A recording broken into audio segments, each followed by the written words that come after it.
declared everything looked fine, and left. The door opened again that night.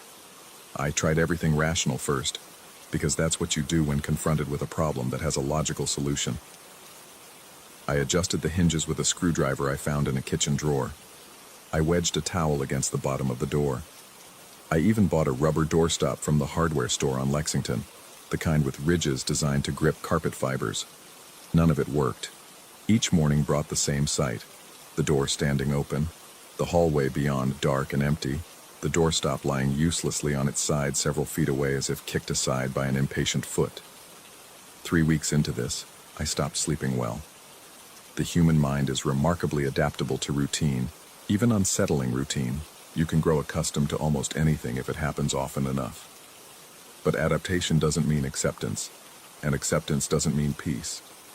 Every night as I settled into bed, I found myself staring at that closed door, waiting for the inevitable. The apartment would be silent except for the ambient noise of city life filtering through the walls. Distant sirens, the occasional shout from the street below, the rumble of the subway running beneath the building's foundation. Normal sounds, comforting sounds, the sounds of a living city that never truly sleeps. But inside my apartment, the silence grew heavier as the night deepened.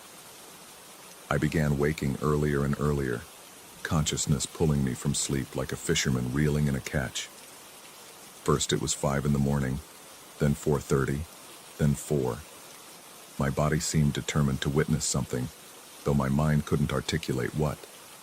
The door was always open by the time I woke, but I never caught the moment of opening, never heard the click of the latch releasing or the whisper of wood sliding across carpet, until the night I woke at 3.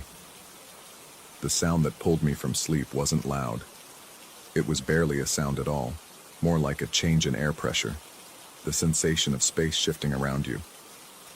My eyes opened in the darkness, and for a moment I lay perfectly still, disoriented and confused about what had woken me. The room felt different somehow, though I couldn't pinpoint how.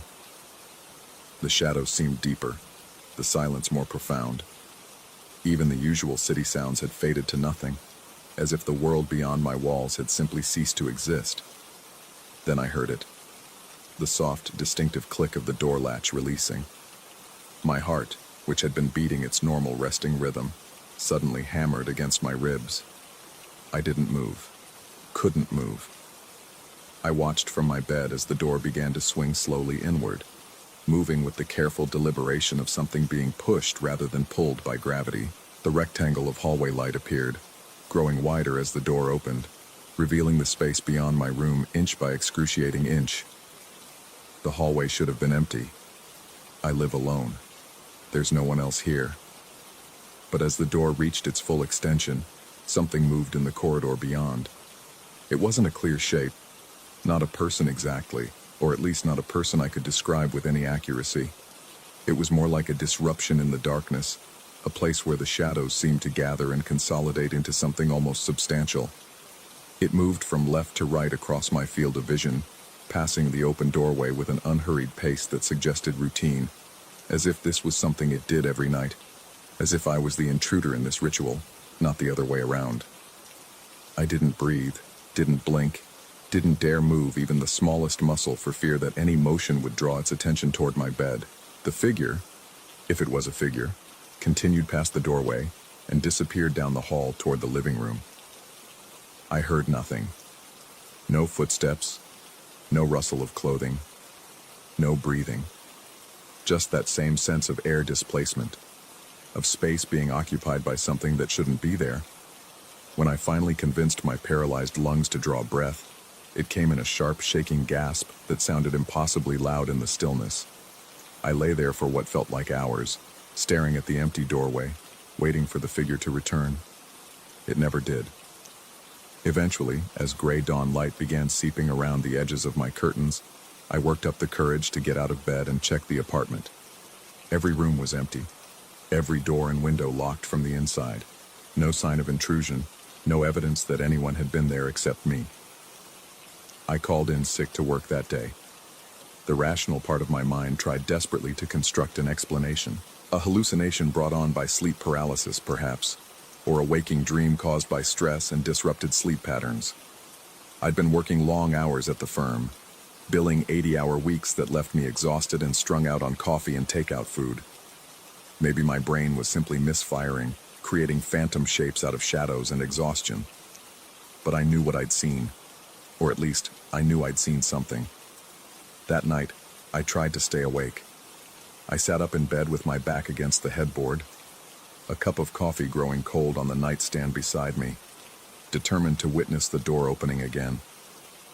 I would catch it in the act this time, would confirm whether it was mechanical failure or something else entirely. But consciousness is a slippery thing when you're running on too little sleep and too much anxiety.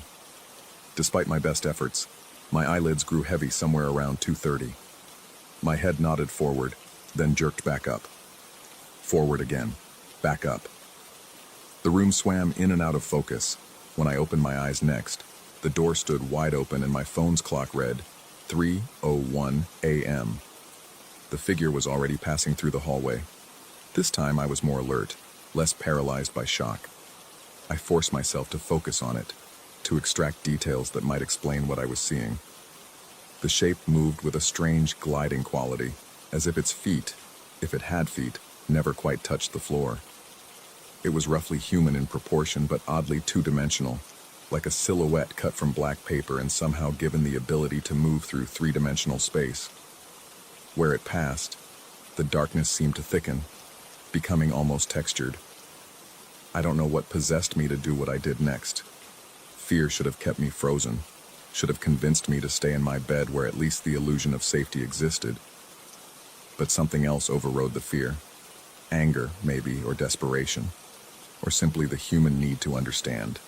Before I could talk myself out of it, I threw off my covers and stood. The figure didn't react to my movement. It continued down the hallway at the same measured pace, apparently unaware or unconcerned with my presence. I followed at a distance, my bare feet silent on the carpet, my breath coming in short, controlled gasps. The thing turned left at the end of the hall, moving toward the living room, and I crept after it, keeping close to the wall. When I reached the corner and peered around, the living room appeared empty, but the front door of my apartment stood slightly ajar, as if something had just passed through it. The chain lock hung loose, and I knew, absolutely knew, that I'd secured it before going to bed. I'd checked it twice, the way I now checked everything twice, 3 times, 4 times. I approached the door slowly, my heart beating so hard I could feel it in my throat. Through the gap, I could see a sliver of the hallway beyond, the corridor that connected all the apartments on my floor. The building's fluorescent lights hummed softly, casting their sterile glow across beige walls and brown carpet. Everything looked normal, empty, safe. I pulled the door open wider and stepped into the hallway. The corridor stretched in both directions, lined with identical doors leading to identical apartments.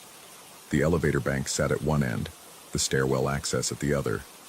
Nothing moved. No shadows glided along the walls. No figures stood waiting. Just an ordinary hallway in an ordinary building at an extraordinary hour when most sane people were asleep. Then I noticed the apartment door directly across from mine stood open several inches, just like my own door. And beyond it, in the darkness of someone else's apartment, I thought I saw movement. A shift in the shadows. The suggestion of a shape. I don't remember walking back into my apartment. Don't remember closing and locking the door. My next clear memory is sitting on my couch with all the lights on, watching the sky slowly brighten through my windows as the city woke around me. At some point I must have called my boss and taken another sick day. I certainly didn't go to work. The next few nights established a pattern that I couldn't break no matter what I tried. 3 a.m. would arrive with the precision of a train schedule, and the door would open. Sometimes I saw the figure, sometimes I didn't.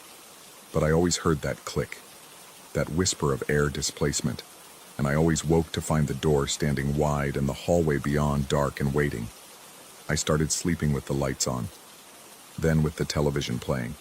Then I stopped sleeping in the bedroom altogether, dragging my blankets to the couch where I could at least face the front door and see if something tried to enter. None of it helped. The bedroom door still opened at 3, and when I worked up the courage to check, the apartment across the hall still stood slightly ajar, revealing darkness within. I considered moving, but where would I go? And what if the problem wasn't the apartment? What if it was me? That thought began worming its way into my consciousness during the long, sleepless hours between 3 a.m. and dawn. What if I was somehow causing this? What if my mind had broken in some fundamental way, and these nighttime rituals were nothing more than elaborate hallucinations? I'd read about people experiencing psychotic breaks, their grip on reality slowly slipping until they couldn't distinguish between what was real and what existed only in their fractured perception. But hallucinations don't leave doors open, don't leave doorstops kicked across the room, don't affect other apartments. Unless I was the one opening the doors. Unless I was sleepwalking, performing these actions in some fugue state I couldn't remember. Unless I was the figure in the hallway, and the real horror was that I'd become the very thing I feared. I installed a camera, a small motion-activated thing I bought from an electronics store, and mounted on my dresser, angled to capture both the bedroom door and a slice of the hallway beyond. If something was happening, if something was really coming into my apartment every night, the camera would capture it. And if nothing appeared on the footage, well, then I'd know the problem was internal rather than external. Either way, I'd have an answer. That night, I lay in bed staring at the red recording light, waiting for 3 a.m. with a mixture of dread and desperate hope. When the appointed hour arrived and the door clicked open, I watched it swing inward with the same careful deliberation, revealing the now familiar sight of the darkened hallway. The figure passed by, that shadow thing that was and wasn't, moving with its strange gliding motion toward the living room and beyond. In the morning, I reviewed the footage with shaking hands. The camera had recorded perfectly. See the door standing closed, see the room in grainy night vision. Then, at exactly 3 a.m., the video went dark. Not black like someone had covered the lens, but distorted, as if the camera couldn't process what it was seeing. The image broke apart into digital artifacts, squares of corrupted data, frozen frames, streaks of color that shouldn't exist in night vision. The audio track hissed and popped with interference. This lasted for perhaps 30 seconds. Then the image stabilized, showing the door standing wide open and me lying motionless in bed, staring toward the hallway with wide, terrified eyes. I watched this recording a dozen times, then a dozen more. Each viewing revealed nothing new, just that 30-second window of impossible static, during which something had happened that the camera couldn't capture or process. The timestamp never jumped or stuttered. Time continued its forward march, even if the recording couldn't document what occurred within it. I deleted the footage. I don't know why. Some instinct told me that keeping it would be a mistake, that having evidence of something so profoundly wrong would only make things worse. Then I packed a bag and left the apartment, checking into a hotel room on the other side of the city, where maybe, just maybe, I could sleep through the night without interruption. The hotel room was on the 14th floor, high enough that I felt safely removed from whatever was happening in my apartment. I kept the lights on anyway, positioned myself in bed where I could see the door, and waited for sleep to come. It didn't. I lay awake watching the clock on the nightstand, watching the numbers advance toward 3 with the slow inevitability of a funeral march. 2:58, 2:59, 3:00. The hotel room door didn't open. Nothing moved in the hallway beyond. The silence remained unbroken except for the hum of the air conditioning and the muffled sounds of the city far below. I felt my body relax incrementally, tension bleeding out of muscles that had been clenched for weeks. Maybe it really was the apartment. Maybe I'd left the problem behind along with all my other possessions. Then I heard it. A soft click from across the room. The bathroom door, which I'd left closed, stood open. The darkness within seemed deeper than it should be, textured and shifting. And as I watched with a scream building in my throat, something moved in that darkness. Something that had followed me here, or had always been with me, or had never existed anywhere except in the deteriorating corridors of my own mind. I checked out of the hotel at dawn and drove back to my apartment as the city woke around me. The early morning commuters crowded the sidewalks, clutching coffee cups and staring at phones, living their normal lives in their normal world. I envied them. I hated them. I wanted to be them again, to remember what it felt like when doors stayed closed and 3 a.m. was just another hour that passed unnoticed while you slept. My apartment waited for me exactly as I'd left it. The bedroom door stood open, of course. It always did in the morning. I walked through each room, checking corners and closets, confirming I was alone. Then I sat on my couch and tried to think. The rational explanations had all failed. The irrational ones terrified me. I was caught between two equally horrifying possibilities. Either something impossible was happening, or I was losing my mind. I didn't know which option was worse. As I sit here now, writing this, the sun is setting beyond my windows. The shadows are lengthening across my floor. In a few hours, it will be time. 3 a.m. will arrive, as it always does, and the door will open. The figure will pass by, performing its nightly ritual, and I will lie in my bed, watching, wondering if any of this is real. The truth is, I'm afraid to find out. I'm afraid that if I ever truly understand what's happening, the knowledge will break something fundamental inside me. Maybe ignorance isn't bliss, but it might be the only thing keeping me tethered to whatever sanity I have left. Tonight I'll go to bed like I always do. I'll close the door and check the latch twice. I'll lie down and pull the covers up to my chin. And at 3 a.m., when that familiar click echoes through the silence, I'll open my eyes and watch it happen all over again. Because what else can I do? Where else can I go? The thing in the hallway, real or imagined, external or internal, has become part of my existence now, as routine and inevitable as breathing. I've stopped fighting it. I've stopped trying to understand it. I've just started wondering, what happens if one night, instead of passing by, it stops at my doorway and turns to look at me? What happens if this ritual that's been playing out for weeks is just a prelude to something worse? And the question that keeps me awake long after 3 a.m. has come and gone.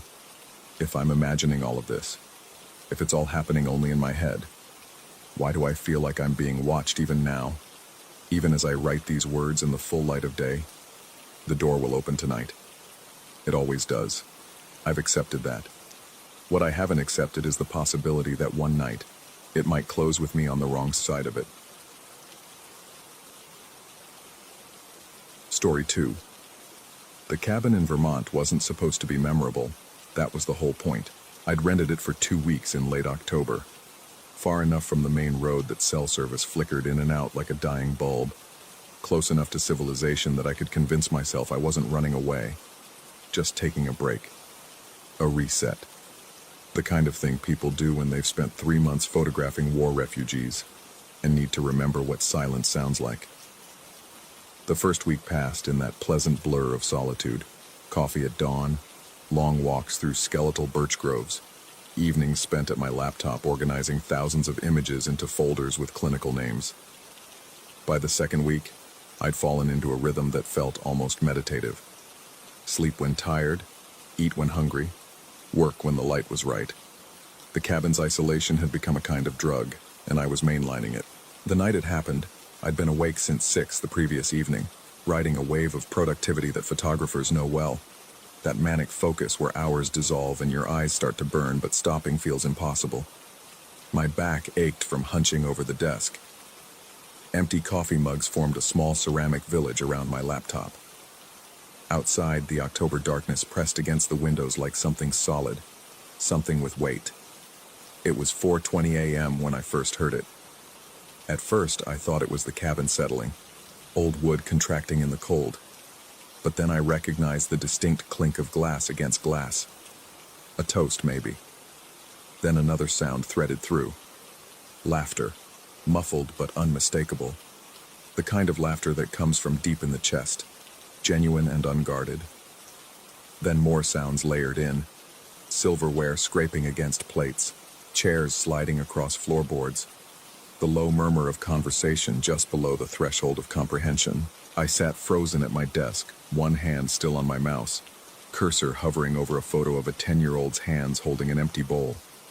The sounds were coming from the hallway. No, not from it, through it. Like someone had left a radio on in another room, volume turned low but persistent. I pulled my headphones off, letting them dangle around my neck. The sounds continued, now clearer without the buffer. There was definitely silverware, definitely voices. A party, my brain supplied helpfully, though that made no sense. The nearest cabin was half a mile through thick woods. The road was unpaved and treacherous at night. No one was having a party anywhere near here. I stood slowly, joints popping from hours of stillness. The wooden floor was cold through my wool socks. I'd left my boots by the door, brown leather Timberlands caked with mud from yesterday's walk. I slid my feet into them without bothering to tie the laces, eyes fixed on the hallway that stretched between my bedroom-turned-office and the cabin's front entrance. The sounds grew louder, not dramatically. Not like in movies where everything suddenly swells to a crescendo. This was gradual, incremental, like someone slowly turning a volume knob clockwise. Another toast, more laughter, the scrape of a chair, a voice saying something that might have been a joke, followed by a ripple of response that I could almost understand. I took a step toward the doorway. The sounds increased just slightly. Another step, louder still, as if I was approaching the source, except there was nothing to approach. The hallway was empty. I could see it from where I stood. Plain wooden walls painted a forgettable beige, a narrow strip of braided rug running down the center. The front door at the far end with its small window revealing nothing but darkness beyond. 3 more steps, and I was in the hallway itself. The floorboards vibrated under my boots, not violently, but with a subtle thrumming that traveled up through the rubber soles and into my bones, like standing on a subway platform as a train approaches. That same sense of imminent arrival.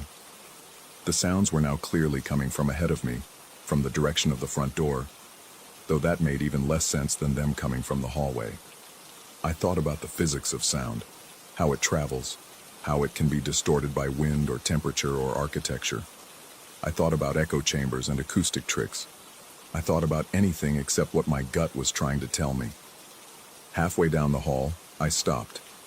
The party sounds, because that's what they were, unmistakably now, a full dinner party in progress, had reached a volume that should have had a source, should have had people, should have had light and warmth and actual human beings sitting around a table.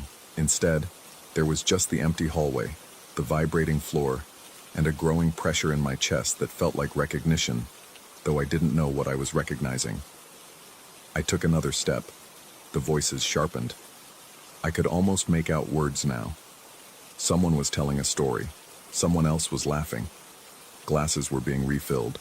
The convivial chaos of a gathering in full swing. Another step. The vibration intensified. My teeth were starting to chatter, though the cabin wasn't cold. I'd kept the heat running at a steady 70 degrees. Another step.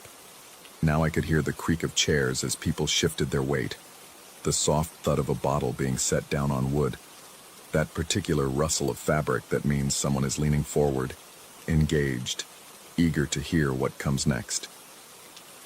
I was 10 feet from the door. The sounds were now as loud as if I was standing in the room where they originated. No, louder.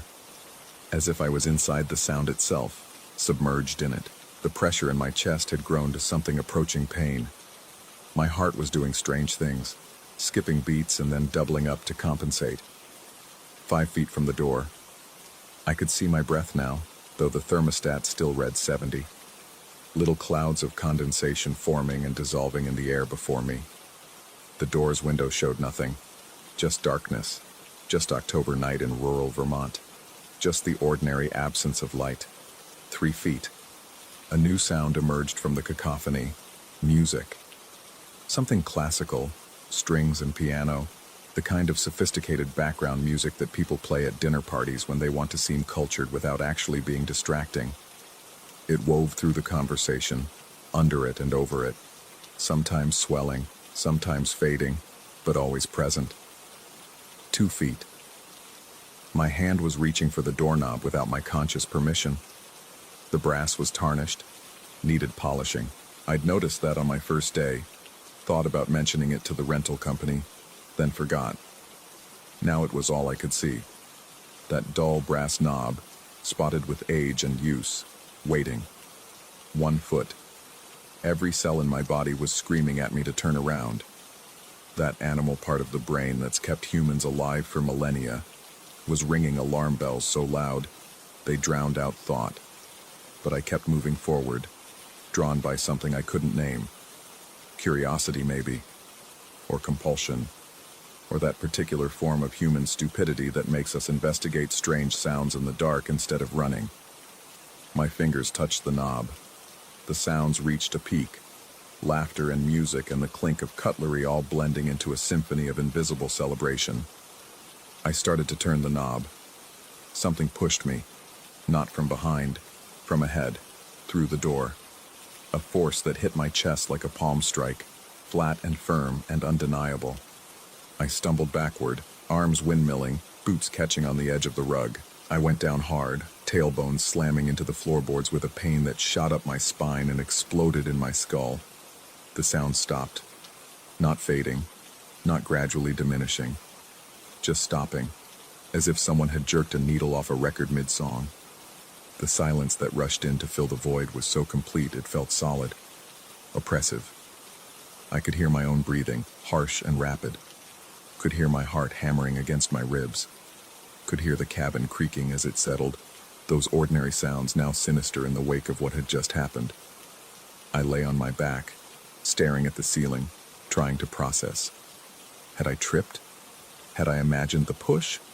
The sounds themselves, had they been real? Maybe I'd been working too long, sleep-deprived brain generating auditory hallucinations. Carbon monoxide poisoning? A gas leak? I pulled myself up, every muscle trembling. The hallway looked exactly as it always had. Empty. Ordinary. The front door was closed, locked, the brass knob gleaming dully in the light from my office. Nothing was out of place. Nothing had changed. Except me. I scrambled back to the office on shaking legs and started pulling furniture. The desk first, shoving my laptop aside without bothering to save my work, dragging the heavy wooden piece toward the doorway. It left gouges in the floor. I didn't care. Next was the chair, then the small bookcase, then anything else I could lift. I piled it all in the doorway, creating a barricade that was more psychological than practical, as if a few pieces of furniture could keep out whatever had just pushed me. As I worked, my camera caught my eye. It was sitting where I'd left it next to the laptop, lens cap off. The small LCD screen on the back was lit up, showing thumbnails of recent photos. I hadn't touched it since yesterday afternoon. I picked it up with hands that wouldn't stop shaking. The thumbnails were all from tonight, from the last few hours. Dozens of them, taken at regular intervals. But I hadn't taken any photos tonight. I'd been working on my laptop, organizing old images. I hadn't even looked at the camera. I clicked through to view them full size. The first image showed the hallway, taken from my position at the desk. Empty, ordinary, timestamp 4:22 a.m. The second showed the hallway again, but now there was something in the frame. A wine glass suspended in midair at about chest height, right where the hallway met the entrance to the office. No hand holding it, no table beneath it, just a glass of red wine hanging in space. Timestamp 4:24 a.m. The third image, 2 glasses now, both floating, both full. Timestamp 4:26 a.m. I clicked faster, hands shaking so badly I nearly dropped the camera. More glasses. A plate, hovering. Silverware arranged in the air as if on an invisible table. Another plate, another setting, and another, all suspended at precise heights, forming a table setting for 6, 8, 10 people. Except there was no table, no people, just objects hanging in empty space. The last photo showed the hallway full of them. A complete dinner party, frozen in mid-air. Dozens of glasses, all at different heights as if people were mid-toast. Plates with food on them. I could see something that looked like roasted meat, vegetables, bread, all perfectly arranged on nothing.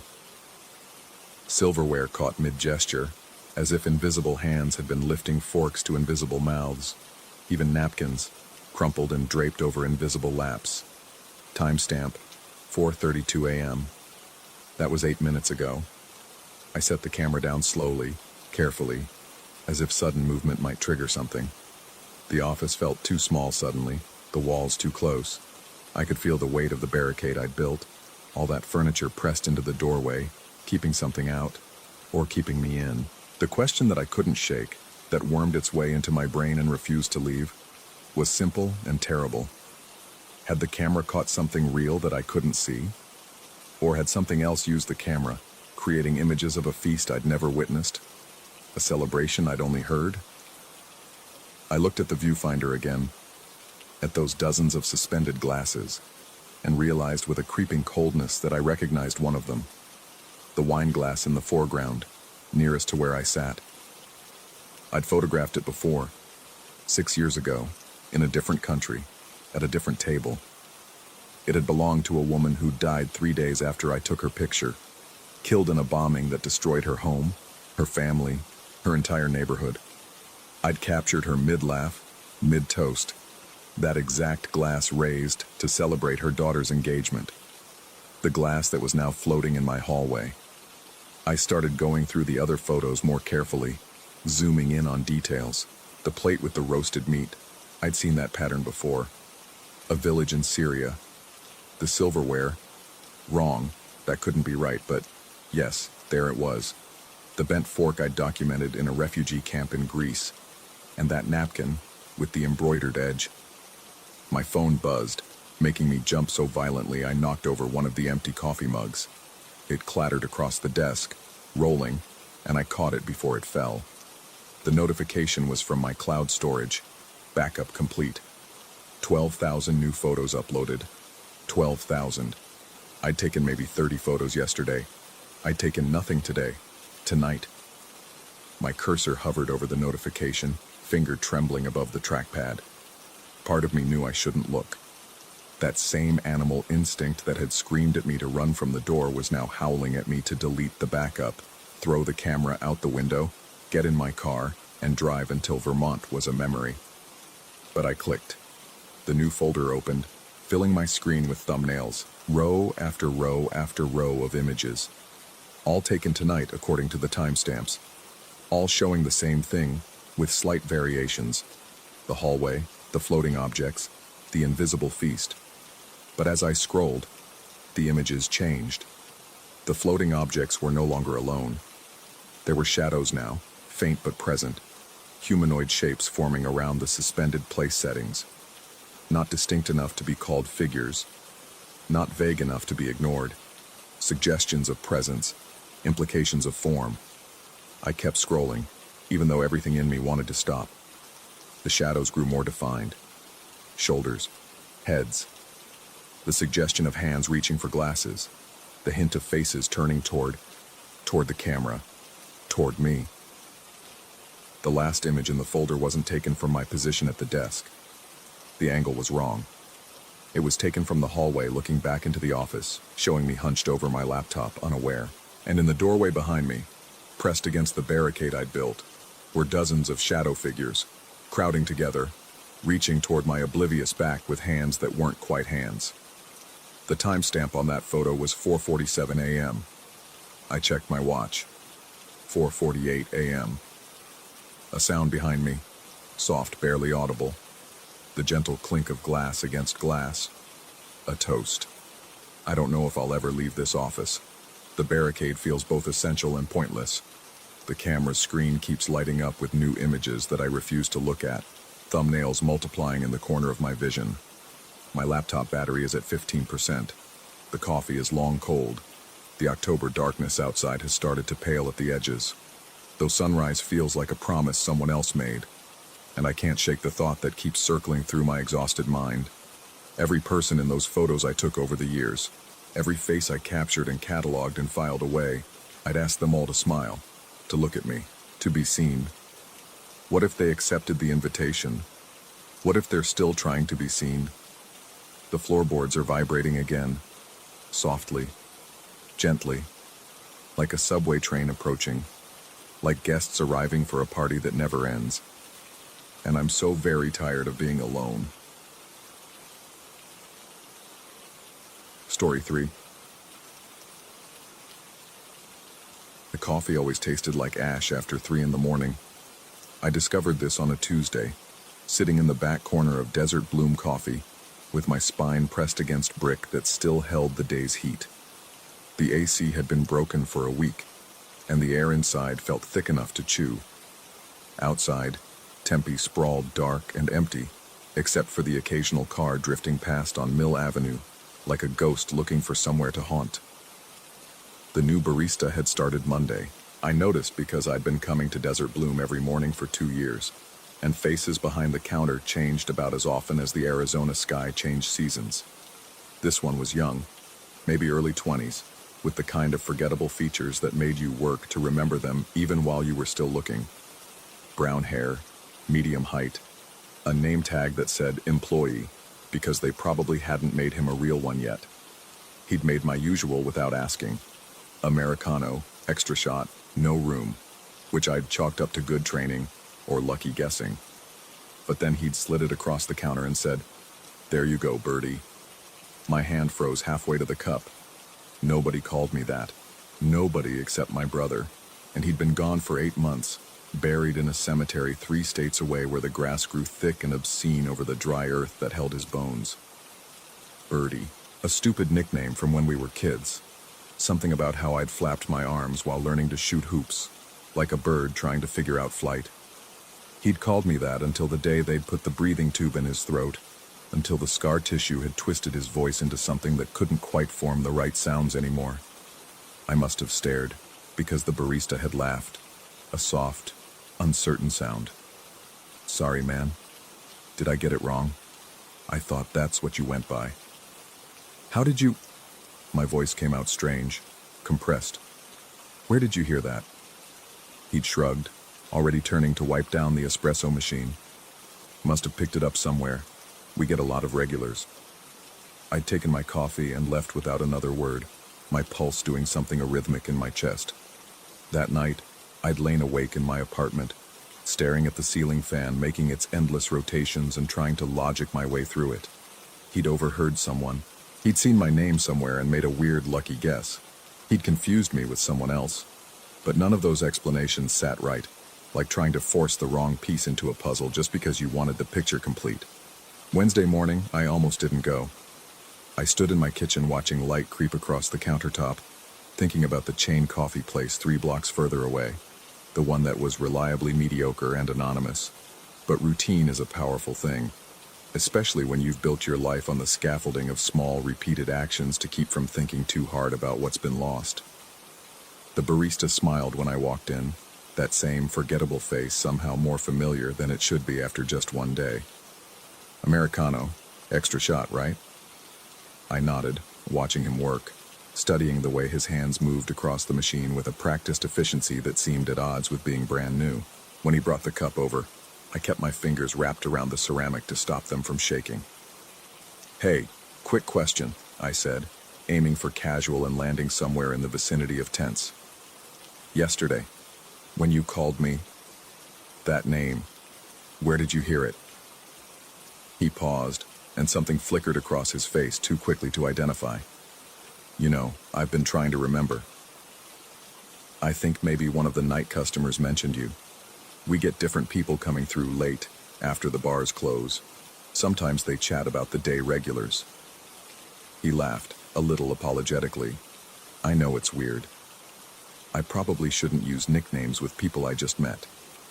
"What night customer?" "Oh, I don't work nights, I just hear stories, you know. From Devin. He does the closing shift." Another shrug, dismissive, already moving on. "Guy's got stories about everyone who comes through here." I wanted to press, but a line was forming behind me, and the moment was dissolving like sugar in hot water. I took my coffee to my usual table by the window and tried to focus on work. But the laptop screen just reflected my face back at me, pale and wrong in the morning light. Devin. I knew Devin, at least by sight. Older guy, 50s maybe, with gray in his beard and a collection of vintage band t-shirts he rotated through. We'd exchanged nods and weather commentary, but never anything you'd call a conversation. Certainly nothing that would have given him access to a name that existed in exactly 2 places. My brother's mouth and the locked rooms of my memory. Thursday, I came in late afternoon, close to shift change. Devon was there, restocking the pastry case with the same tired croissants they'd had since Tuesday. I waited until the after-work rush cleared out, then approached the counter with my heart doing something uncomfortable behind my ribs. "Hey, Devon, right? Hey, Devon." He glanced up, friendly enough. "That's me. What can I get you?" "Actually, I wanted to ask about something. The new guy said you mentioned me to him? Told him about a nickname?" His brow furrowed, genuine confusion settling into the lines around his eyes. "The new guy? We haven't hired anyone new in 3 months." The floor seemed to tilt slightly, and I gripped the counter. "The barista who's been working mornings this week. Brown hair, early 20s, name tag says. Employee." Devon's laugh was short and puzzled. "Man, we've got 6 people who work mornings and I know all of them. Nobody new. Maybe you're thinking of the Mill Avenue location?" I described him in detail. The height, the haircut, the way he moved behind the counter, and watched Devon's confusion deepen into something that looked almost like concern. "I honestly don't know who you're describing," he said finally. "And I definitely never talked to anyone about your nickname or whatever. How would I even know your nickname?" How would anyone, I thought, but didn't say. I mumbled something about mixing things up and left my coffee order unmade, walking out into the blast furnace afternoon feeling like my skin had been turned inside out. That night, I sat in my apartment and searched through my phone for any social media mention of the name. Nothing. I called my mother, asked if she'd told anyone, then immediately regretted it when I heard her voice catch in that way it did now whenever we talked about him. "No," she said. "That was just between you boys. I should have stayed away from Desert Bloom. Any reasonable person would have. But there's something about having your reality questioned that makes you want to grab hold of it with both hands, to press your fingers into the bruise just to confirm it hurts." Friday morning, I arrived early, when the sky was still that particular shade of purple-gray that precedes dawn. Only one barista was working, a woman named Kelly I'd known for months. She made my drink and asked about my weekend plans, and everything was blessedly perfectly normal until I was halfway out the door and heard her call after me. "Oh, hey. Almost forgot. Some guy left this for you last night." She held up a cup sleeve with writing on it in black marker. "Birdie, you always did shoot hook shots like a wounded bird. Remember that time I told you it was because of your neck? -M." The cup sleeve fell from Kelly's hand, and I realized I'd made a sound, something between a gasp and a choke. My brother's name was Mitchell. Everyone called him Mitch. I called him M when I was mad at him, dragging out the single letter like an insult and a term of endearment wrapped together. The neck thing. Jesus Christ, the neck thing. When we were teenagers, before the accident that would later become the long deterioration that would later become the funeral, I still couldn't quite believe I'd attended. My brother had been relentless about my hook shot. "You throw like you've got a broken neck, Birdie, like someone's got your head on sideways." It had been his favorite joke, the way siblings find one specific thing and worry at it until it becomes part of the family mythology. 5 years after those jokes, a drunk driver would hit his car from the side, and the seatbelt would do something terrible to his throat. The surgeries that followed left him with a scar from ear to collarbone, and a voice that never quite worked right again. We never talked about the hook shot after that. The irony felt too cruel, too pointed. "Are you okay?" Kelly's voice came from somewhere far away.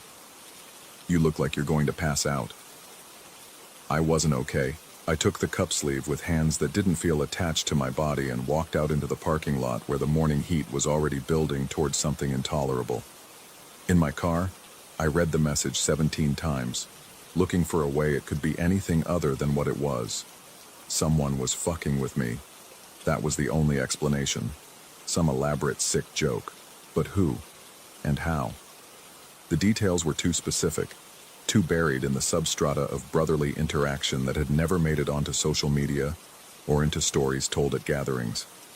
They existed in the space between just the two of us, in the architecture of a relationship that had been dismantled when his heart stopped beating in a hospital room while I held his hand and felt the world reconfigure itself around his absence. I didn't go back to Desert Bloom that weekend. I stayed in my apartment with the blinds drawn, jumping at every sound, checking and rechecking the locks on my door. Sunday night, I finally worked up the courage to do what I'd been avoiding. I searched for Desert Bloom's hours and confirmed they closed at 10 p.m. No night shift, no customers coming through after the bars closed. Monday, I resolved to talk to the owner, demand to see security footage, get answers. But when I arrived at the coffee shop, the morning felt stretched thin, reality too translucent. The same barista, the one who couldn't possibly work there, smiled at me from behind the counter. "Hey, Birdie. Americano?" I must have nodded because he started making it, humming something under his breath that tickled at the edges of familiarity. When he handed me the cup, our fingers brushed, and his skin felt fever hot. "You know," he said conversationally, "that customer I mentioned? M? He came by again last night. Wanted me to tell you something." My throat closed. "This place doesn't have a night shift." "Sure it does." His smile never wavered. "How else would M come by? M is dead." The words hung in the air between us, and for a moment, the coffee shop seemed to hold its breath, the espresso machine silent, the other customers frozen in their morning routines, even the traffic outside gone still. Then the barista leaned across the counter, and I saw that his eyes were my brother's eyes, the exact shade of hazel green that I'd watched cloud over in a hospital bed 8 months ago. "Is he?" the barista asked softly. "Or are you?" I stumbled backward, knocking into a table, sending someone's laptop clattering. When I looked up again, the barista's eyes were brown, forgettable, and he was asking if I was all right with what sounded like genuine concern. I ran, actually ran, like a child fleeing nightmares, out into the parking lot where the sun was too bright and the heat too solid, and everything too emphatically real. In my car, I sat shaking, trying to remember how to breathe, trying to remember which memories I could trust. That night, Monday night, after the day when reality had cracked just wide enough to let something impossible through, I knew what I had to do. I had to see the night shift for myself, had to confirm that it didn't exist, or that it did, or that I was losing my mind in quantifiable ways that could be measured and medicated. I arrived at Desert Bloom at 11 p.m., 2 hours before closing time according to the schedule posted on the door. The place was locked, dark except for a security light in the back. The sign said they closed at 10. Of course they did. There was no night shift. There never had been. I sat in my car in the parking lot, watching the empty building, feeling foolish and desperate and increasingly unmoored from whatever certainty I'd been clinging to. Midnight came and went. 1 a.m. too, at 3:11 a.m., and I knew the time exactly because I'd been checking my phone obsessively, like I could anchor myself to reality through the steady march of minutes. Lights flickered on inside Desert Bloom. I thought I was hallucinating. Had to be. But the lights stayed on, warm and yellow through the windows, and I could see movement inside. A figure behind the counter. My hand reached for the door handle before my brain could override the impulse. I crossed the parking lot on legs that felt boneless, pushed open the door that should have been locked, and stepped into Desert Bloom at 3 in the morning. The place was exactly as it was during the day. Same tables, same pastry case, same chalkboard menu. Except everything was slightly off, like looking at a photograph that's been imperceptibly altered. The colors seemed more saturated. The shadows fell at wrong angles.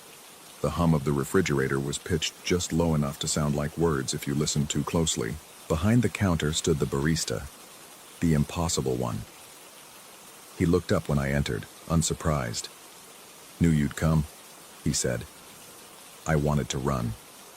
Instead, I walked forward, drawn by the same terrible curiosity that makes you pick at scabs, that makes you look at accident scenes, that makes you attend funerals for people whose absence you can't quite process.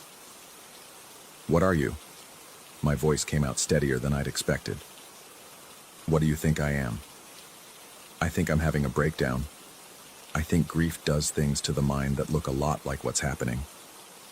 He nodded slowly, like I'd said something profound. "That's possible. Very possible. Or He gestured around the empty coffee shop, at the wrong-angled shadows and the too bright lights. Or something else is happening. M is dead. You keep saying that, because it's true. I was there. I held his hand while he died. Did you? The barista, M, my brother, some impossible amalgamation of the two, tilted his head.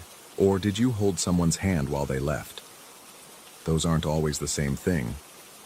Behind me, something made a sound. I turned to see the receipt printer churning out paper, though no one had touched the register. The barista walked over and tore off the printed slip, held it out to me. I didn't want to take it. Taking it meant engaging with this, meant accepting that at 3 in the morning in a coffee shop that shouldn't be open, something was trying to communicate through thermal paper and impossible knowledge. I took it.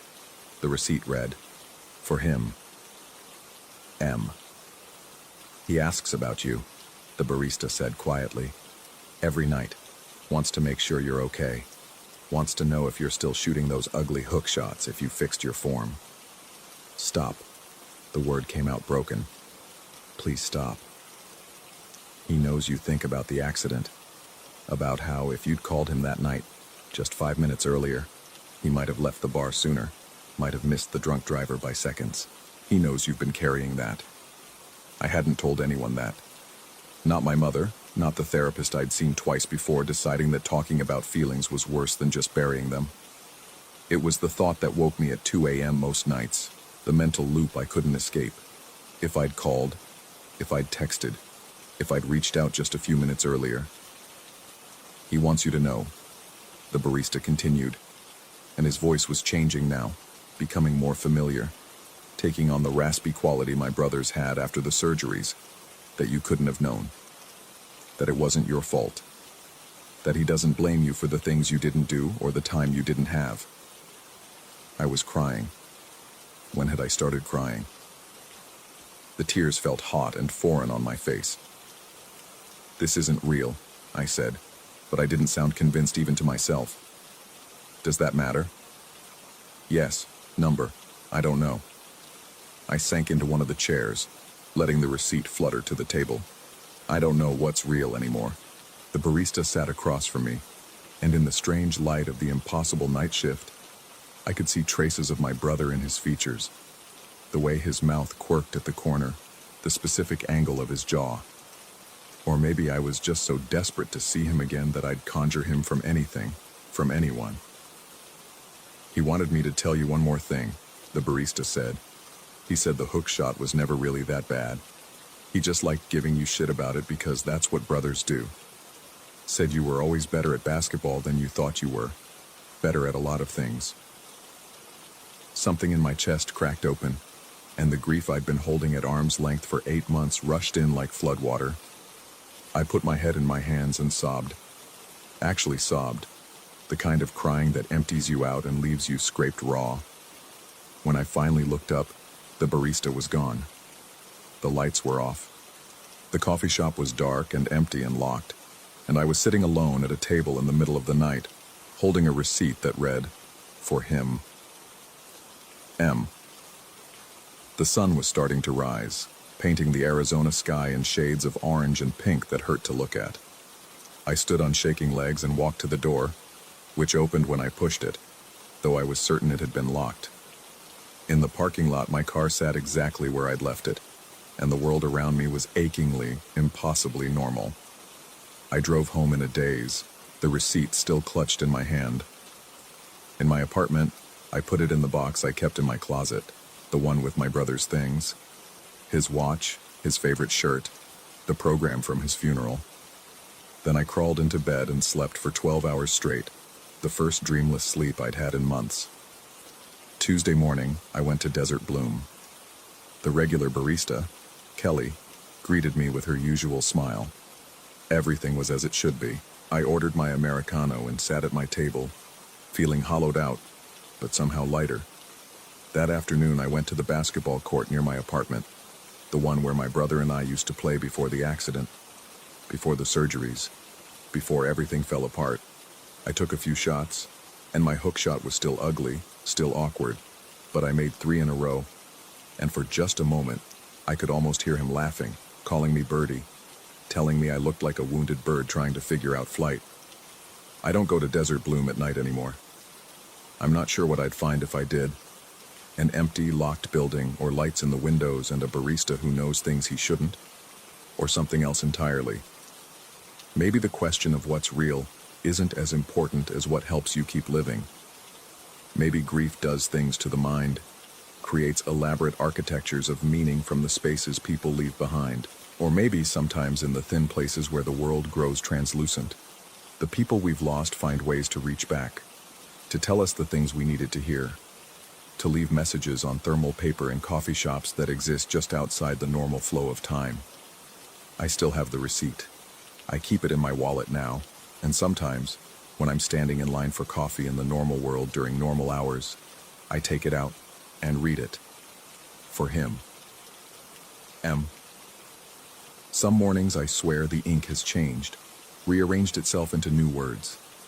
Other mornings, it's just a faded receipt from a printer that may or may not have been activated by something I can't explain. Both things can be true. Or neither. The barista with the forgettable face never appeared again during day shifts. Kelly says no one matching that description has ever worked there. Devin insists the night shift has been discontinued for years due to lack of business. The owner looked at me with concern when I asked about security footage from 3 a.m. and gently suggested I might be working too hard, might need some time off. I took the time off, started seeing the therapist again, started sleeping through the night, started shooting hook shots at the outdoor court without hearing my brother's voice in every missed attempt.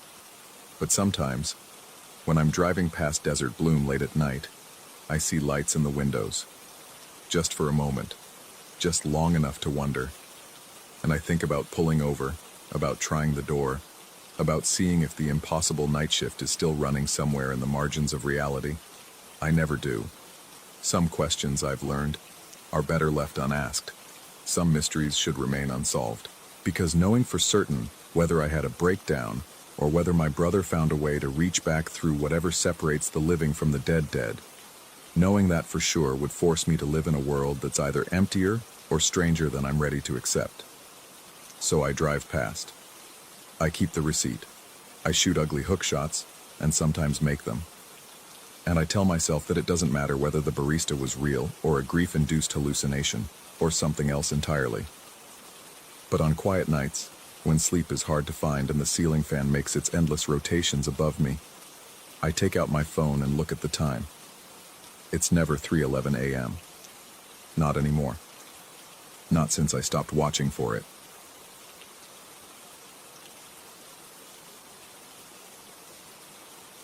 Story 4.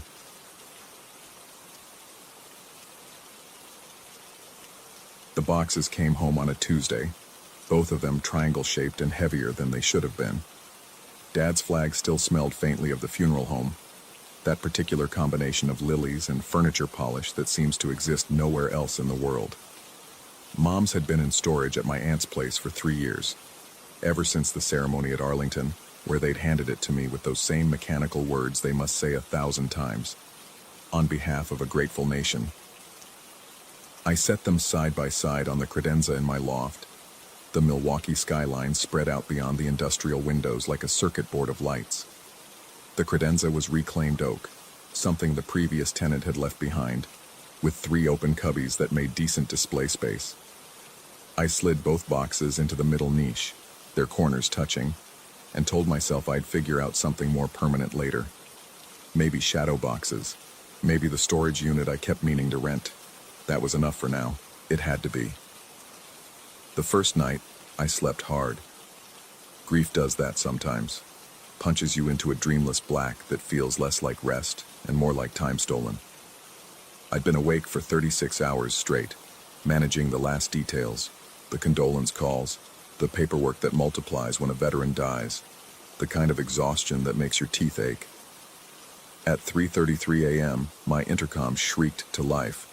The sound tore through the loft like sheet metal scraping concrete. My building had one of those ancient systems from the 70s, all crackle and buzz even on a good day. But this was different, a sustained electronic wail that seemed to phase in and out of frequency, as if someone were holding down the button in the lobby and simultaneously moving away from the microphone. I lurched out of bed, my heart hammering against my sternum, and stumbled to the panel by the door. Static just hissing, breathing static. I pressed the talk button. Hello? Nothing. The static continued for exactly 17 seconds. I counted, my thumb still pressed to the cool plastic, and then cut off with a click that echoed in the sudden silence. I stood there in my boxers, the hardwood cold beneath my feet, staring at the intercom like it might explain itself. Milwaukee sprawled beyond my windows, all those thousands of people sleeping in their own boxes of brick and glass, oblivious. The red numerals of my microwave read 334. My phone lay face down on the nightstand where I'd left it. I checked the building's directory anyway, scrolled through the list of tenants out of some compulsive need to see normal things, normal names. Nobody used the intercom at 3:33 in the morning. Nobody used the intercom at all anymore. Everyone just texted when they arrived. I went back to bed but didn't sleep.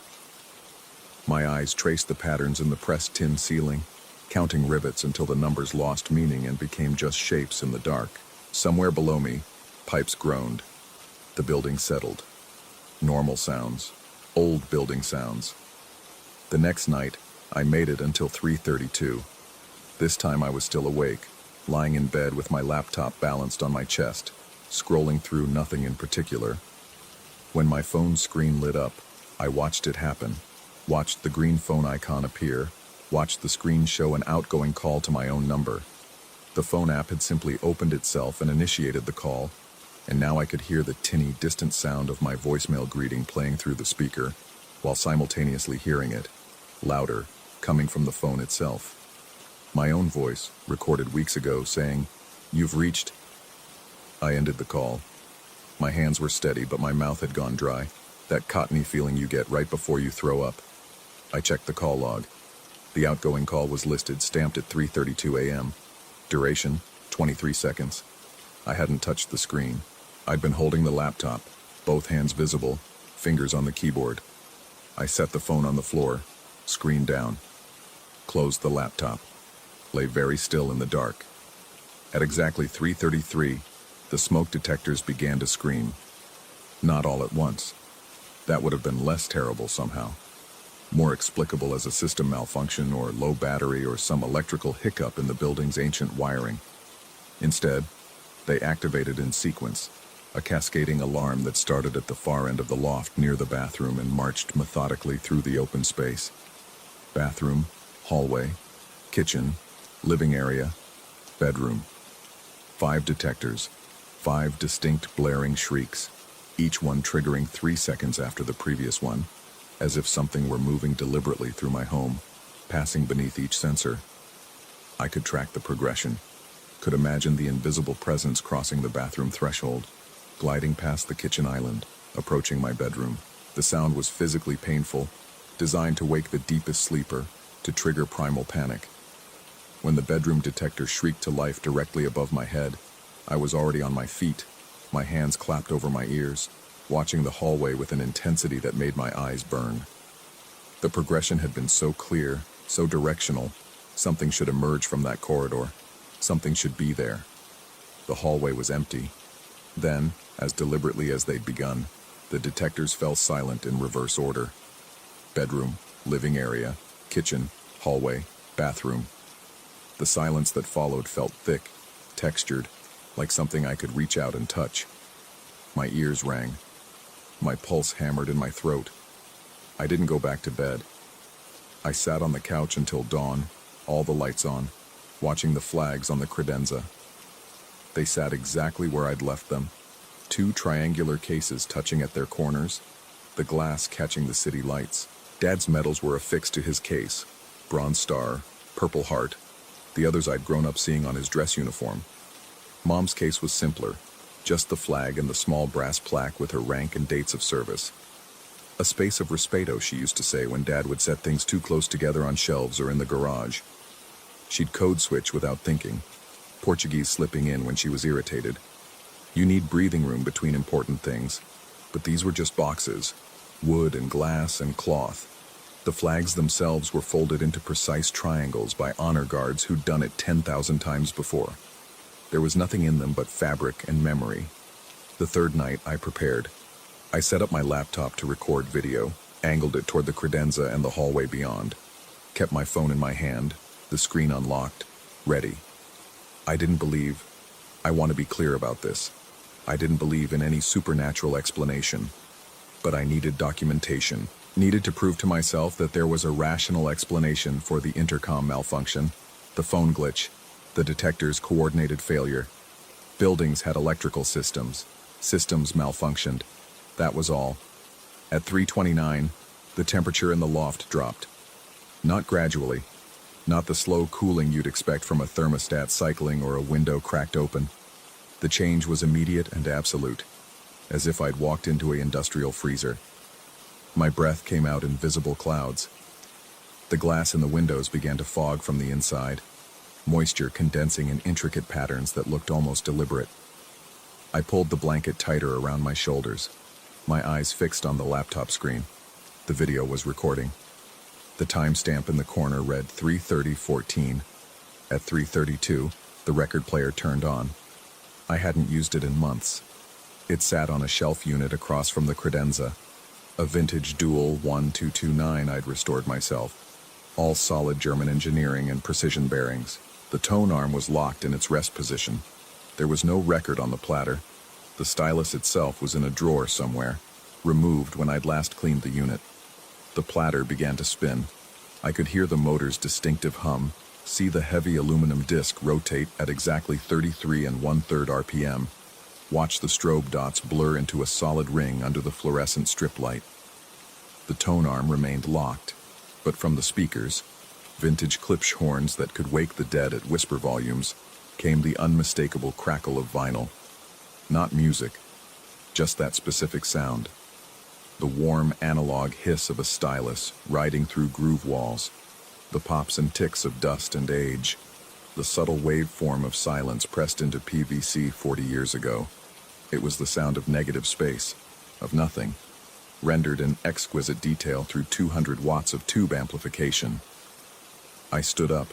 The blanket fell away. I was moving toward the turntable before I'd consciously decided to move, my feet carrying me across the cold floor while my brain tried to assemble explanations. Stuck relay, power surge, some quantum malfunction in the old electronics. The vinyl crackle grew louder, more insistent. Through the speakers, I could hear the waveform pattern change, the random pops forming something almost rhythmic, almost deliberate, like Morse code, like speech rendered in the language of analog static. At 3:33, everything stopped. The turntable motor cut out. The temperature snapped back to normal so quickly I felt it in my sinuses, that pressure change you get in a descending airplane. The windows cleared instantly, the condensation evaporating as if it had never existed. My laptop screen showed 3:33:47, and the video was still recording, still capturing the empty loft, the undisturbed flags.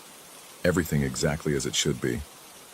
I played back the footage later, scrubbing through it frame by frame. The temperature drop didn't show.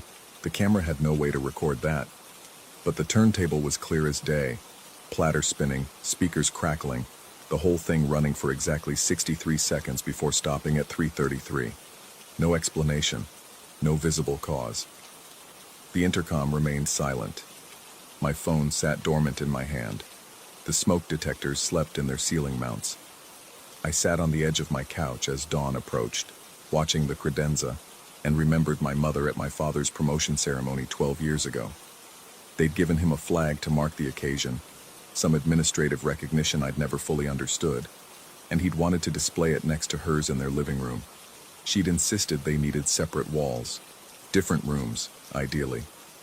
When he'd pushed back, she'd gotten that look, the one that meant the discussion was over, and said, "You give respect by giving space. Important things need breathing room." He'd laughed it off, but he'd moved the flag. The fourth night, I moved the flags. I pulled a hardcover from the shelf, Gravity's Rainbow, thick enough to matter, and wedged it between the two cases in the credenza cubby. The book forced them apart by maybe 2 inches, breaking that corner-to-corner contact. It looked awkward, unbalanced, like a gap-toothed smile. But there was space now. Breathing room. I went to bed at midnight. set no alarms, kept the laptop closed and the phone on the nightstand. The loft felt different, lighter somehow, though the lighting hadn't changed.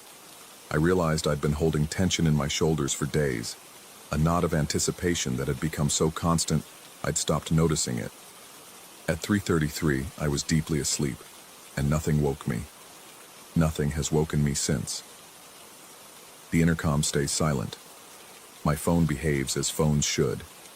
The smoke detectors mark the passage of months with only the occasional low battery chirp. The turntable sits dormant, waiting for me to find the stylus, to remember how to want music again. The flags remain separated in their cubby, pinch-on standing guard between them. Sometimes I walk past the credenza and I think about moving them back together, just to see, just to test the theory, just to confirm that the whole thing was coincidence and stress and grief playing tricks on an exhausted mind. But I don't test it, because on that fourth morning, when I finally got up and went to the credenza to confirm that, yes, everything was still arranged exactly as I'd left it, I noticed something I'd somehow missed before. The two flag cases, now separated by the width of a book, were positioned so that the glass fronts caught the morning light at slightly different angles. And in those reflections, if you stood in exactly the right spot and looked carefully, you could see two distinct shadows on the wall behind them. Not the shadows of the cases themselves. Those fell where physics dictated, geometric and expected. These were different, taller, more defined, standing side by side but distinctly apart, with clear space between them, like two people who'd learned long ago exactly how much distance constituted respect. I never told anyone about the 3 nights. What would I say? That I'd experienced electrical malfunctions? That old buildings make strange sounds? That grief does stranger things to perception? All of it would be true, and none of it would be explanation. The shadows are still there. I see them every morning when the light is right. Sometimes they're sharper than others. Sometimes one seems slightly taller or tilted, or positioned as if it's turning toward the other one. Sometimes, and I have to be in exactly the right spot to see this, have to stand where my father used to stand when he was looking out at the city. Sometimes they appear to be holding hands. I tell myself it's just an artifact of light and glass, and the particular way the credenza sits in relation to the windows. I tell myself that pareidolia is a powerful thing, that humans are pattern-seeking machines designed to find faces in clouds and meaning in randomness. I tell myself these things, and I believe them. But I also leave the book exactly where it is, and I never, ever adjust the distance between those two cases. Because whatever the explanation, electrical failure, grief hallucination, or something else entirely, some things are too important to test twice. My mother taught me that. She wanted space, wanted distance, wanted breathing room for the things she considered sacred. My father learned to give her that eventually.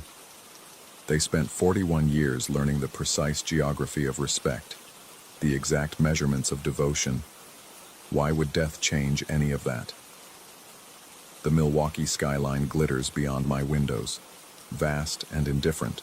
My laptop sits closed on the coffee table, that video file still saved in my cloud storage, still showing exactly what happened and explaining absolutely nothing. My phone charges on the nightstand. The smoke detectors blink their small red eyes in the darkness, patient and vigilant.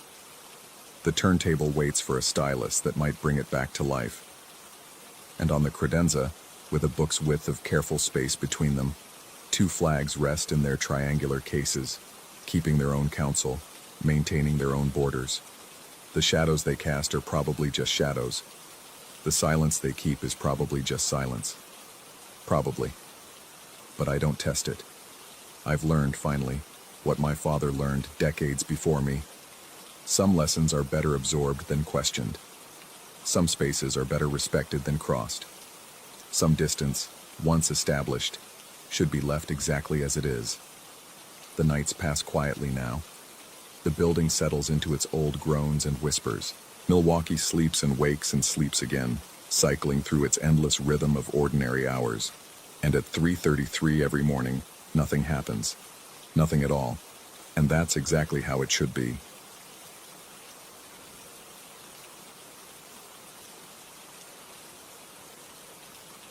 Story 5.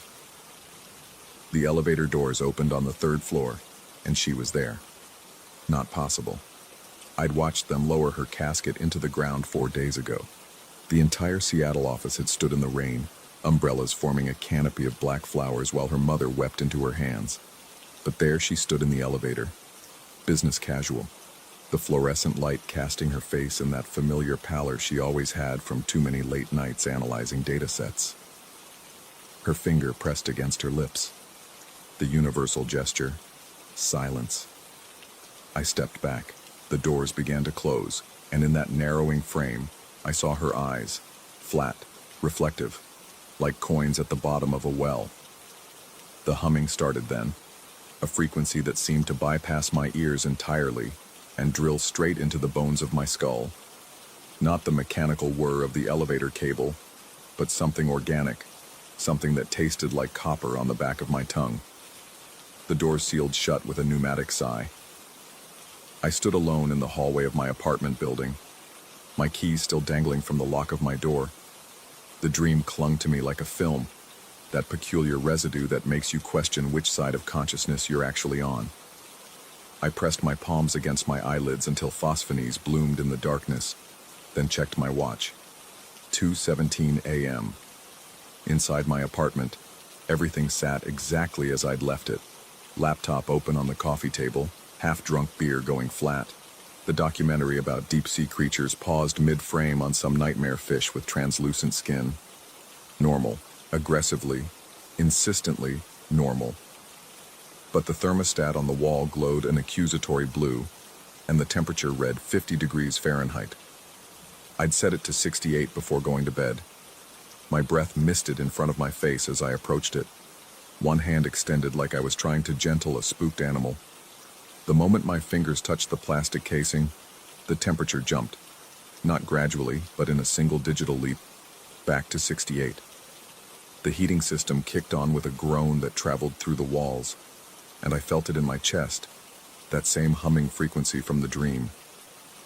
"Stress," I said aloud, my voice too loud in the silent apartment. "You're stressed. She died in the building next door. You're processing trauma."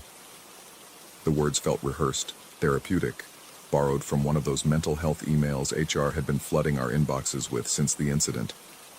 Incident, that's what they called it, as if she'd simply experienced a mild inconvenience, rather than collapsing in the lobby of the Westlake Center building. Her heart stopping between one breath and the next at 29 years old. I'd been the one to identify her personal effects. Her security badge, still clipped to her blazer. The data analysis report she'd been carrying, its pages scattered across the marble floor like oversized confetti. Her phone, screen cracked, displaying 17 unread messages. I poured myself 3 fingers of whiskey and didn't bother with ice. The burn helped. It gave me something concrete to focus on, something that existed firmly in the physical world of cause and effect. Alcohol applied to mucous membranes equals pain equals real. Sleep came eventually, though I couldn't say I rested. The next morning, I almost convinced myself it had been nothing. A nightmare within a nightmare, grief playing tricks, the thermostat glitching the way all smart home devices eventually do, planned obsolescence dressed up as innovation. I made coffee, answered emails, participated in the 9 a.m. stand-up meeting with my camera off because I looked like something dredged from the bottom of Elliott Bay. But then I went to get my mail. The hallway felt longer than usual. The perspective stretched like a forced perspective photograph. My footsteps echoed with a delay that didn't quite match my pace, and every light fixture I passed flickered, not dramatically, not the horror movie strobe effect, but just a momentary brownout, a dimming so brief I might have imagined it. Except they did it in sequence, each one waiting for me to pass beneath it before stuttering. The mailbox yielded nothing but coupons and a water bill. I turned to head back, and that's when I saw her. Not in the flesh, not exactly. A shadow at the end of the corridor, standing in front of the thermostat for the building's common area. The same posture, the same height, the same slight cock of the head she used to do when reviewing code that didn't make sense. The shadow didn't move, but I felt observed, studied, the way you feel a camera lens finding your face in a crowd. I blinked hard, counted to 3. When I opened my eyes, the shadow was gone, but the thermostat's LED display blinked frantically, cycling through temperatures. 72, 45, 80, 32, 100, 50, 50 degrees, the same number from last night. I walked back to my apartment slowly, fighting the urge to run. Running would mean I was afraid, and I couldn't afford to be afraid of my own building, my own mind, my own grief doing what grief does. Work offered no sanctuary. Our office occupied the 11th floor of a glass tower downtown. All open floor plans and collaborative spaces, the kind of environment designed by people who'd never experienced the existential dread of trying to concentrate while someone microwaves fish in the break room. Her desk sat 3 rows away from mine, still decorated with the same clutter of sticky notes and coffee rings. Nobody had cleaned it yet. HR said they were respecting the grieving process, but I suspected they just didn't know what to do with the desk of someone who'd ceased to exist mid-project. I tried to focus on quarterly projections, but the numbers kept blurring. Twice I caught myself staring at her empty chair, expecting to see her hunched over her keyboard, wearing those ridiculous oversized headphones she claimed helped her think. The office felt too quiet despite the ambient noise of 40 people working. That same pressurized silence from the dream, like being underwater, everything muffled and strange. At lunch, I made the mistake of mentioning the thermostat incident to one of the other analysts. He laughed, not unkindly, and suggested I call maintenance. "These smart thermostats are garbage," he said, gesticulating with a fork full of salad. Mine thought I was trying to freeze myself to death last winter. Turned out to be a Wi-Fi connectivity issue. Logical, reasonable, boring. I wanted it to be boring. The afternoon dragged. I attended meetings that could have been emails, sent emails that should have been meetings, and performed the elaborate corporate theater of appearing busy while accomplishing nothing.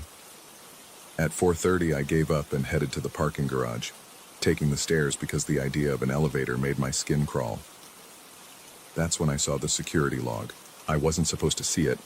It was displayed on a monitor near the security desk, and the guard had stepped away, probably for a bathroom break or a cigarette or whatever security guards do when they think nobody's watching. But there it was, a digital ledger of every key card access to the building, time-stamped and recorded. And there, at 2:17 a.m., was her badge number. Not her name. The system had already deactivated her profile, but the numerical identifier, the one I'd memorized from processing her personal effects. The log showed an entry attempt at the 3rd floor turnstile, the gates opening and closing, like something was testing the mechanism, learning the rhythm. 2:17 a.m., the exact time I'd woken from the dream. My hands started shaking. I pulled out my phone, took a picture of the screen, then immediately felt ridiculous. What was I going to do, show it to someone? File a report? Yes, officer. I'd like to report a ghost using her deactivated security badge to haunt the turnstiles. I left quickly, before the guard returned, before I had to explain why I was photographing security logs, before the pressure in my skull became unbearable. The drive home exists in my memory as a series of disconnected images. Red lights, the sound of windshield wipers though it wasn't raining, the radio cycling through static between stations. I kept checking the rearview mirror, expecting to see her in the back seat, finger pressed to her lips, demanding silence for reasons I couldn't fathom. She wasn't there, but the absence felt worse than a presence would have. My apartment building loomed against the darkening sky, its windows reflecting clouds like bruises. I sat in the parking garage for 15 minutes, engine running, trying to summon the courage to go inside. This was absurd. I was a data analyst, a person who dealt in quantifiable realities, in spreadsheets and statistical significance. Ghosts weren't real. Trauma was real. Grief was real. Malfunctioning thermostats and coincidental badge readers were real. But the humming, that frequency, I could still feel it in my bones.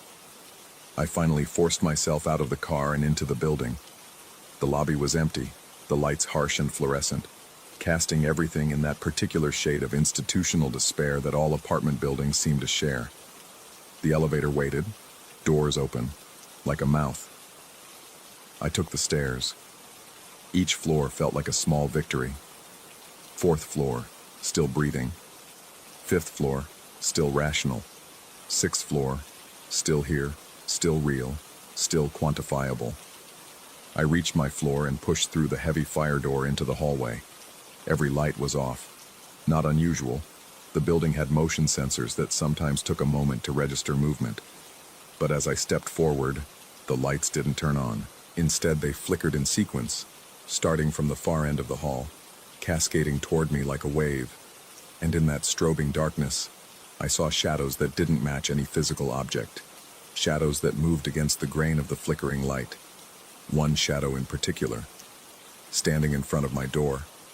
I stopped walking. The lights continued their cascade, reaching me, passing me, plunging the hallway into complete darkness. In that moment of absolute black, I heard it. Not with my ears, but with that same bone-deep perception from the dream. A single sustained note, a frequency that existed just below the threshold of sound, but above the threshold of feeling.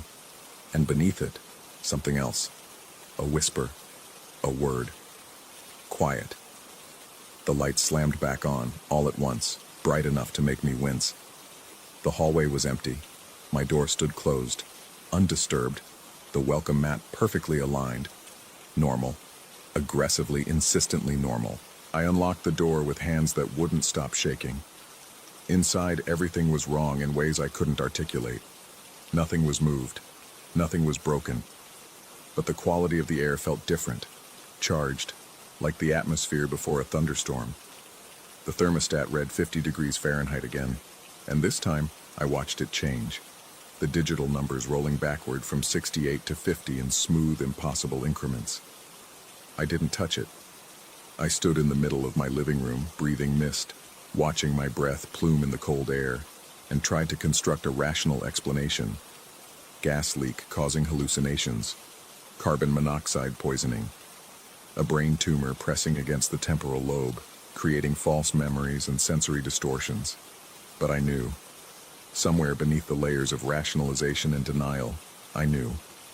She was trying to tell me something. The realization didn't bring relief. If anything, it made everything worse, because it meant accepting that the boundaries I'd always trusted, between alive and dead, between real and unreal, between self and other, were far more permeable than I'd believed. I spent the night on the couch, laptop open, researching. I found articles about grief hallucinations, about the brain's tendency to conjure familiar faces in times of stress. I found forums discussing electromagnetic sensitivity, the way certain frequencies could induce feelings of paranoia and unease. I found everything except an explanation that satisfied the particular texture of what I was experiencing. At 2:17 a.m., I was still awake, waiting. The humming started precisely on time, filling the apartment like water filling a tank. I felt it in my teeth, in my joints, in the soft tissue behind my eyes. The thermostat's display began cycling again. 50, 50, 50, 50, insistent, urgent. And then, in the hallway outside my door, I heard footsteps, not walking, pacing, back and forth, the rhythm irregular, agitated. I pressed my eye to the peephole and saw nothing, just the empty hallway with its institutional carpet and its motion sensor lights burning steady. But the footsteps continued. I grabbed my phone, ready to call building security, ready to call anyone, when I noticed something. The pacing had a pattern. 3 steps, pause. 2 steps, pause. 5 steps, pause. 3, 2, 5. Again and again, her badge number. I stood frozen, phone in hand, while the pieces tried to assemble themselves into something comprehensible. The cold, the silence, the security log showing impossible access, the lights cascading like a signal, all of it pointing towards something she needed me to understand, some message she was trying to transmit through the only medium available to whatever she'd become. The pacing stopped. I waited, breath held, for what felt like hours, but was probably only seconds. Then, slowly, deliberately, I heard it. A single knock on my door. Not from the outside, but from the inside, from the wall behind where I stood. as if something was trying to reach through the drywall itself.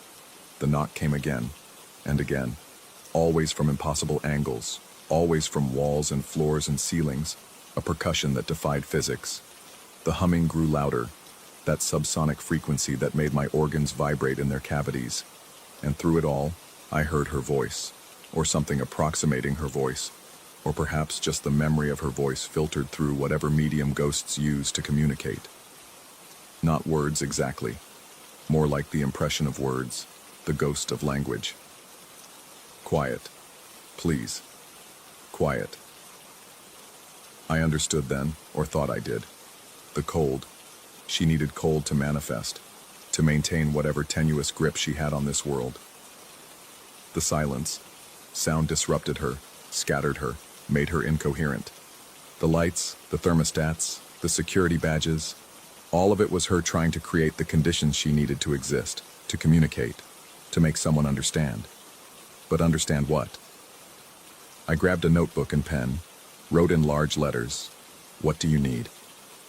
I held it up to the empty room, feeling absolutely insane, feeling absolutely certain. The lights went out. In the darkness I heard movement, felt displacement of air, sensed presence in the way you sense another person in a pitch-black room. Something cold touched my hand, not flesh, not quite, but something with the memory of flesh, and guided the pen across the paper. When the lights returned, I looked down at what had been written. Not words, numbers, coordinates, latitude and longitude, precise to 6 decimal places. I pulled up a map on my phone, entered the coordinates, and felt my stomach drop. The location was in the Westlake Center building, 3rd floor, right where she died. The temperature in my apartment began to rise, the thermostat climbing rapidly. 55, 60, 65, 70. The humming faded. The pressure in my skull released, and I was alone again, truly alone, with nothing but a piece of paper covered in numbers and the growing certainty that whatever had just happened would never happen again unless I went to that location. She'd used everything she had to tell me. Now the choice was mine. I sat on my couch as dawn broke, watching the sky transition from black to gray to that peculiar urban orange of morning. The coordinates stared up at me from the page. I could ignore them. I could tear up the paper, throw away the notebook, call a therapist, increase my medication, do all the reasonable things a reasonable person would do when confronted with the impossible. But I won't. I can't. Because somewhere in the building next door, in the exact spot where her heart stopped and her consciousness scattered into whatever strange frequencies the dead inhabit, there's something waiting. Some truth she needs revealed. Some secret that couldn't rest even when she could not. And I'm the only one who heard her message. The only one she trusts to be quiet enough.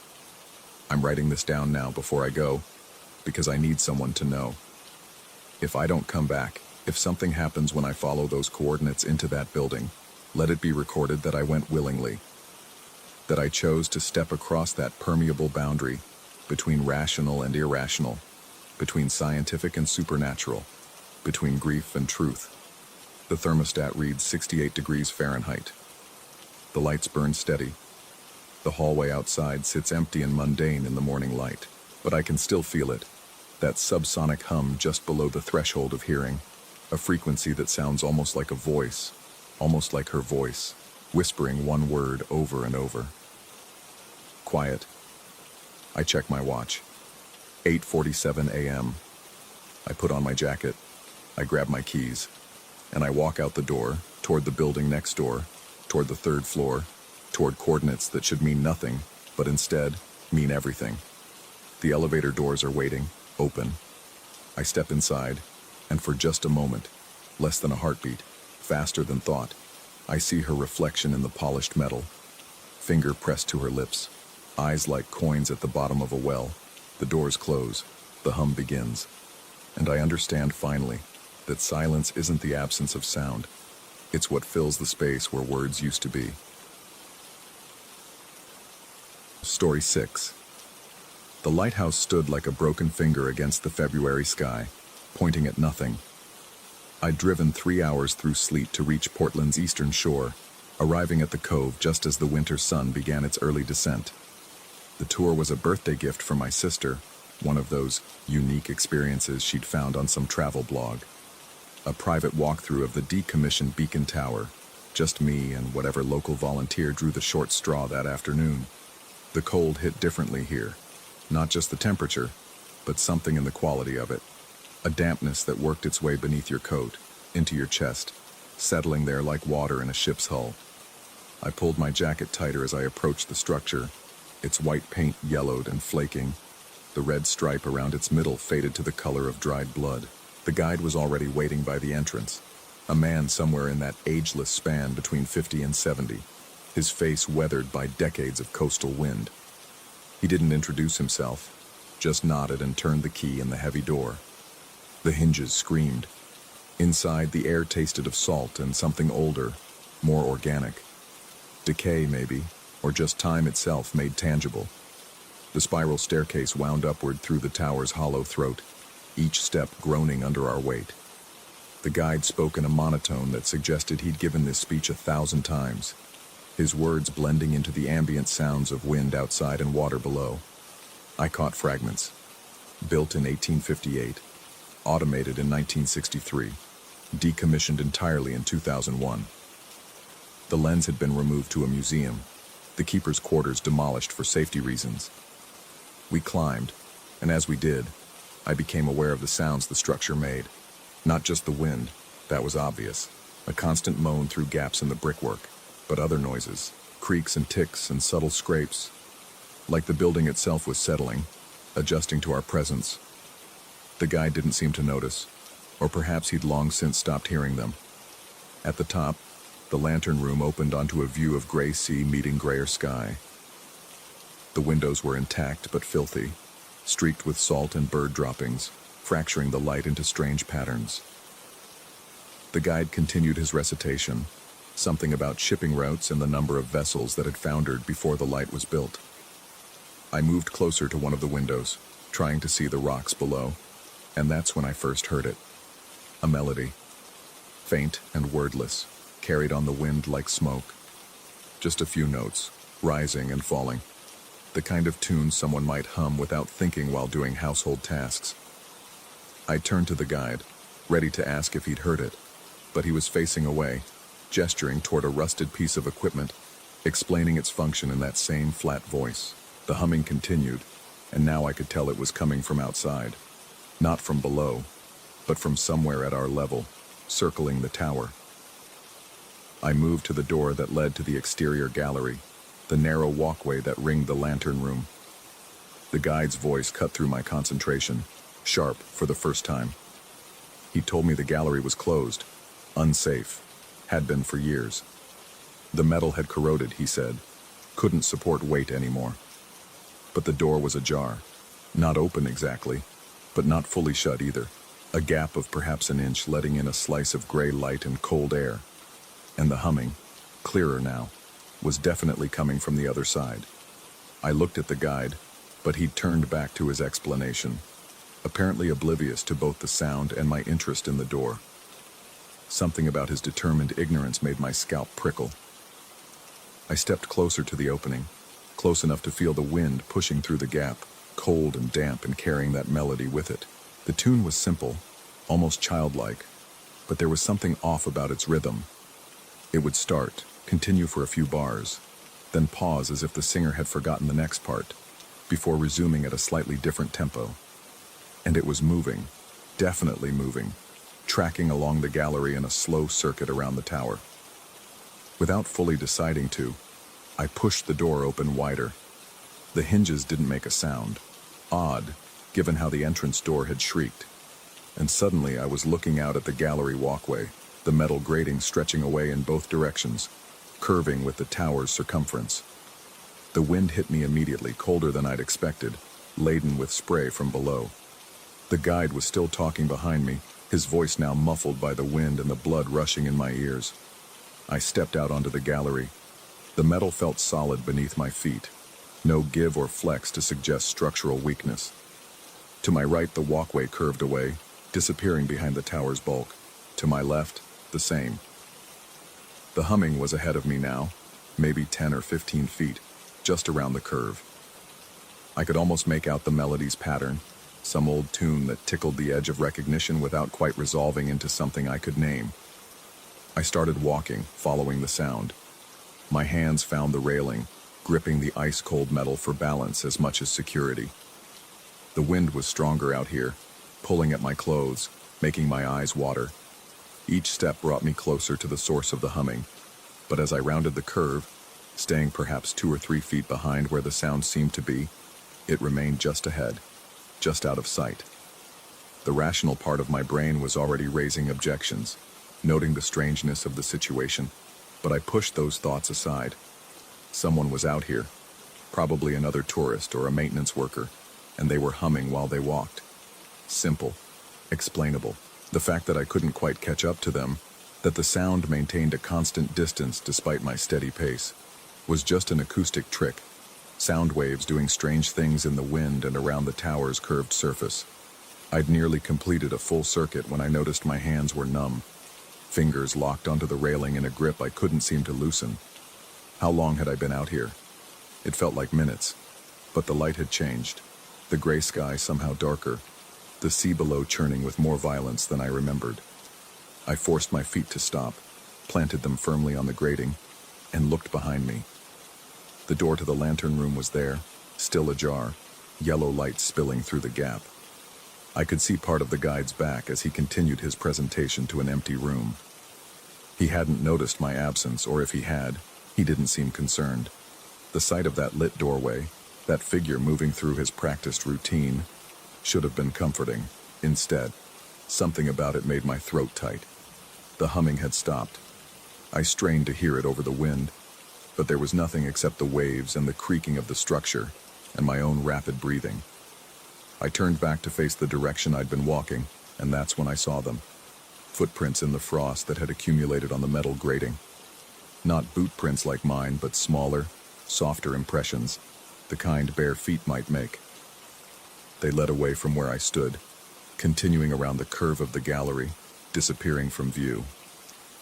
I pulled out my phone, the screen's brightness startling in the dim light, and started recording.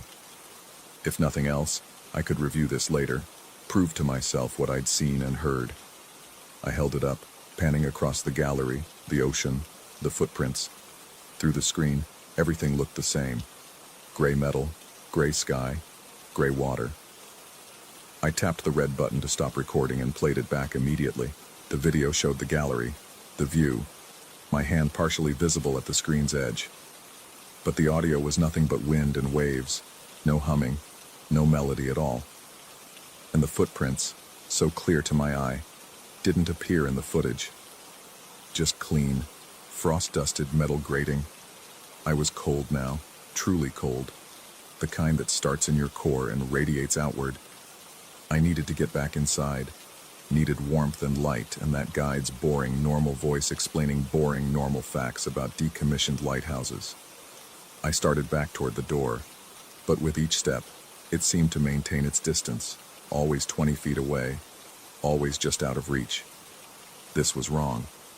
This was impossible. I'd walked maybe a quarter of the way around the tower when I'd stopped. The door couldn't be more than 50 feet away. I started walking faster, my numb fingers sliding along the railing, my breath coming in visible puffs. The door remained distant, and worse. The humming had started again. But this time it was behind me, following rather than leading. I broke into a run, my feet slapping against the grating, the sound echoing strangely.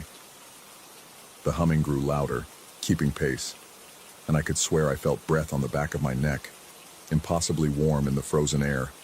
My lungs burned, my legs felt heavy, and still the door stayed ahead of me, unreachable. Then, abruptly, I was there. My hand hit the door, pushed it open, and I stumbled into the lantern room, my momentum carrying me forward until I collided with the central post. I stood there, gasping, while the guide turned to look at me for the first time since we'd entered the tower. He asked if I was all right, his voice carrying a note of mild concern, as if I'd simply lost my footing on the stairs. I tried to explain. The door, the gallery, the humming. but the words came out disjointed, frantic. He listened with the patient expression of someone accustomed to tourists getting worked up over nothing, then gently explained that the exterior gallery had been removed during the last renovation in 2015. Structural concerns, he said. Rust damage. The door in the lantern room now opened onto nothing but air and a 70-foot drop to the rocks below. I turned to look at the door. It was closed now, secured with a chain and padlock that definitely hadn't been there before. Through the grimy window beside it, I could see only sky and distant water.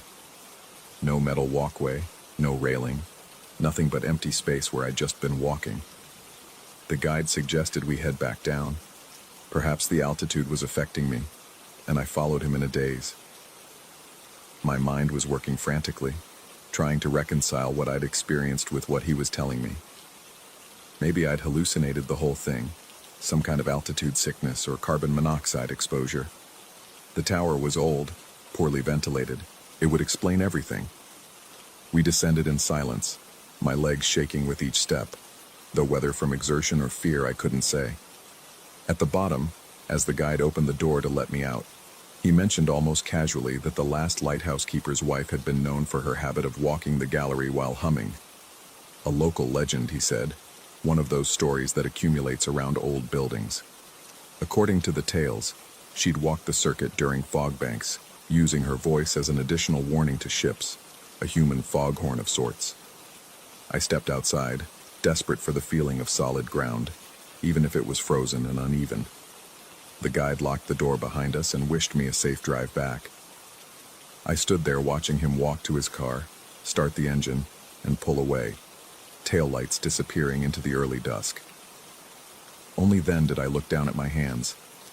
They were scratched, superficial marks like I'd been gripping something rough and rusty.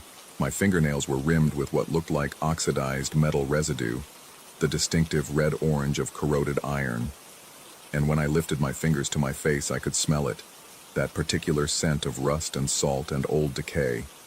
I should have left then, gotten in my car, driven back to the city, written off the entire experience as a stress-induced episode or a reaction to something in the tower's air. Instead, I walked around to the seaward side of the lighthouse, picking my way over the rocks, looking up at the tower's height. The lantern room was visible from here, its windows catching the last light, and extending from it, circling its circumference like a halo, I could see the metal gallery. Thin and rusted, yes, but undeniably there. Sections of the railing were missing, gaps like broken teeth, and the grating looked precarious, bowed in places. But it existed. It was real. I raised my phone again, hands shaking so badly I could barely hold it steady, and took photo after photo. In each one, I watched the screen show the lantern room standing alone against the sky. No gallery, no walkway, nothing but smooth stone and those grimy windows reflecting the dying light. That was 6 months ago. I've been back to Portland 3 times since then, always finding reasons. Work conferences, visiting friends, anything to justify the trip.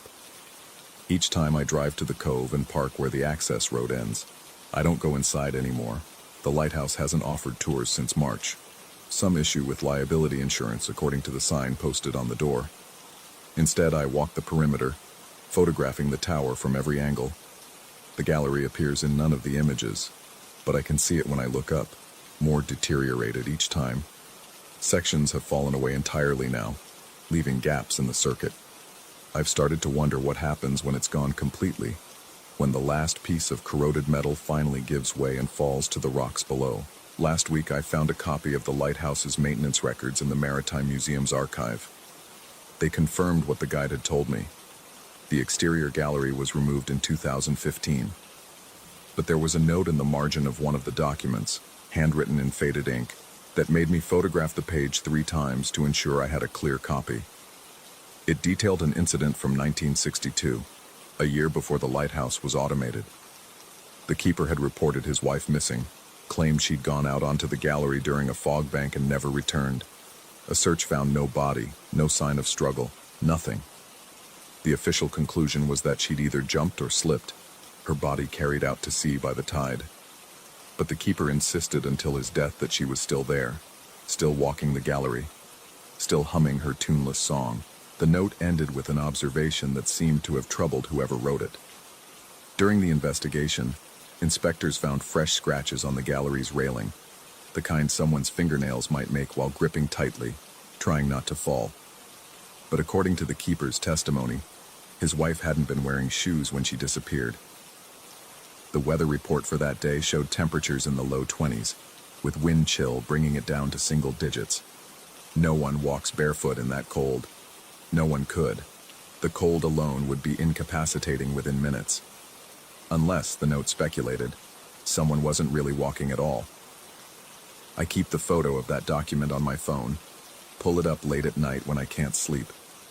The scratches on my hands healed within a few days, but sometimes, in certain light, I can still see the marks, faint parallel lines on my palms where I'd gripped that railing that doesn't exist, that I walked upon anyway. My sister called yesterday to ask if I'd enjoyed her gift.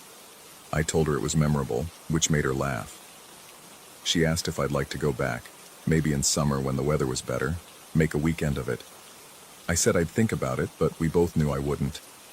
I've been back enough already. What I didn't tell her is that I've started hearing it in my apartment sometimes, late at night when the wind picks up. Not outside my window, but somehow closer, more intimate. A humming, tuneless and patient, that seems to circle my building the way it circled that tower.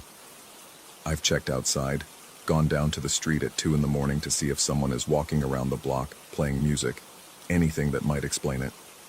There's never anyone there, just empty sidewalks and streetlights and the sound of distant traffic.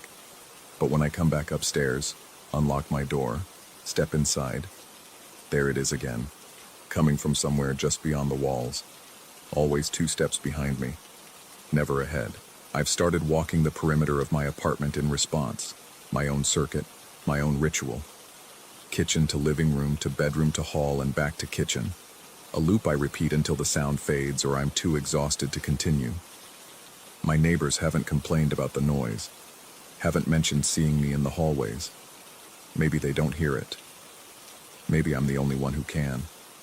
Or maybe they do hear it, and they're walking their own circuits, following their own melodies, each of us trapped in our own version of that gallery, forever pursuing something that stays just out of reach, just around the curve, just beyond where we can see. I've thought about calling the guide, tracking him down somehow, asking him what he really knows about that tower, whether he's heard the humming too, whether he's seen the gallery that the cameras can't capture, whether he knows what happens to people who walk in places that no longer exist, who grip railings that aren't there, who follow sounds that have no source. But I haven't. Maybe because I'm afraid he'll tell me he doesn't know what I'm talking about, that he's given hundreds of tours and never heard anything unusual. Or worse, maybe he'll confirm it all, tell me I'm not the first, that others have come back to the cove, trying to find answers, trying to understand what they experienced. Maybe he'll tell me that some of them never left, that they're still there, still walking, still listening for something they'll never quite catch. I've started sleeping with my lights on, but it doesn't help. Light doesn't affect sound, doesn't stop that patient, persistent humming from working its way through the walls, around the corners, into the space between waking and sleeping, where certainty dissolves and everything becomes possible. Sometimes I think about driving back to Portland one more time. Not to the lighthouse. I'm done with that place, at least in the daylight. But at night maybe, in the dark, when the distinction between what exists and what doesn't becomes negotiable. Maybe then I could see clearly, could understand what really happened on that gallery, in that circuit I walked that somehow both was and wasn't there. But I don't think I will. Because part of me already knows the answer, has known it since that moment I stepped onto solid metal that didn't exist, since my hands gripped a railing that had been removed a decade ago. Part of me understands that some boundaries, once crossed, can't be uncrossed. Some circuits, once begun, continue forever. And late at night, when the humming grows loud enough to drown out everything else, when I find myself walking my apartment's perimeter without having consciously decided to move, I wonder if I'm still there, if I ever really left, if some part of me is still on that gallery, still following that sound, still trapped in that moment of pursuit. my feet moving forward while the destination stays forever ahead. Just out of sight, just around the curve of the tower. The rest of me, the part typing this, the part that goes to work and talks to my sister and pretends everything is normal. Maybe that's the ghost. Maybe I've been looking at it backwards all along. Maybe the keeper's wife isn't the one who disappeared. Maybe she's still there, substantial and real, walking her gallery in the cold and fog. Maybe we're the ones who vanished. Those of us who left, who drove away and tried to return to our ordinary lives. Maybe we're the echoes, the memories, the stories people will tell about that tower years from now. Maybe when I hear that humming, it's not coming from outside at all. Maybe it's coming from me.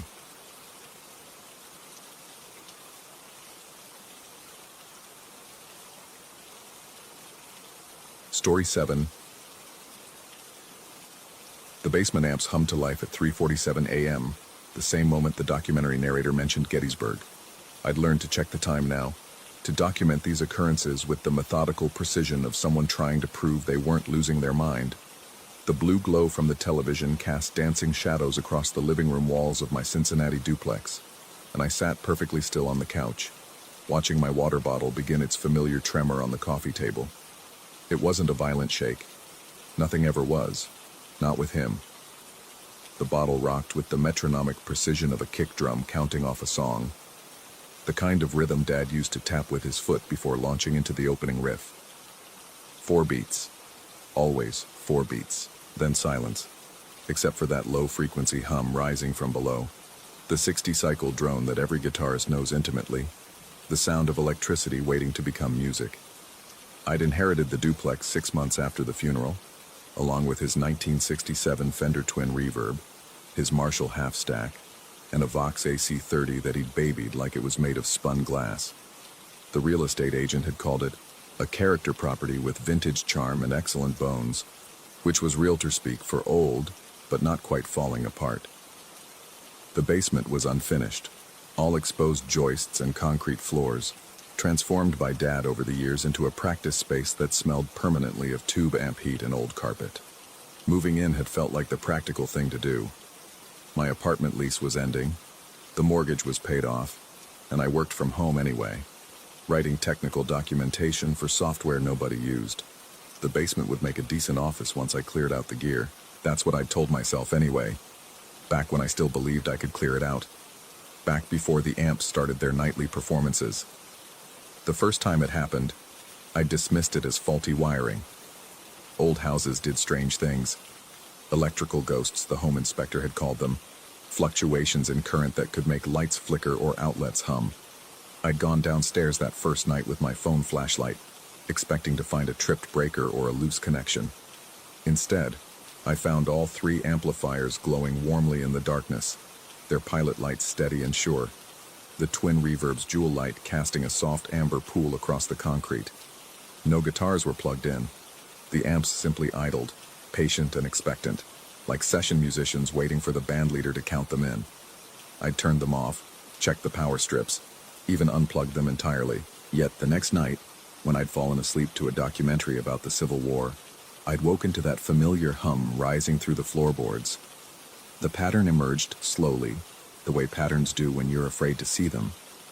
The amps only activated when I played documentaries or lectures, never during movies or music.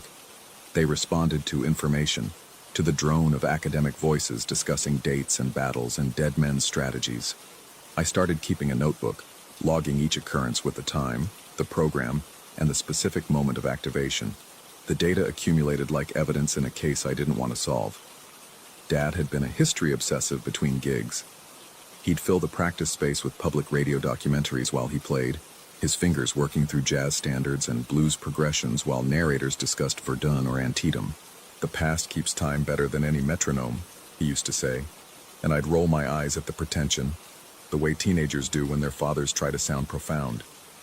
Now I lived in his house, fell asleep to the same historical narratives, and felt the floorboards vibrate with sympathetic frequency every time some PBS voice mentioned a battlefield. I'd tried everything to rationalize it, checked the circuit breakers weekly, hired an electrician who found nothing wrong, and looked at me with the careful neutrality people reserve for those they suspect might be unstable. unplugged the amplifiers, and watched them stay silent until I plugged them back in and queued up a documentary, whereupon they'd wake with the reliability of well-trained animals responding to a familiar command. The water bottle incident changed things. That happened 3 weeks ago, the first time the phenomenon extended beyond the basement. I'd been heating water for tea, too wired to sleep despite the late hour, when the documentary reached the section about Sherman's March. The bottle had been sitting on the kitchen counter, perfectly still, and then it began to rock with that same 4-beat rhythm, 1, 2, 3, 4, 1, 2, 3, 4. The tempo of every song Dad had ever taught me to play. I'd watched it happen with a detachment that frightened me more than the event itself. This was the moment, I'd thought, when a rational person would panic, would call someone, would do anything except stand there cataloging the experience like a naturalist observing some newly discovered species of dread. But I'd simply picked up the bottle, felt the vibrations cease at my touch, and carried it downstairs. The basement amps had been glowing, as expected, all 3 of them forming a small constellation of pilot lights in the darkness, drawing maybe 30 watts combined, barely enough to power a decent reading lamp, yet something about their presence felt expectant, almost hungry. I'd set the water bottle on top of the twin reverb, watched it resume that rhythmic tremor, and felt something crack in the architecture of my understanding. Chega pai, I'd said, surprising myself by speaking in Portuguese, the language he'd used when he was frustrated or tired, or trying to make a point stick. Nem no ensaio dava microfonia assim. Enough, Dad. Not even at rehearsal did you get feedback like this. The 60-cycle hum had died instantly. Not faded, not powered down, simply stopped, as if someone had flipped a switch or severed a connection. The silence that followed felt intentional, almost reproachful. I'd stood in that basement for 20 minutes, waiting for something else to happen, but the amps had remained dark and quiet, their pilot lights extinguished for the first time since the disturbances began. Sleep became theoretical after that. I'd lie upstairs listening for the hum, straining to hear any sound from below, but the basement stayed silent night after night. The documentaries played on, their narratives washing over me without consequence, and I began to wonder if I'd imagined everything, if stress and grief had collaborated to produce an elaborate hallucination that my desperate mind had mistaken for reality. Then came the vinyl. I'd avoided Dad's record collection, the milk crates full of Brazilian jazz and American blues that he'd accumulated over 4 decades of gigging and collecting. They sat in the corner of the basement beside the record player, a restored Technics turntable that he'd maintained with the same obsessive care he gave his amplifiers. I'd told myself I'd go through them eventually, would donate what I didn't want and keep the rare pressings, but the truth was simpler and more painful. I couldn't bear to touch them yet. But one sleepless night, driven by something I still can't name, I'd gone downstairs and pulled a random album from the collection. Javan's Luz, the 1982 pressing that Dad had special ordered from Sao Paulo and played until the grooves wore smooth. I'd set it on the turntable, dropped the needle, and watched the record spin without amplification, the stylus tracking silently through the opening bars of Oceano. The twin reverb had powered on before the first verse. Not all 3 amps this time, just the twin, Dad's favorite, the one he'd bought used in 1979 and refused to part with despite its weight and its tendency to blow fuses. The pilot light bloomed amber, and the speaker cone began to resonate in sympathy with the turntable's vibrations, producing a sound so faint I had to crouch beside it to hear, but unmistakably there, unmistakably musical. I played the entire album that night, watching the amp remain steady and warm, its tubes glowing softly behind the grill cloth. When the last track faded, I lifted the needle, and the twin powered down immediately, as if it had been waiting politely for the music to conclude. After that, I developed a ritual. Every night around midnight, I'd descend to the basement and play one of his records. Not randomly. I quickly learned that selection mattered. The amp stayed dark for most of my choices, indifferent to my fumbling attempts to understand their logic, but certain albums would wake the twin, and eventually, I discovered the pattern. It was the set list from his last gig. Dad had played a private party 4 days before the heart attack. a 40th wedding anniversary celebration for friends who'd seen him perform for decades. He'd mentioned it in our last phone call, had seemed energized by the challenge of curating the perfect mix of jazz standards and Brazilian classics. I'd found the handwritten set list weeks later, tucked inside the Javan album, his careful block letters listing 9 songs in performance order. Those 9 albums, played in that specific sequence, would wake the twin reverb, play them out of order or skip one, and the basement stayed dark and silent. But follow his set list exactly, and the amp would glow through all 9 records, powering down only when the final track finished. I told myself I was conducting an experiment, gathering data, approaching the impossible with scientific methodology. But the truth leaked through in the hours I spent in that basement, playing records to a ghost-operated amplifier while the rest of Cincinnati slept. I was performing the set list he'd never finished, completing the show interrupted by mortality. The problem was it kept working. A rational haunting, if such a thing existed, should have faded over time. Ghosts were supposed to have unfinished business, messages to deliver, and once those tasks were complete, they'd presumably move on to whatever came next. But Dad's amplifier continued its nightly performances with the reliability of a well-maintained machine, never varying its behavior, never escalating or diminishing. I began to notice other things, details I'd dismissed or overlooked in my initial panic to understand the larger phenomenon. The basement temperature would drop precisely 3 degrees when the twin powered on. I'd verified this with a digital thermometer, checking it obsessively like someone trying to prove their sanity through measurement. The concrete floor would develop a faint vibration during certain songs, a sympathetic resonance I could feel through my socks if I stood in exactly the right spot, roughly where Dad used to plant his feet while playing. And the smell. Christ, the smell was the worst part because it was so specific, so impossible to dismiss as imagination. When the amp was on, the basement would fill with the exact scent of his practice space from childhood. Tube heat mixed with old carpet, and that particular brand of coffee he used to drink during late-night sessions.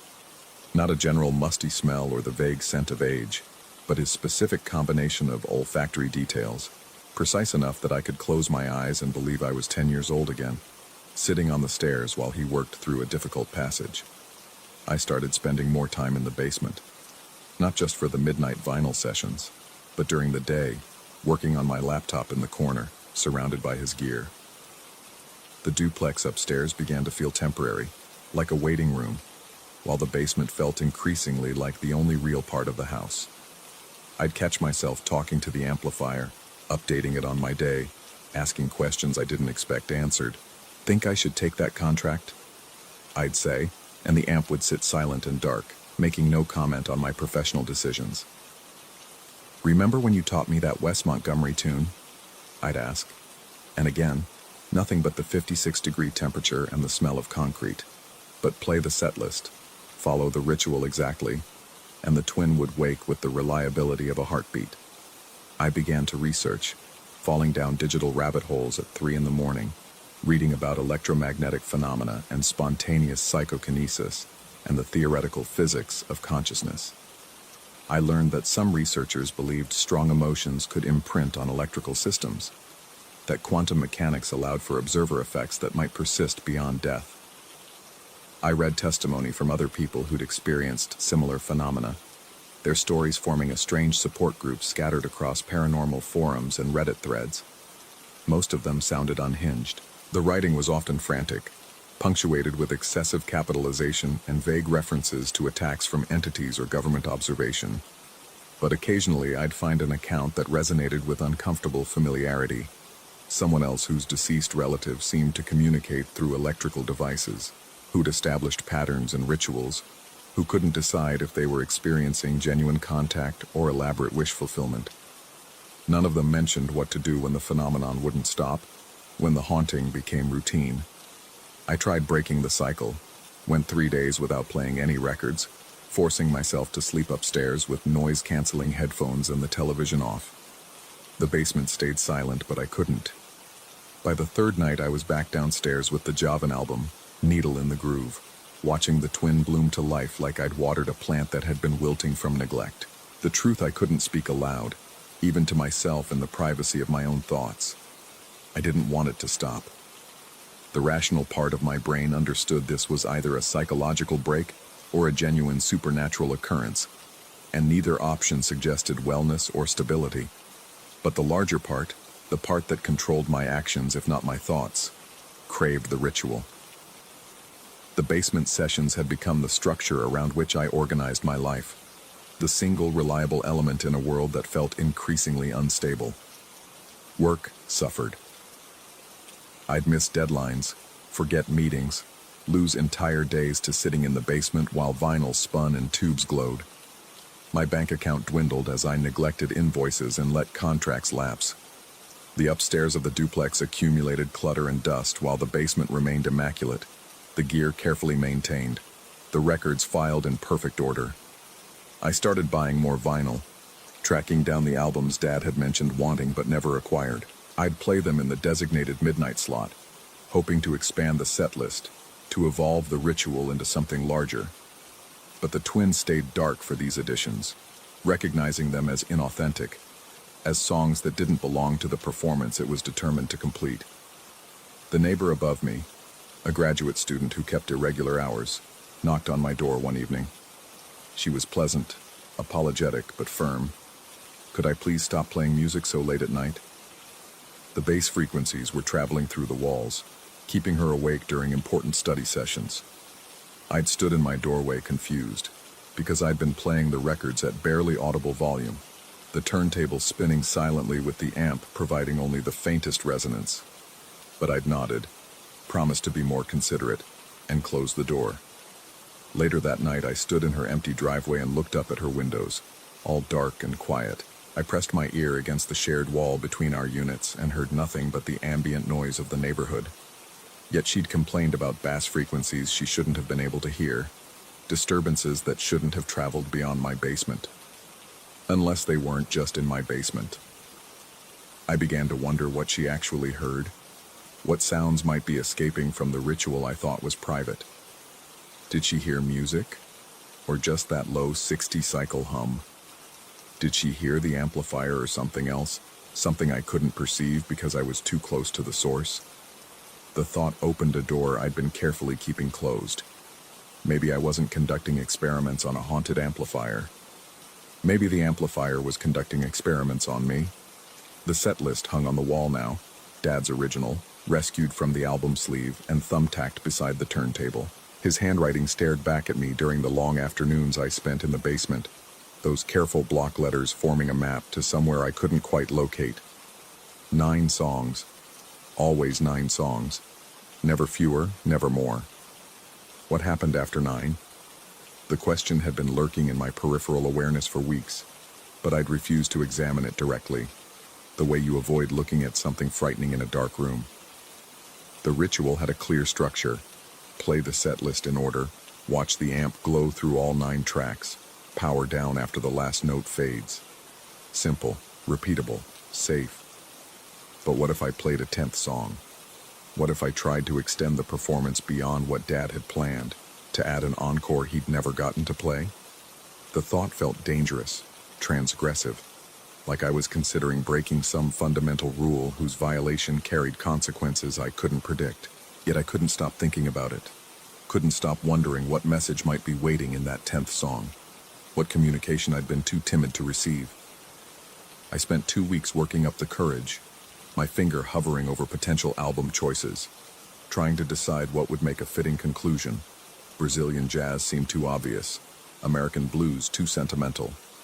I finally selected one of his oldest records, a 1964 pressing of João Gilberto's Gets Gilberto, the album that had started his love affair with bossa nova, the gateway record he'd played for anyone who'd listen. The 9th song ended, Aguas de Marzo, always Aguas de Marzo, and the twin reverb continued glowing, waiting patiently while I lifted the needle and switched albums. My hands were trembling as I set the João Gilberto record on the turntable, as I dropped the needle into the opening groove of Garota de Ipanema. The twin stayed on, not just on, but somehow louder, richer, as if additional harmonics had been added to its resonance.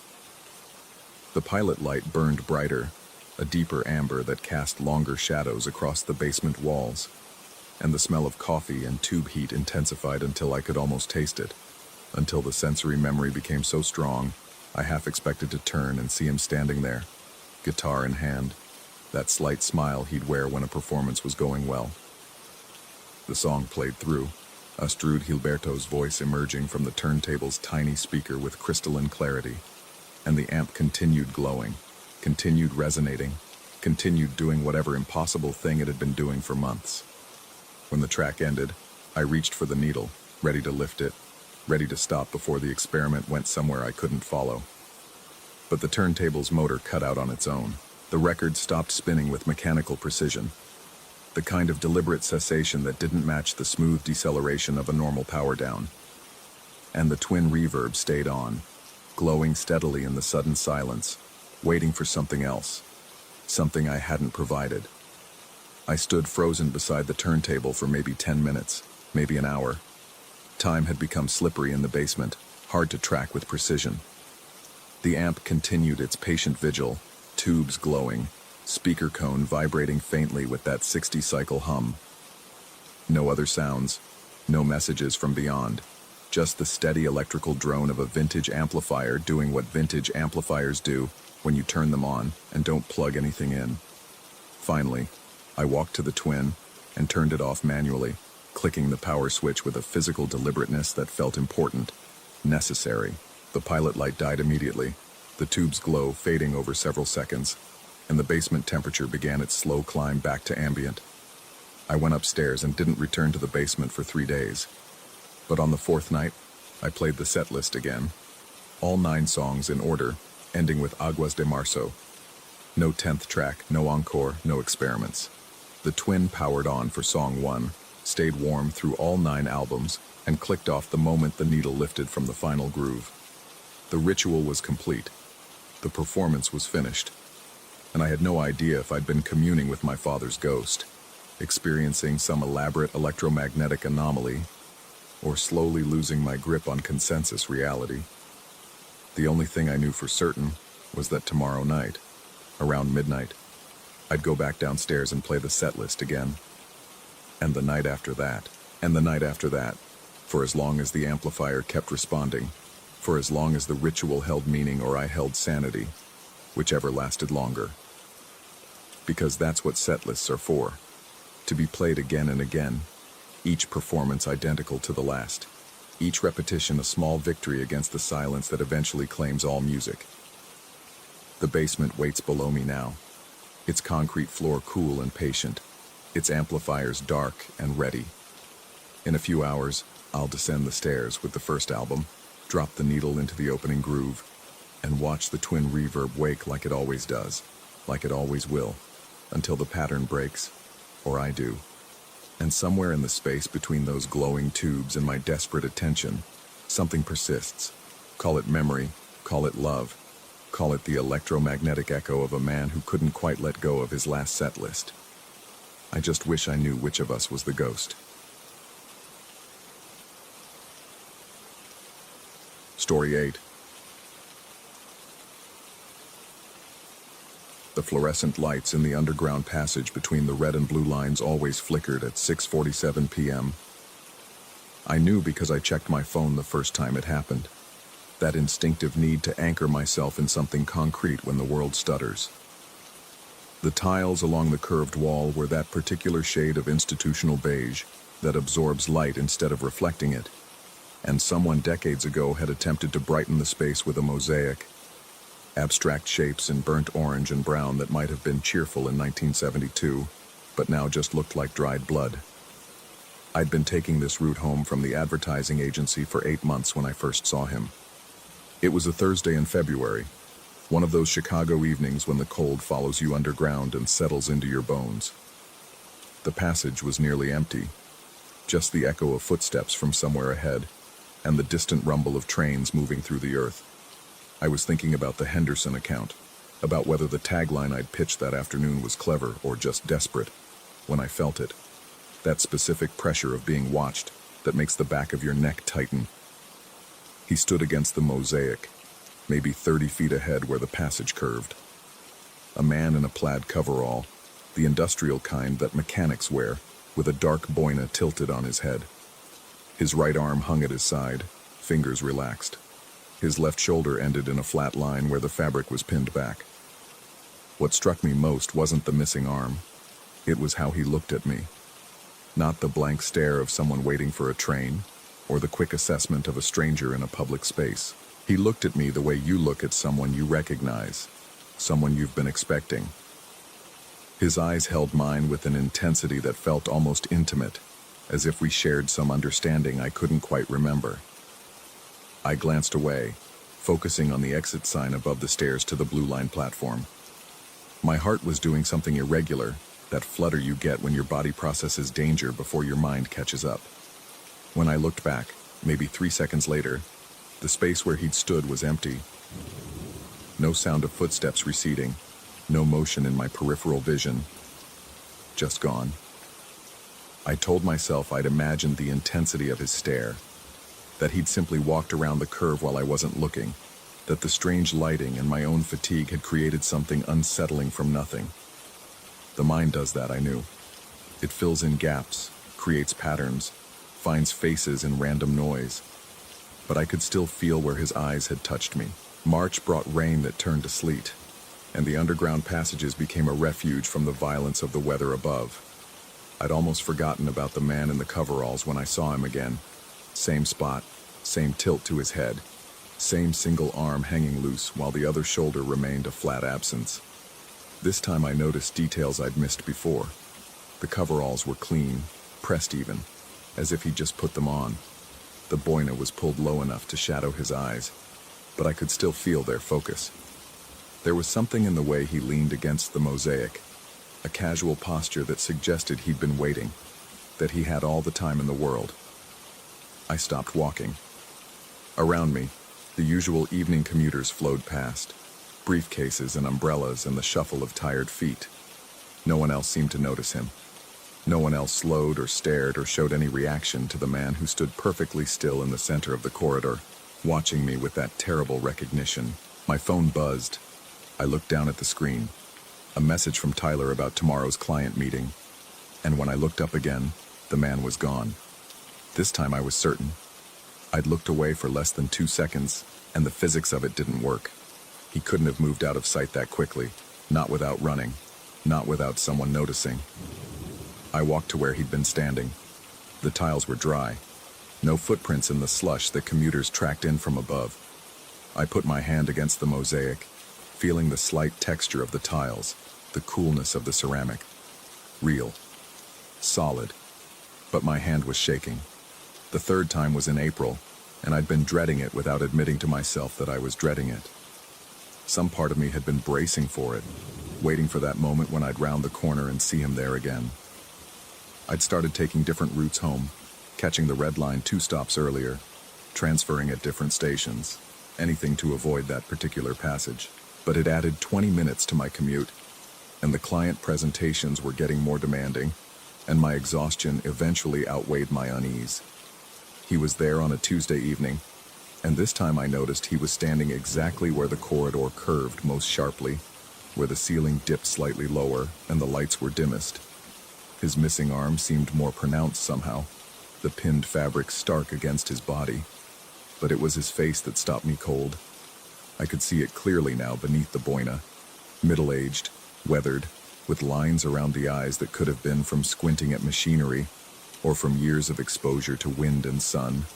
Not threatening, exactly, not even particularly unusual, but looking at me with an expression of profound sadness, as if he knew something about me that I didn't know about myself, as if he was sorry for what I was going to discover. The rational part of my mind, the part that wrote copy and analyzed focus groups and understood the mechanics of persuasion, started cataloging explanations. A homeless man who'd found shelter in the tunnels, someone with a mental illness who'd fixated on this particular spot. A coincidence repeated just enough times to seem like a pattern. The mind creates narratives, I told myself. It finds meaning in randomness because randomness is unbearable. But my body wasn't listening to the rational part of my mind. My body was screaming that something was wrong, that I needed to run, that this place and this man were connected to something I didn't want to understand. I forced myself to walk forward. If he was real, he was just a man. If he wasn't real, then I needed to know that too. I needed to get close enough to prove to myself what he was. 10 feet away, I could see the texture of his coveralls, the pattern of the plaid, the way his one hand curled slightly at his side. 5 feet away, I could see the stubble on his jaw, the exact shade of gray in his eyes. 3 feet away, I could smell motor oil and something metallic and old. I reached out toward him, my hand moving of its own accord, and he smiled. Not a friendly smile, a knowing smile. A smile that said we'd done this before, that we'd do it again, that it didn't matter what I understood or didn't understand, because the pattern was already set. Then I was past him, my hand grasping empty air, and when I spun around, he was gone. But this time I heard something, not footsteps, a sound like metal scraping against concrete, rhythmic and distant, coming from somewhere deeper in the tunnels. I did what any reasonable person would do. I asked around. At the agency, during lunch, I mentioned the tunnels to Tyler. Casual, just commenting on the commute, the strange lighting, how disorienting the underground could be. Tyler got a weird look on his face, the kind of expression people get when they're deciding whether to say something or pretend they didn't hear the question. Finally, he leaned in, lowering his voice even though we were alone in the break room. He told me about a man he'd seen years ago, back when he'd first moved to Chicago and worked at a different firm. Same tunnel, same time of evening. A man in work clothes with only one arm, standing against the wall, watching. Tyler had seen him 3 times over the course of a month, and each time the man had vanished the moment Tyler looked away. He'd thought he was losing his mind, had almost gone to see someone about it, but then he'd changed jobs and didn't use that station anymore, and eventually convinced himself it had been stress, fatigue, the isolation of a new city playing tricks on him. But the way Tyler looked at me when he finished the story, I knew he'd never really convinced himself of anything. He'd just stopped thinking about it because thinking about it was worse than not knowing. I thanked him and changed the subject, but something had shifted. It wasn't just me. It wasn't just in my head. Or if it was in my head, it was in other heads too. And that somehow made it worse. The building above the tunnel was one of those Chicago structures that had been built in the 1920s and forgotten by everyone except the people who had to work there. 6 stories of limestone and narrow windows, housing offices for accountants and immigration lawyers, and a dental practice that always smelled like clove oil. I'd passed it 1,000 times without really seeing it. The woman who cleaned the building was there most evenings when I walked by, usually smoking a cigarette by the service entrance, her cart of supplies visible through the propped open door. I'd nodded to her occasionally, exchanged the kind of minimal pleasantries that urban life requires. I didn't know her name, but I needed to know. I needed someone to tell me I wasn't crazy, or better yet, to tell me I was crazy and explain it in a way that would make the knot in my chest loosen. I found her on a Wednesday evening just finishing her shift. She was older than I'd thought, maybe 60, with the kind of face that has seen enough to not be surprised by much. I asked her about the tunnel below the building, about the passage between the lines, trying to sound casual and academic, as if I was just curious about the history of the station.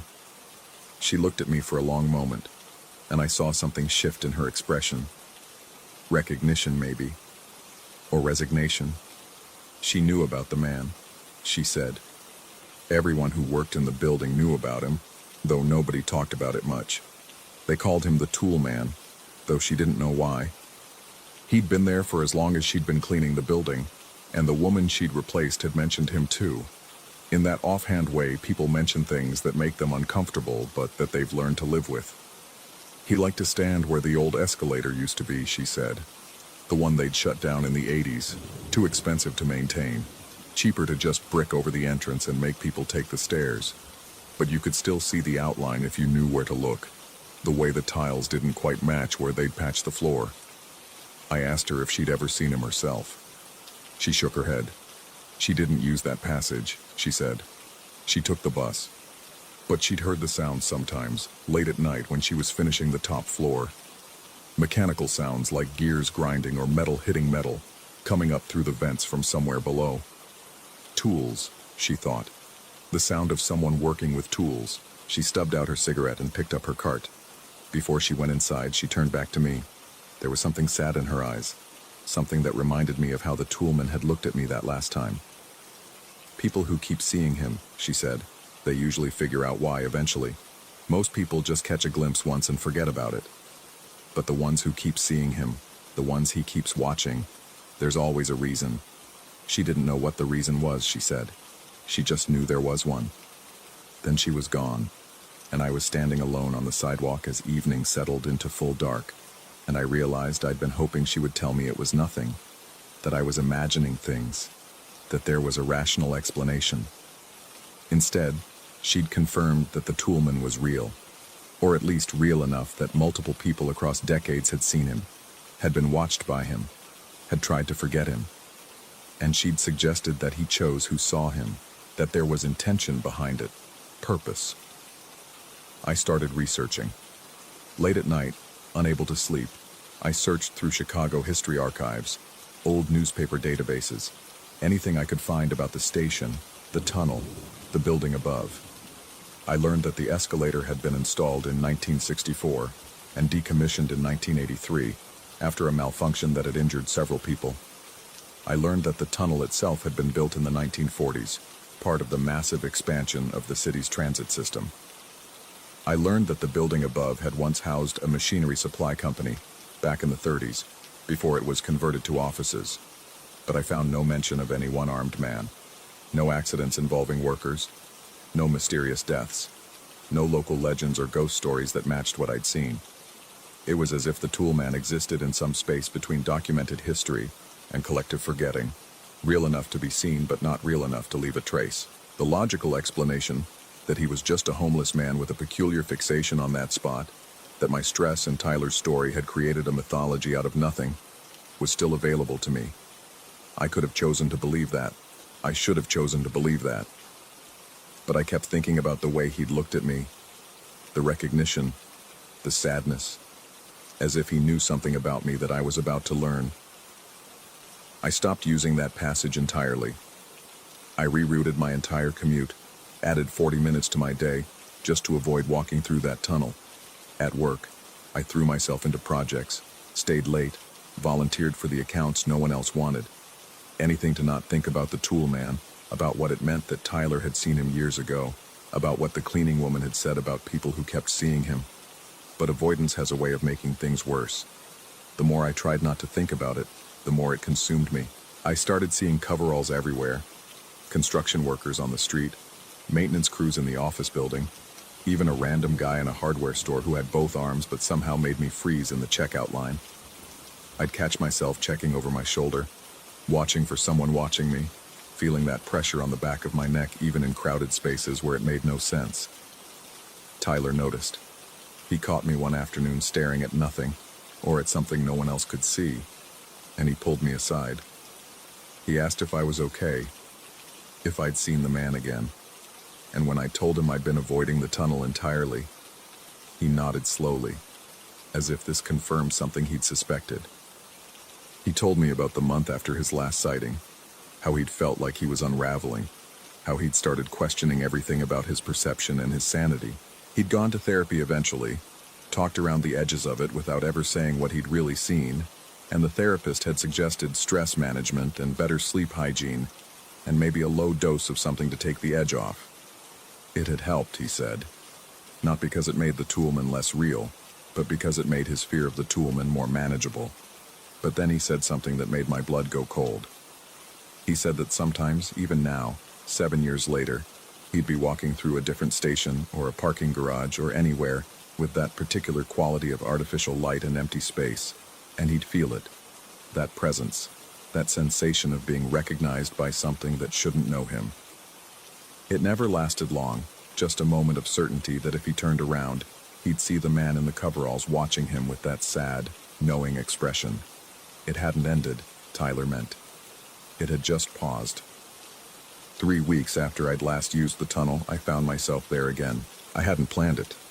I'd stayed late at the office working on a pitch deck, and by the time I finished, it was past 8. The alternative route would have taken an hour, and I was exhausted.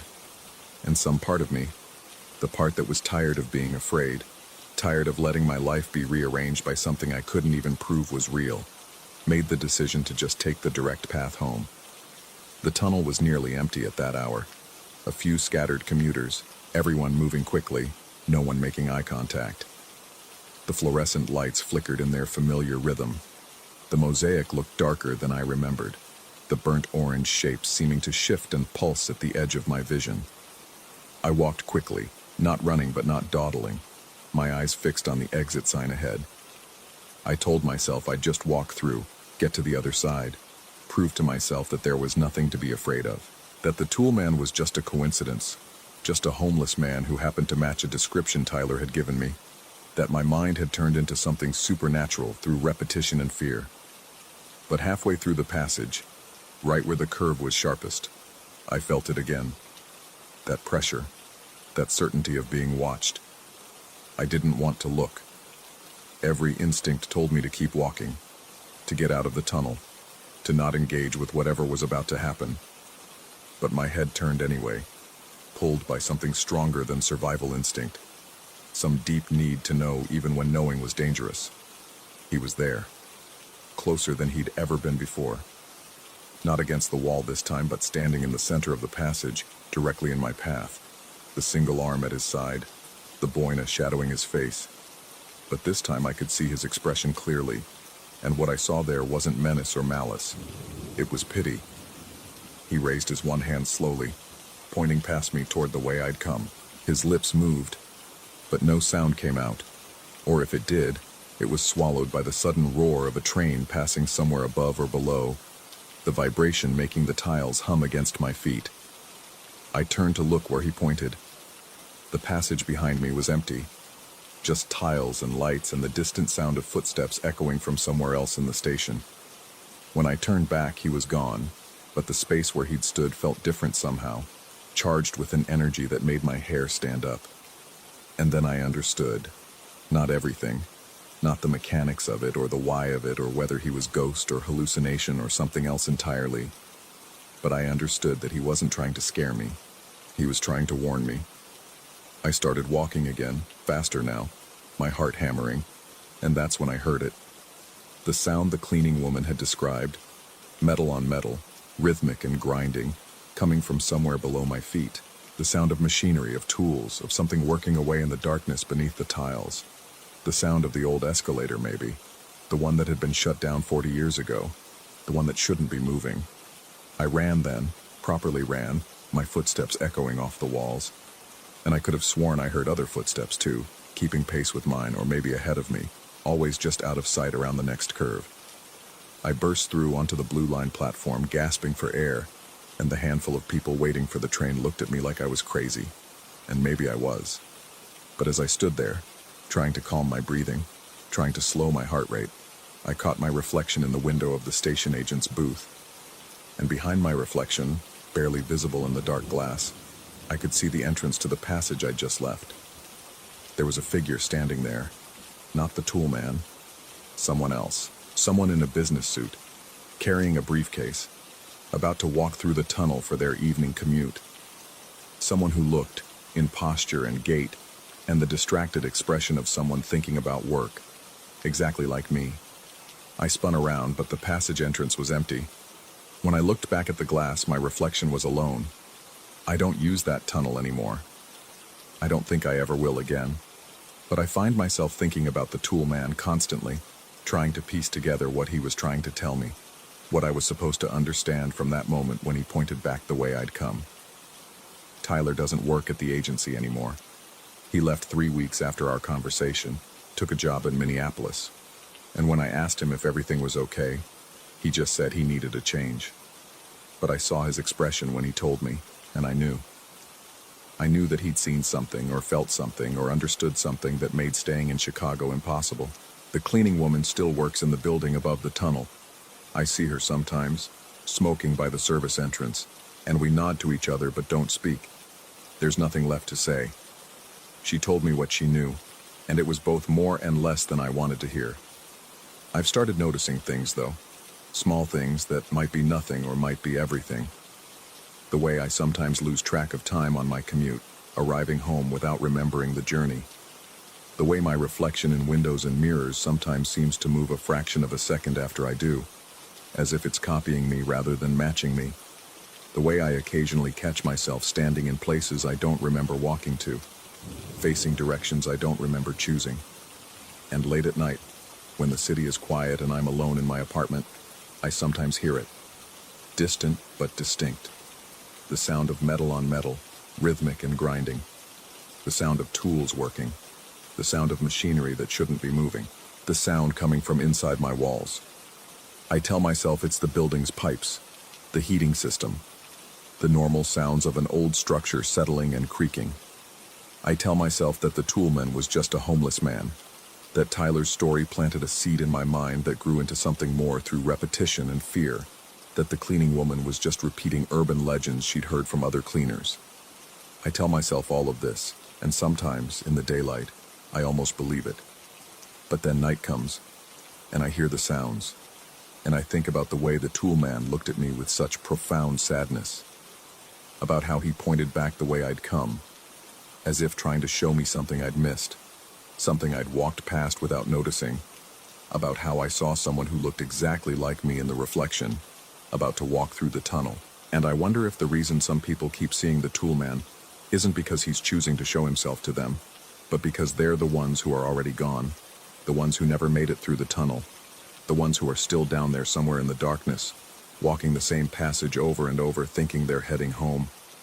I wonder if the toolman stands there and watches because he's the only one who remembers, the only one who knows what happened in that moment when someone looked away, when the lights flickered, when the old escalator that shouldn't be moving started up again. I wonder if he keeps trying to warn us, the ones who can still see him, but we never understand until it's too late.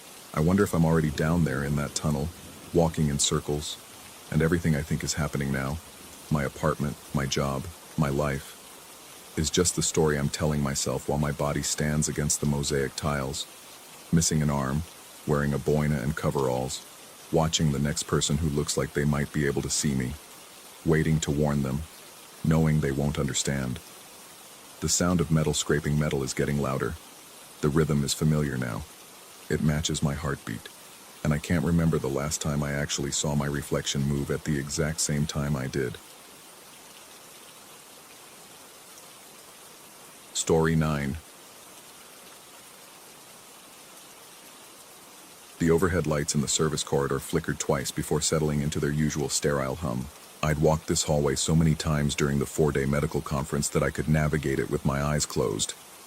Past the storage room with the broken lock, around the corner where the carpet changed from burgundy to navy, straight to the service elevator that reeked of industrial cleaner and something vaguely organic I tried not to think about. That's why, when I saw the alcove on the third night, my first thought wasn't surprise but exhaustion. The kind of bone-deep weariness that makes you see things that aren't quite there, shadows that move wrong, patterns in the wallpaper that seem to breathe. The alcove sat between the storage room and the corner, where I would have sworn there was only wall. A small recess, maybe 6 feet deep, bathed in a yellowish light that seemed to originate from no particular source. Inside, 2 vending machines, one for snacks and one for drinks, both humming with an electrical drone that felt too loud for the space. Between them, a stainless steel sink with a single faucet, the kind you'd find in a janitor's closet. Above the sink, mounted on the wall, a square analog clock with a black frame and white face. 2:46. The second hand didn't move. I stood there in the corridor, my camera bag digging into my shoulder, and tried to remember if I'd ever noticed this space before. Surely I had. 4 days of photographing keynote speakers, breakout sessions, networking events.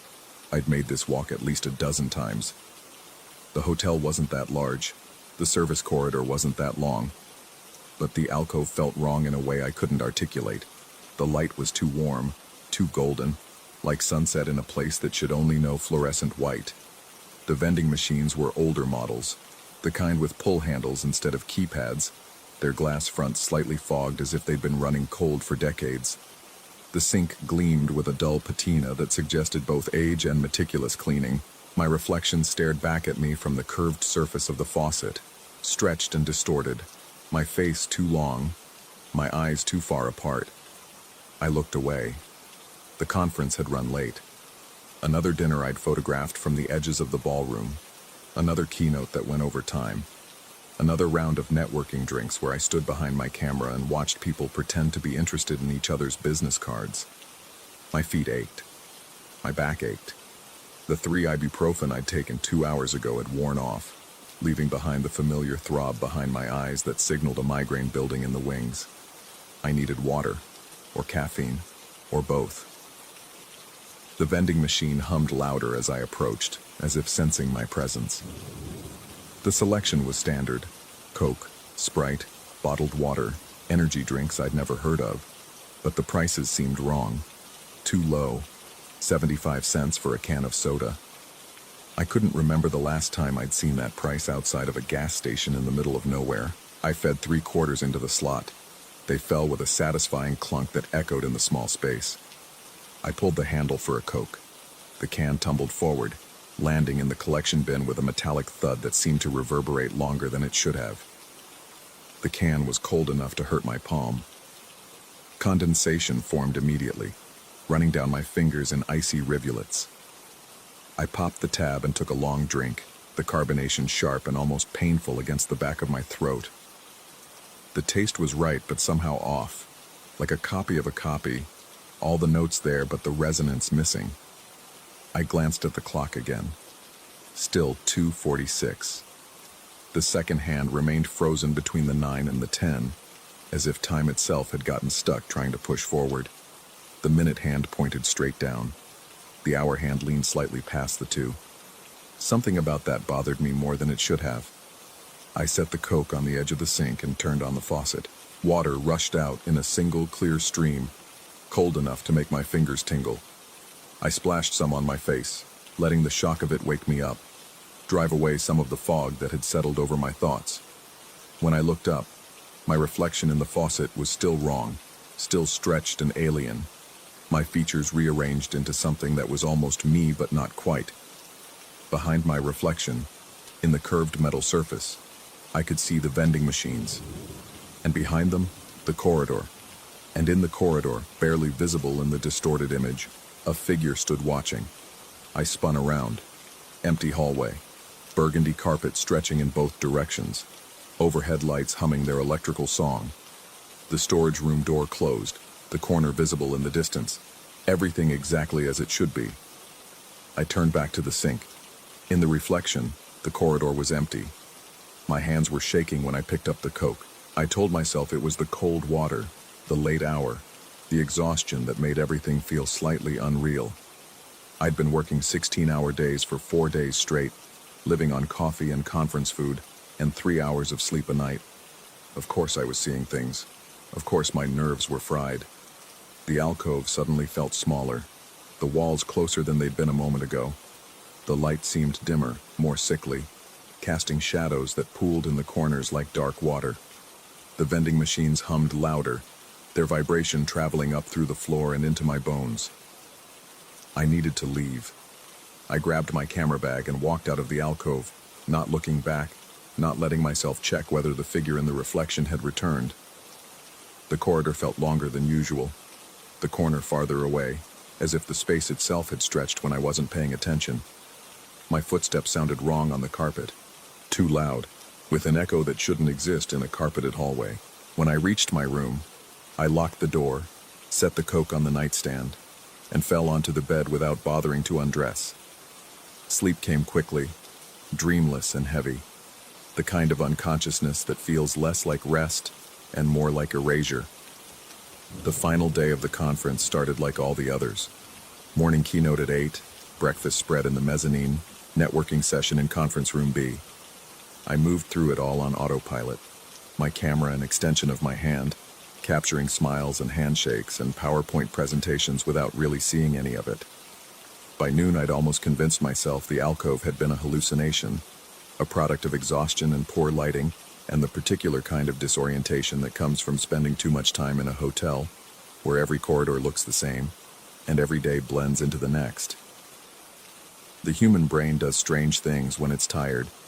It fills in gaps, creates patterns, sees meaning in randomness. I had a break between the lunch session and the afternoon workshops. I needed to refill my water bottle, check my equipment, maybe grab something from the vending machine in the service corridor. The thought stopped me mid-step. I'd been planning to go to the service corridor, the one I'd walked a dozen times, the one I knew like the back of my hand. Except now I couldn't quite remember what was supposed to be there. I stood in the empty hallway outside the conference rooms, my camera bag heavy on my shoulder, and tried to picture the corridor. Storage room, check. Carpet transition, check. Service elevator, check. And between the storage room and the corner, there was wall, just wall. Cream-colored paint, maybe a fire extinguisher in a glass case, possibly a print of some generic landscape. But mostly just wall. No alcove, no vending machines, no sink with a frozen clock above it. The certainty hit me like cold water. I'd been to that corridor yesterday, the day before that. There had never been an alcove. It was impossible. Hotels don't just sprout new rooms overnight. Architecture doesn't rearrange itself while you sleep. But I could still taste the Coke, still feel the cold of the can in my palm. And when I checked my wallet, there was a receipt tucked behind my credit cards, time-stamped $2.46 for a 75-cent purchase at a vending machine that didn't exist. I found myself walking toward the service corridor without consciously deciding to move.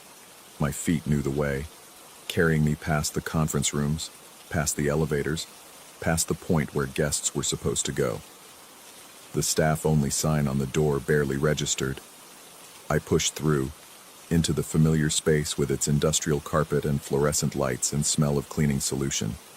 Storage room, carpet transition, and beyond that, the corner, and beyond that, the service elevator. Just wall, cream-colored paint, a fire extinguisher in a glass case, a framed print of a desert landscape, all browns and tans and empty sky. No alcove. I stood there for a long time, staring at the wall, trying to find some seam or discontinuity that would prove I hadn't imagined it. The paint was smooth, unmarked, the color consistent with the rest of the corridor. There was no indication that anything had ever been different. I pressed my palm against the wall. Solid. Cold. Real. The receipt in my wallet felt like it was burning. I pulled it out, unfolded it. The paper was thin, thermal printed, the kind that fades over time. The text was barely visible, the ink already graying at the edges. Sierra Hotel vending machine. Number 3, 1 Coca-Cola, classic $0, 0.75 time, $2.46, thank you for your purchase. Sierra Hotel. That was this hotel, Sierra Reno officially, but everyone called it Sierra Hotel because of the old neon sign on the roof that had lost 2 letters in a windstorm years ago and never been repaired. I looked at the wall again, ran my hand across it, feeling for hidden doors, panels, any sign that the space could open up. Nothing, just wall. My camera bag shifted on my shoulder, and I remembered the Coke can. I'd left it on the nightstand in my room, too groggy to throw it away before I left this morning.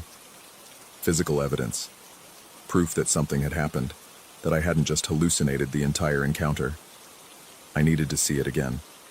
The elevator ride to my floor felt endless, the numbers changing too slowly, the hotel's Muzak version of a song I almost recognized playing too loud in the confined space. When the doors finally opened, I practically ran down the corridor to my room, fumbling with the key card, my hands shaking as I pushed inside. The nightstand was empty. I stood in the doorway, staring at the bare surface where the Coke can should have been. Had I thrown it away? Maybe I'd done it without thinking, muscle memory taking over while my conscious mind was still foggy with sleep. The trash can sat by the desk, and I crossed the room, looked inside. Empty bag, not even a tissue or a gum wrapper. Housekeeping must have come through already. That was it. They'd emptied the trash, taken the can, made the bed that I'd barely disturbed in my exhausted sleep. Standard service. Nothing strange about it. Except the bed wasn't made. The sheets were still rumpled from where I'd collapsed on top of them, still held the impression of my body. The towels in the bathroom were still damp from my morning shower. Housekeeping hadn't been here yet. I checked the trash can again, as if the can might materialize if I looked hard enough. Still empty. I checked under the bed, behind the nightstand, in the bathroom, anywhere it might have rolled or fallen. Nothing. The can had vanished as completely as the alcove. I sat on the edge of the bed and pulled out the receipt again. It was fading faster now, the text barely visible, like something printed a year ago instead of hours. I held it up to the light, trying to make out the details, and that's when I noticed the small print at the bottom. Machine serviced by Timekeeper Vending Co. St. 1946. The receipt was time-stamped 2:46. The clock in the alcove had been stopped at 2:46. A pattern, my exhausted brain whispered. A connection that meant something, if only I could figure out what. I needed to talk to someone. The front desk, maybe, or maintenance. Someone who would know about vending machines in the service corridor, about rooms that appeared and disappeared, about clocks that stopped at specific times. But even as I thought it, I knew how it would sound. I knew the look I'd get. The careful tone people use when they're worried you might be losing your grip on reality. "Sir, are you feeling all right? Have you been getting enough sleep? The conference has been stressful, hasn't it? Maybe you should lie down for a bit." And maybe they'd be right. I'd been working too hard, sleeping too little, pushing my body past its limits. Hallucinations weren't uncommon in extreme exhaustion. The brain started filling in gaps, creating sensory experiences that felt real but weren't. I'd read about it, heard stories from other photographers who'd worked around the clock and started seeing things in the corners of their vision. But the receipt was real. I could feel it between my fingers, see the fading text, the date and time and purchase amount. Unless I'd gotten it somewhere else, some other vending machine in some other corridor, and my tired brain had constructed an entire false memory around it. The thought made my stomach turn. I looked at my camera. 4 days of photos, hundreds of images documenting every moment of the conference. If I'd walked past that alcove before, if it had been there all along, surely I would have noticed it. Surely my eye, trained to see details and composition and the way light fell on surfaces, would have registered an anomaly like that. I pulled up the photos from the previous days, scrolling through them, looking for any image that might show the corridor. Most were from the conference rooms, the ballroom, the mezzanine. But there, near the end of the second day's shoot, a candid of 2 attendees talking in the hallway, and behind them, visible in the background, the service corridor entrance. I zoomed in, my hand trembling as I expanded the image, trying to see past the 2 men in the foreground to the corridor beyond. The resolution was good, professional grade, every detail sharp and clear. Storage room, carpet transition, wall, just wall, no alcove, no vending machines, nothing but cream-colored paint and a fire extinguisher in a glass case. The photo was time-stamped 8:47 p.m., exactly 2 days before I'd found the alcove, or thought I'd found it, or hallucinated it into existence. I scrolled forward, looking for any other images that might show that section of corridor. There was one from yesterday morning, a shot of the conference schedule board near the entrance to the service area, and there, at the edge of the frame, just barely visible, the wall where the alcove should have been, as if I had any right to expect it to be there. But when I zoomed in, when I looked at that sliver of corridor visible in the corner of the image, something was different. The paint looked darker, somehow, or maybe just shadowed. And there, at the very edge, almost cut off by the frame, was that a corner, an indent in the wall? I couldn't tell. The image was too cropped, the angle too sharp. It could have been nothing. A trick of the light, a shadow, a flaw in the sensor. Or it could have been the beginning of an alcove that wasn't there when I took the photo. I didn't go back to the conference that afternoon. I told myself I needed a break, needed to rest, needed to let my mind clear before the final evening's events. But really, I couldn't stop thinking about the alcove, about the receipt that was now so faded I could barely read it, about the Coke can that had vanished from my nightstand. about the clock frozen at 2:46, and the vending machine serviced by a company established in 1946, and the pattern that connected them all like a thread through time. I walked the service corridor 3 more times that afternoon. Morning light, afternoon light, the long shadows of late day. I measured the distance between the storage room and the corner, counted my steps, took photos from every angle. I pressed my ear against the wall and listened for the hum of vending machines, the electrical drone that had been almost painful in its insistence. Nothing. Just wall. Just silence. But each time I turned away, each time I forced myself to walk back toward the main hotel, I felt a pull. Not physical exactly. More like a knowing. A certainty that if I just turned around at the right moment, if I caught the corridor at the right time, the alcove would be there, waiting. The thought should have frightened me. Instead, it felt inevitable. Like something that had always been going to happen, written into the architecture of the building and the pattern of my life.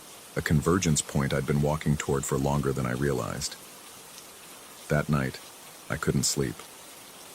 I lay in bed and watched the digital clock on the nightstand tick through the hours. 1:15, 1:43, 2:12. Each minute felt like an eternity. Each change of the numbers a small shock that jolted me further from any hope of rest. At 2:30, I gave up. I got dressed in the dark, grabbed my camera bag, and headed for the service corridor. The hotel was silent in the way only hotels can be in the dead hours of the night. The hum of the air conditioning, the distant rumble of the ice machine, the creak of the building settling. All of it felt too loud in the stillness, every sound amplified and distorted by the emptiness. The service corridor was darker than usual. Some of the overhead lights were off, either on a timer or burned out and not yet replaced. The pools of illumination from the remaining fixtures seemed inadequate, leaving long stretches of shadow between them. I walked slowly, my footsteps muffled by the carpet, past the conference rooms, now silent and locked, past the elevators, their buttons glowing softly in the darkness, past the staff-only door, which swung open with barely a sound. The corridor stretched ahead of me, longer than it should be, the end lost in shadows.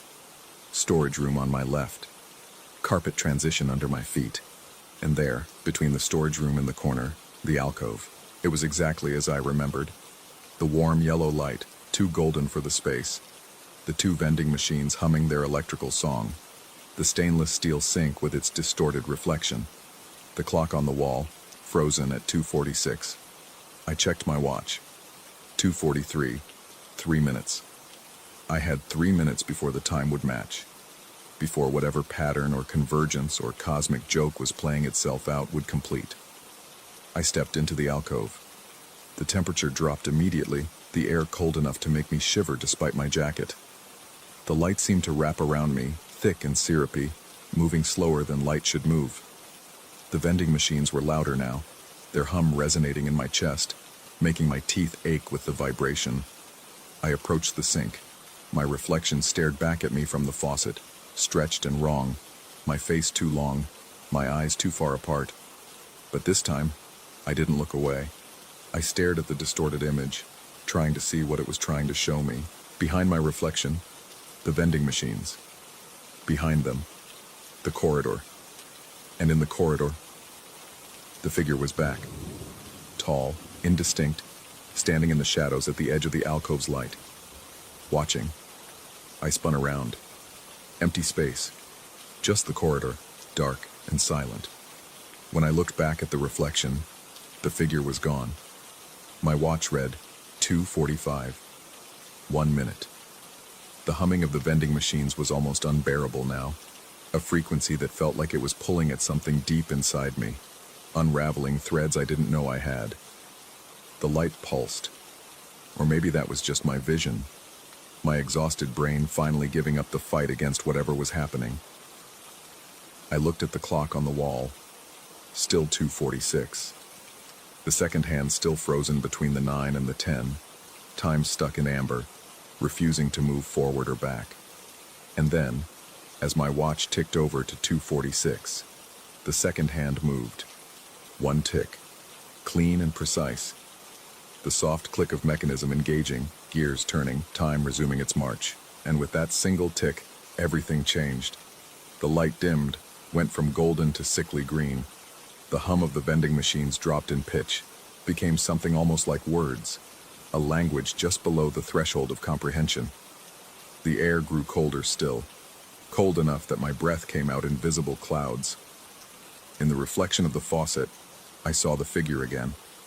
But this time, when I turned around, it was still there, standing in the corridor, tall and thin and somehow wrong, its proportions not quite human, its edges blurred as if it couldn't quite hold itself together in 3 dimensions. It didn't have a face exactly, just a suggestion of features, holes where eyes should be, a darker smudge that might have been a mouth. It didn't move, just stood there, watching me with those non-eyes, its presence somehow both a question and an answer. I should have run. Every instinct screamed at me to turn and sprint back down the corridor, to put as much distance as possible between myself and whatever that thing was. But I couldn't move. My legs wouldn't respond. My body frozen in place as completely as the clock had been frozen at 2:46. The figure raised one hand, or what passed for a hand, a collection of 2 long fingers that moved independently, each one curling and uncurling in a rhythm that made my stomach turn. It pointed at me, then at the clock, then back at me. Time, it seemed to be saying. You're out of time. Or maybe, you've always been out of time. Or maybe, time is a loop and you're caught in it, walking the same corridor over and over, finding the same alcove at the same moment, drinking the same Coke and seeing the same reflection, and meeting the same figure that isn't a figure, that never was, that always will be. My watch read 2:47. The clock on the wall still read 2:46. The second hand had stopped again, frozen in its endless moment, refusing to acknowledge that time had moved forward. Or maybe I was the one out of sync, living 1 minute ahead or 1 minute behind, caught in a gap that shouldn't exist but somehow did. The figure took a step forward, then another, moving with a smoothness that wasn't quite like walking, more like gliding, like it existed slightly above the floor rather than on it. It crossed the threshold of the alcove, and the temperature dropped even further, cold enough that frost began to form on the edges of the sink, on the glass fronts of the vending machines. It stopped directly in front of me, close enough that I should have been able to feel its breath, if it had breath. Close enough that I could see the way reality seemed to warp around it, space bending and twisting, the corridor behind it stretching and contracting like something alive. And then it reached out and touched my chest, not physically, not exactly. Its fingers passed through my jacket, through my shirt, through skin and muscle and bone, reaching into some space inside me that I didn't know existed. I felt it pull, gently but insistently, tugging at something fundamental and unmovable. Time, I realized. It was pulling at my time, the minutes and hours and days that made up my existence, the thread of moments that connected past to present to future. It was unspooling me, unmaking me, pulling me apart second by second. And the worst part was that it felt familiar. Like coming home.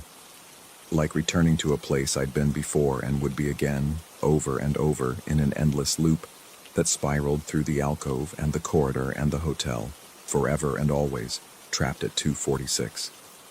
Then it let go. I stumbled backward, gasping, my hand clutching at my chest even though there was no wound, no mark, no sign that anything had happened. The figure retreated, gliding back across the threshold, back into the shadows of the corridor. It raised its hand again, not pointing this time but waving, a gesture that could have been goodbye or see you soon, or you can't leave. You never could. The alcove's light flickered, once, twice, and went out. When it came back on, I was alone. The corridor was empty. The vending machines hummed their usual hum. Nothing ominous about it now, just the electrical drone of refrigeration units doing their job. The sink was just a sink, my reflection normal in the polished faucet. The clock read 2:46. The second hand was moving, ticking off seconds in a steady, reassuring rhythm. My watch read 2:48. I was 2 minutes ahead.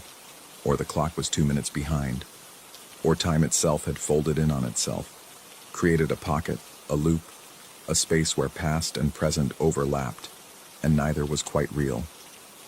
I walked out of the alcove on shaking legs. The corridor seemed normal now, the right length, the shadows falling where they should. I made it to the elevators, pressed the call button, waited in the soft glow of the indicator lights. The doors opened. I stepped inside, pressed the button for my floor. As the elevator began to rise, I caught a glimpse of myself in the mirrored wall. Tired eyes, pale skin, the signs of 4 days with too little sleep and too much stress. But something else too. Something around the edges, a slight blur or distortion, as if I wasn't quite in focus, wasn't quite fully present in this moment or this place. I looked away. The conference ended the next morning. I packed my equipment, checked out, and loaded my car in the bright Nevada sunlight. The hotel looked normal in daylight, mundane even, just another mid-range property in a city full of them. The service corridor was probably just a service corridor, nothing more mysterious than housekeeping carts and employee break rooms. I drove out of the parking lot without looking back, but the receipt is still in my wallet, the text now so faded it's barely visible, like something printed decades ago instead of days. And sometimes, late at night when I can't sleep, I find myself looking at clocks, watching for the moment when they hit 2:46, wondering if that's when the alcove appears in other hotels, other corridors, waiting for other exhausted travelers who walk the same path at the same time and see what they shouldn't see. I still have the Coke can too. Found it in my car 2 days after I left Reno, rolling around in the back seat where I definitely didn't put it. It's dented, the aluminum creased as if something grabbed it too hard, as if something tried to hold onto physical proof of an encounter that maybe didn't happen, maybe never could happen, maybe always happens at exactly 2:46. The hotel doesn't sell that brand of Coke. I checked their website, called the front desk, even asked the vending machine company. They've never stocked it, they said, not in their machines, not in their inventory, not at any point in the hotel's history. But the can is real. I can hold it, shake it, feel the weight of the liquid still inside. I've never opened it. I'm afraid of what I might find. Soda from 1946 maybe, or something else entirely, or nothing at all, just an empty can that only pretends to be full, just like the alcove only pretended to be real. I still photograph conferences, still walk service corridors in hotels across the country, still work too hard and sleep too little, and push my body past its limits. And sometimes in the corners of my vision, I see alcoves that shouldn't be there. Spaces between rooms that don't exist on the floor plans, lit with light that's too warm, too golden, too much like sunset in a place that should only know fluorescent white. I don't investigate them anymore. I learned my lesson. But I wonder sometimes if they're investigating me, if every hotel corridor is a possibility, every late night a doorway, every moment at 2:46 a chance for time to fold in on itself and show me the spaces between spaces, the gaps in reality where things that aren't quite real and aren't quite unreal wait patiently for travelers who are too tired to know the difference. I wonder if I'll ever stop looking for them. I wonder if I'm supposed to, and I wonder most of all if the figure in the corridor was showing me something that happened, or something that's still happening, or something that will always be happening at exactly 2:46, in an alcove that exists everywhere and nowhere, waiting for me to be tired enough, desperate enough, lost enough to find it again. My watch says it's 2:45. 1 more minute. I should probably stop looking at clocks.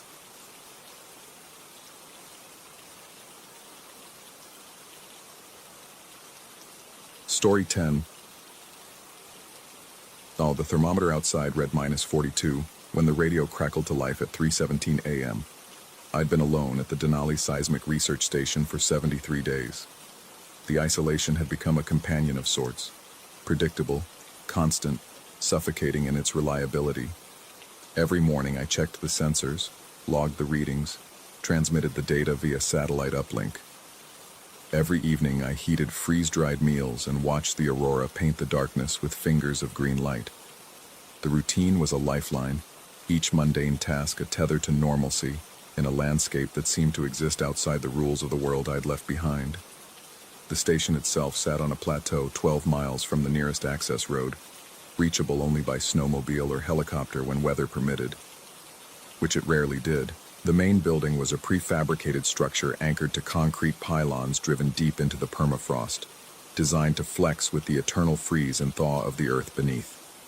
Inside, the walls were lined with insulation that made every sound feel muffled and close, as if the building itself were holding its breath. I wasn't supposed to be here alone.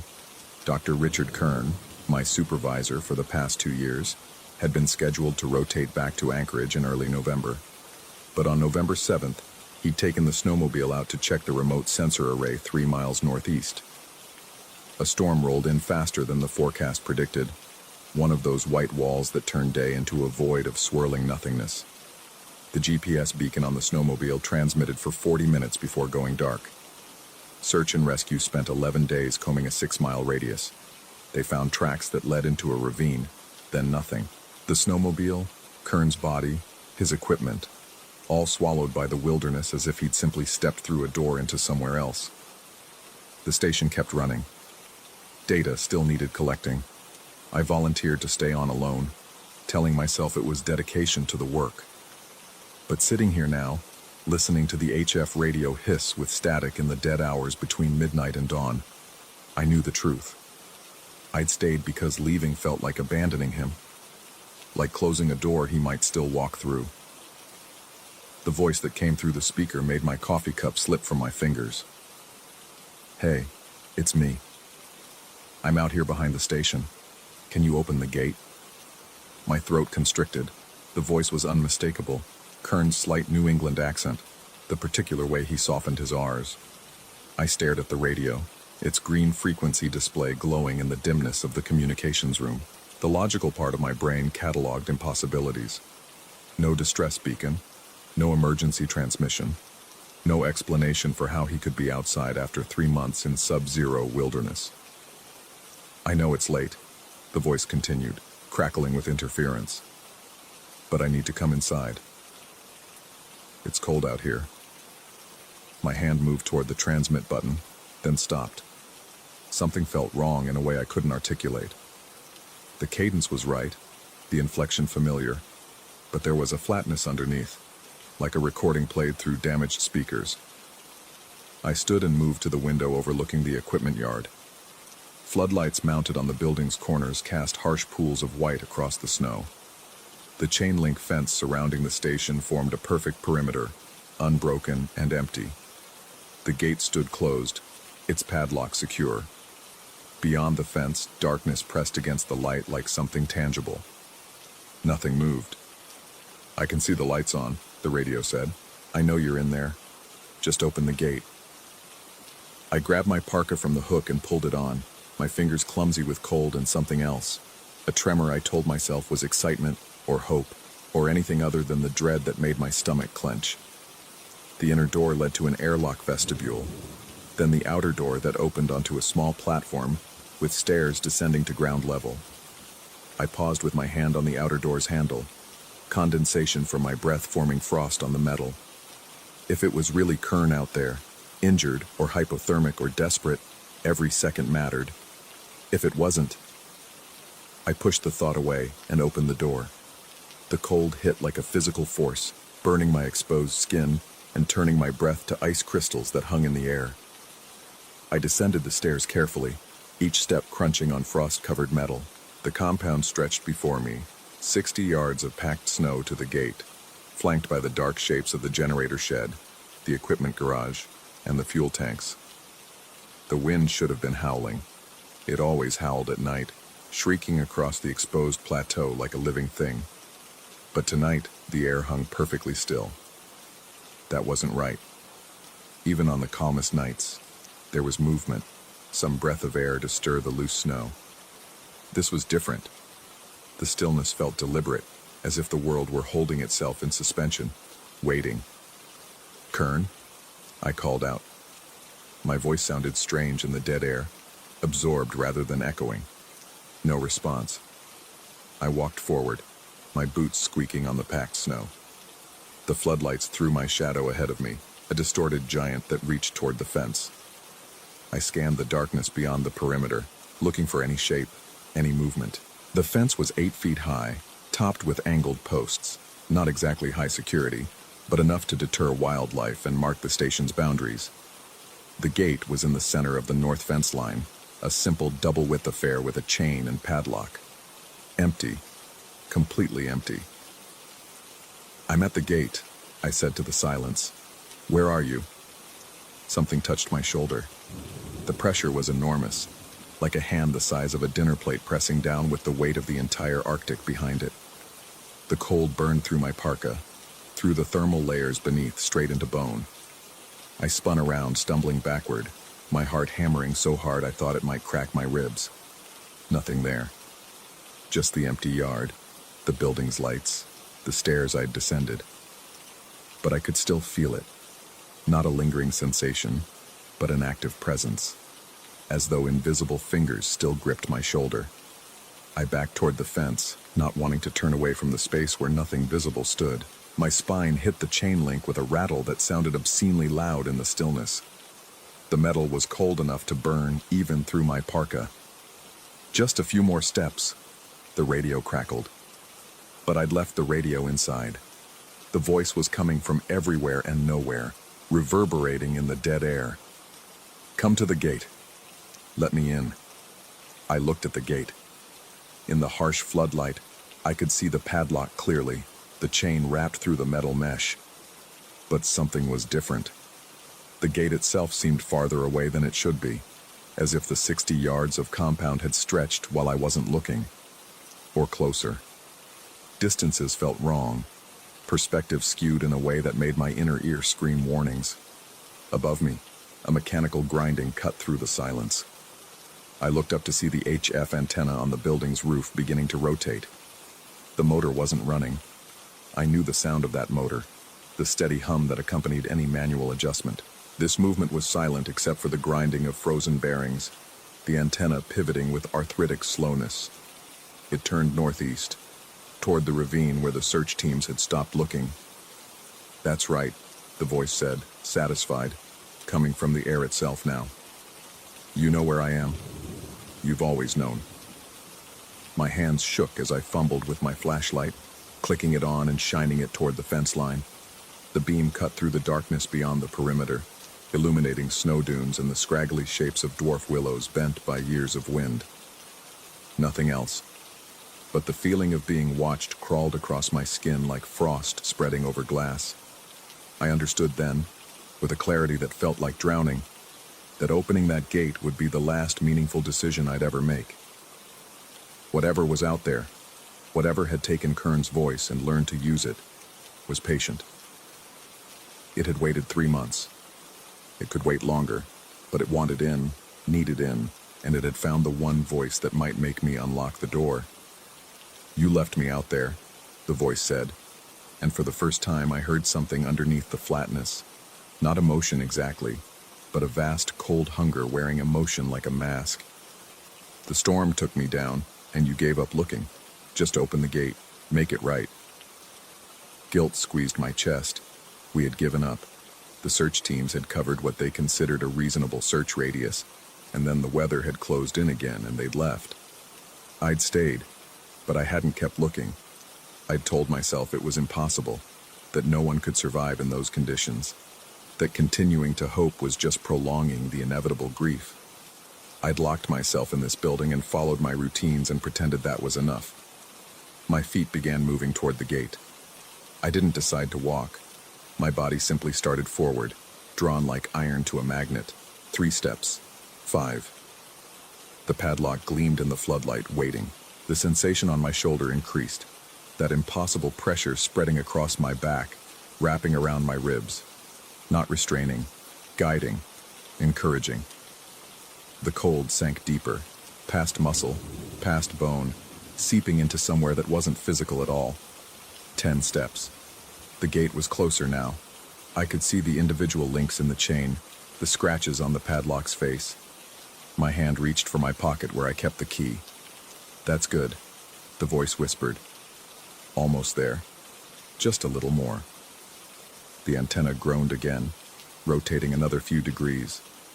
Northeast, always northeast, pointing at whatever waited in that ravine where the snow had swallowed Dr. Richard Kern 3 months ago. I stopped. My legs trembled with the effort, every instinct screaming at me to keep moving, to unlock the gate, to let in whatever wore my supervisor's voice like skin. But something else pushed through the fog in my mind, a memory of Kern himself, standing in this same compound last August, explaining the emergency protocols. "If something happens to me out there," he'd said, his face serious in the midnight sun, "don't come looking after dark. This place does things to your head when you're alone. You'll see things, hear things. The isolation makes you vulnerable.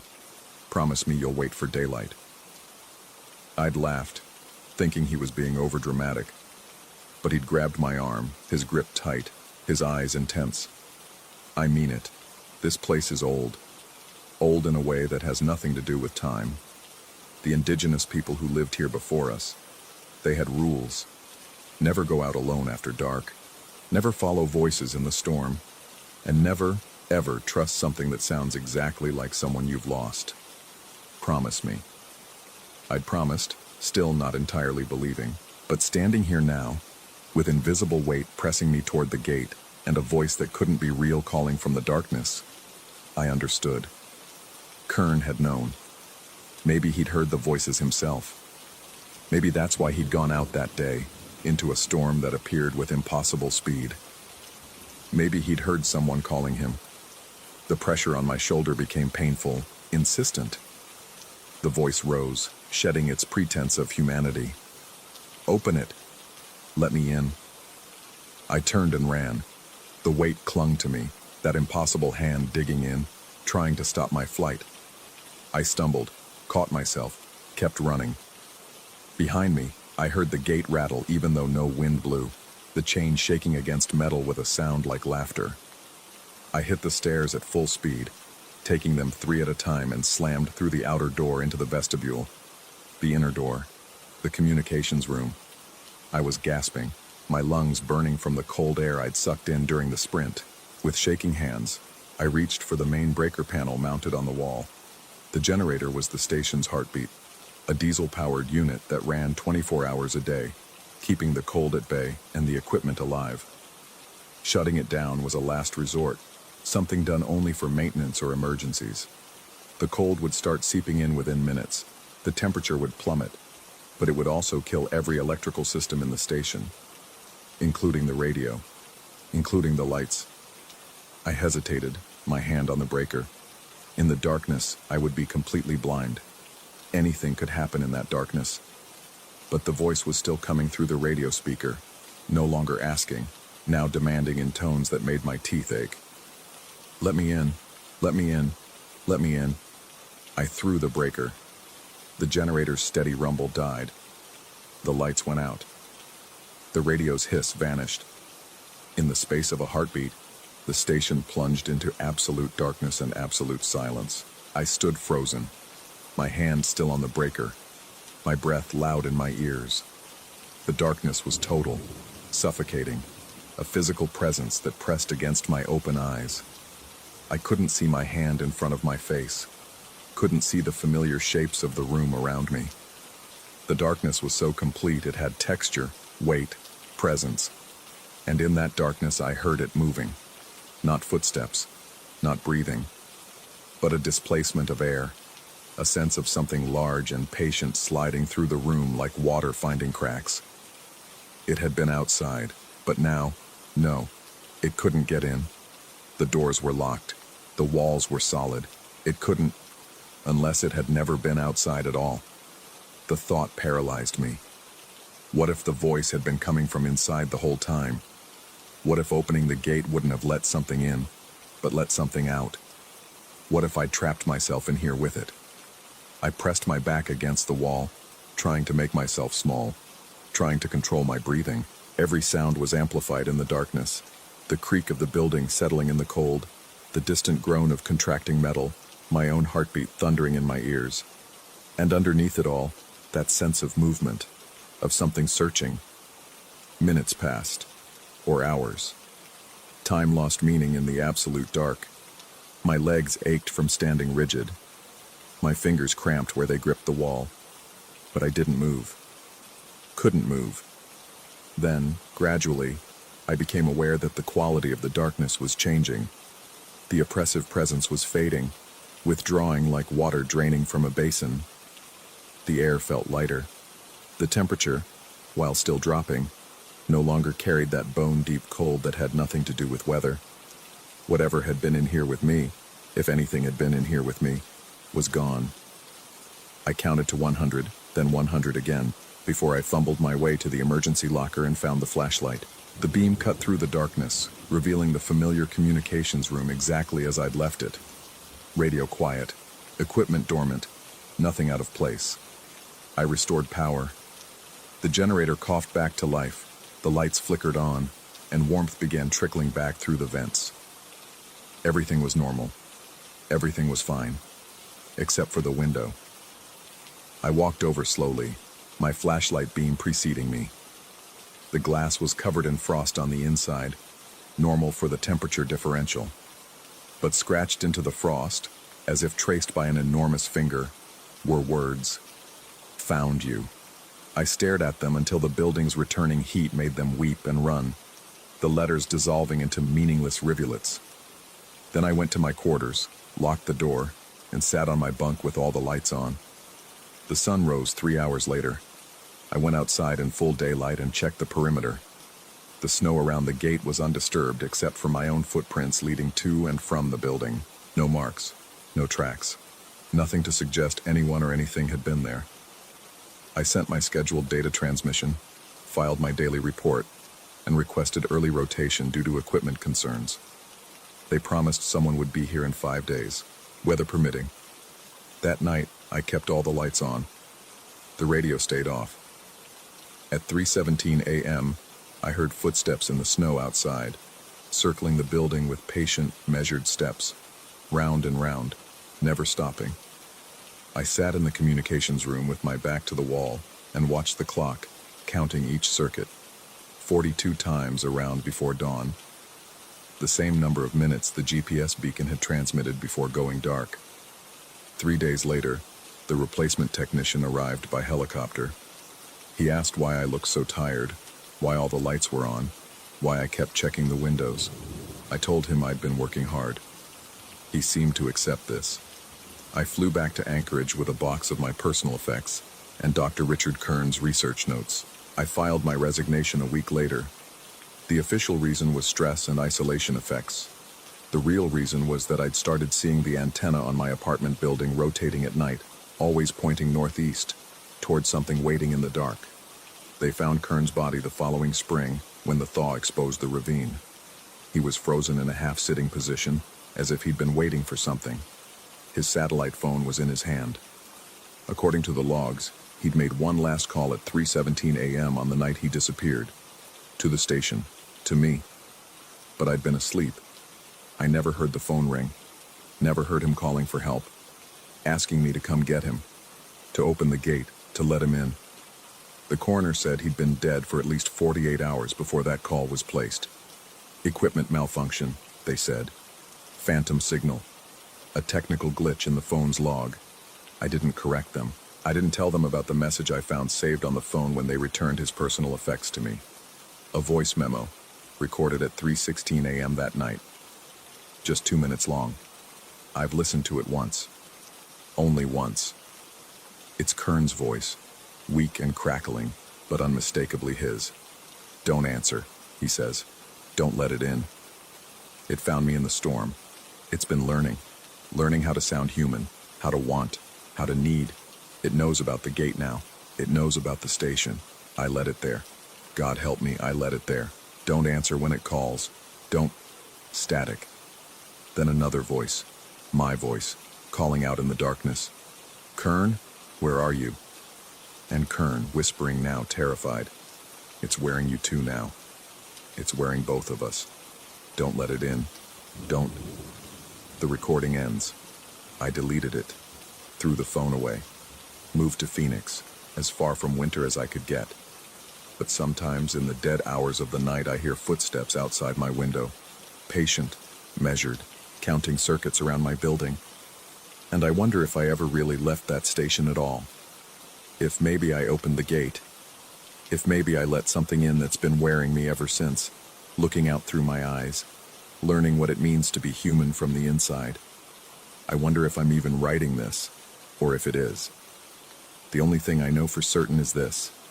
I never went back for Kern. I never opened that gate. Whatever was out there stayed out there. Unless it didn't. Unless it found another way in. Unless the voice I heard that night wasn't asking to be let into the station at all, but asking to be let into something else entirely.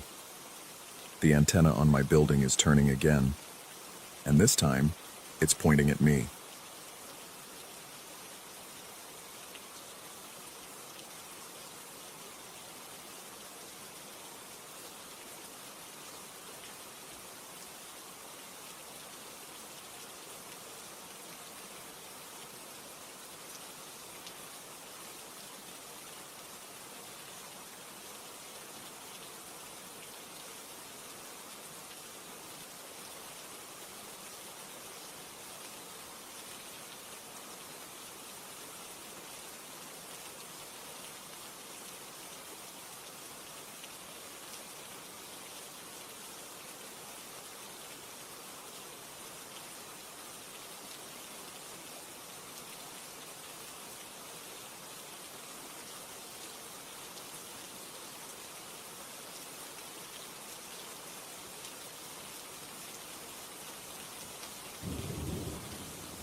Hello everyone, I am the storyteller and I am here to help you today. I know you use this video to fall asleep, so before that, like the video and subscribe to the channel. Also, where are you from and what time are you watching? Now get comfortable and relax. The door to my bedroom stands open again this morning. I know because the hallway light cuts a sharp rectangle across my floor, illuminating dust particles that drift like tiny ghosts in the stale air. The door has been closed every night for the past 3 weeks. I make sure of it now. I check the latch twice, sometimes 3 times, running my fingers along the strike plate to confirm the bolt has caught. Yet every morning, without fail, I wake to find it gaping wide, as if inviting something in or letting something out. At first, I blamed the building's foundation. The apartment complex is old, built sometime in the 70s when construction standards were more suggestion than law. Settling foundations, uneven floors, warped door frames, all perfectly reasonable explanations for a door that won't stay shut. I even called maintenance, described the problem with the casual annoyance of someone reporting a leaky faucet.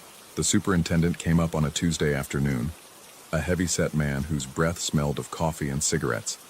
He examined the door for perhaps 40 seconds, jiggled the handle, declared everything looked fine, and left. The door opened again that night.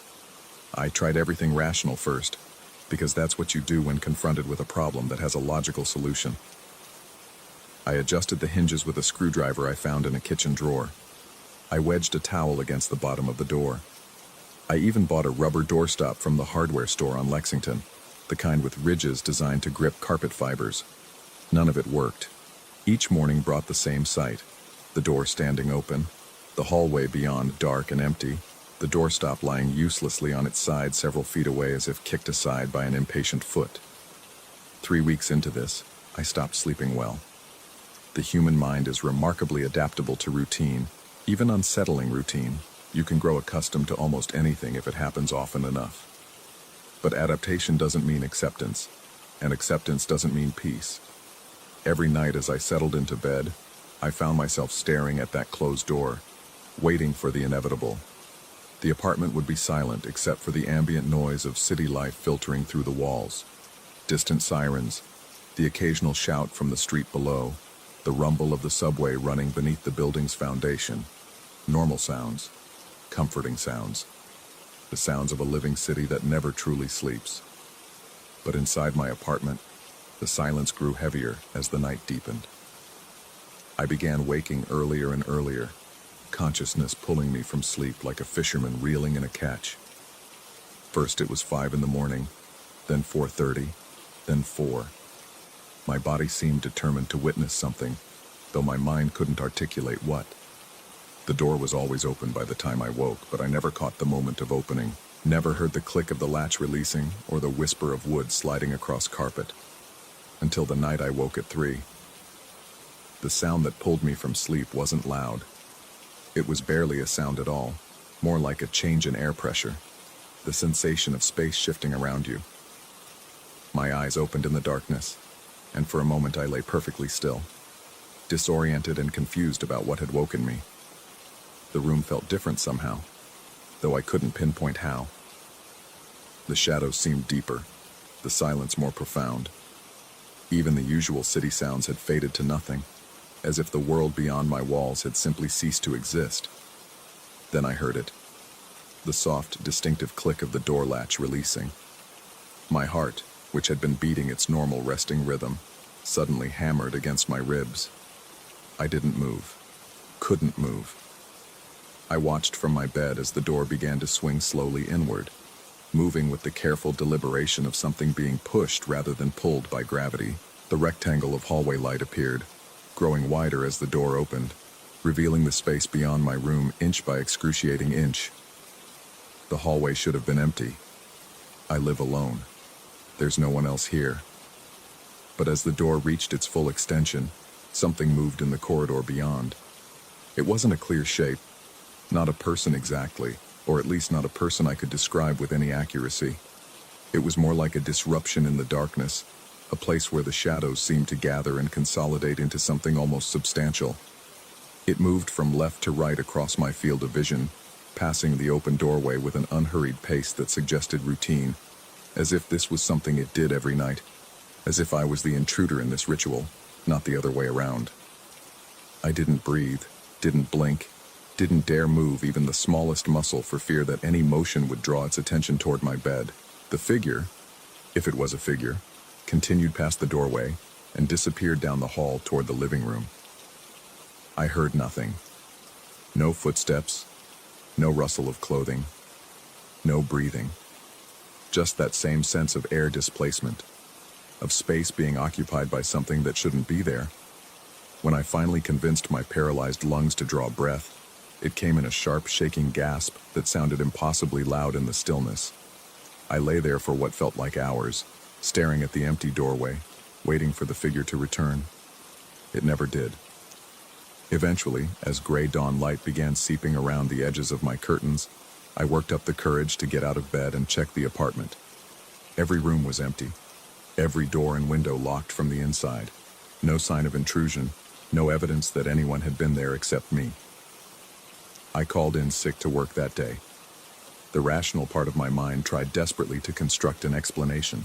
A hallucination brought on by sleep paralysis, perhaps, or a waking dream caused by stress and disrupted sleep patterns.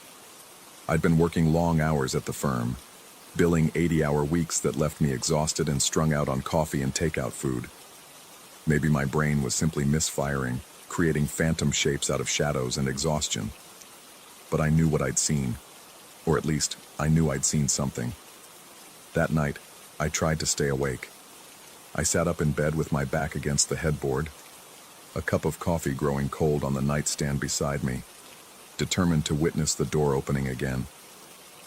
I would catch it in the act this time, would confirm whether it was mechanical failure or something else entirely. But consciousness is a slippery thing when you're running on too little sleep and too much anxiety. Despite my best efforts, my eyelids grew heavy somewhere around 2:30. My head nodded forward, then jerked back up. Forward again, back up. The room swam in and out of focus. When I opened my eyes next, the door stood wide open and my phone's clock read 3:01 a.m. The figure was already passing through the hallway. This time I was more alert, less paralyzed by shock. I forced myself to focus on it, to extract details that might explain what I was seeing. The shape moved with a strange gliding quality, as if its feet, if it had feet, never quite touched the floor. It was roughly human in proportion, but oddly two-dimensional, like a silhouette cut from black paper and somehow given the ability to move through three-dimensional space. Where it passed, the darkness seemed to thicken, becoming almost textured. I don't know what possessed me to do what I did next. Fear should have kept me frozen, should have convinced me to stay in my bed where at least the illusion of safety existed. But something else overrode the fear. Anger, maybe, or desperation, or simply the human need to understand. Before I could talk myself out of it, I threw off my covers and stood. The figure didn't react to my movement. It continued down the hallway at the same measured pace, apparently unaware or unconcerned with my presence. I followed at a distance, my bare feet silent on the carpet, my breath coming in short, controlled gasps. The thing turned left at the end of the hall, moving toward the living room, and I crept after it, keeping close to the wall. When I reached the corner and peered around, the living room appeared empty, but the front door of my apartment stood slightly ajar, as if something had just passed through it. The chain lock hung loose, and I knew, absolutely knew, that I'd secured it before going to bed. I'd checked it twice, the way I now checked everything twice, 3 times, 4 times. I approached the door slowly, my heart beating so hard I could feel it in my throat. Through the gap, I could see a sliver of the hallway beyond, the corridor that connected all the apartments on my floor. The building's fluorescent lights hummed softly, casting their sterile glow across beige walls and brown carpet. Everything looked normal, empty, safe. I pulled the door open wider and stepped into the hallway. The corridor stretched in both directions, lined with identical doors leading to identical apartments. The elevator bank sat at one end, the stairwell access at the other. Nothing moved. No shadows glided along the walls. No figures stood waiting. Just an ordinary hallway in an ordinary building at an extraordinary hour when most sane people were asleep. Then I noticed the apartment door directly across from mine stood open several inches, just like my own door. And beyond it, in the darkness of someone else's apartment, I thought I saw movement. A shift in the shadows. The suggestion of a shape. I don't remember walking back into my apartment. Don't remember closing and locking the door. My next clear memory is sitting on my couch with all the lights on, watching the sky slowly brighten through my windows as the city woke around me. At some point I must have called my boss and taken another sick day. I certainly didn't go to work. The next few nights established a pattern that I couldn't break no matter what I tried. 3 a.m. would arrive with the precision of a train schedule, and the door would open. Sometimes I saw the figure, sometimes I didn't. But I always heard that click, that whisper of air displacement, and I always woke to find the door standing wide and the hallway beyond dark and waiting. I started sleeping with the lights on, then with the television playing. Then I stopped sleeping in the bedroom altogether, dragging my blankets to the couch where I could at least face the front door and see if something tried to enter. None of it helped. The bedroom door still opened at 3, and when I worked up the courage to check, the apartment across the hall still stood slightly ajar, revealing darkness within. I considered moving, but where would I go? And what if the problem wasn't the apartment? What if it was me? That thought began worming its way into my consciousness during the long, sleepless hours between 3 a.m. and dawn. What if I was somehow causing this? What if my mind had broken in some fundamental way, and these nighttime rituals were nothing more than elaborate hallucinations? I'd read about people experiencing psychotic breaks, their grip on reality slowly slipping until they couldn't distinguish between what was real and what existed only in their fractured perception. But hallucinations don't leave doors open, don't leave doorstops kicked across the room, don't affect other apartments. Unless I was the one opening the doors. Unless I was sleepwalking, performing these actions in some fugue state I couldn't remember. Unless I was the figure in the hallway, and the real horror was that I'd become the very thing I feared. I installed a camera, a small motion-activated thing I bought from an electronics store, and mounted on my dresser, angled to capture both the bedroom door and a slice of the hallway beyond. If something was happening, if something was really coming into my apartment every night, the camera would capture it.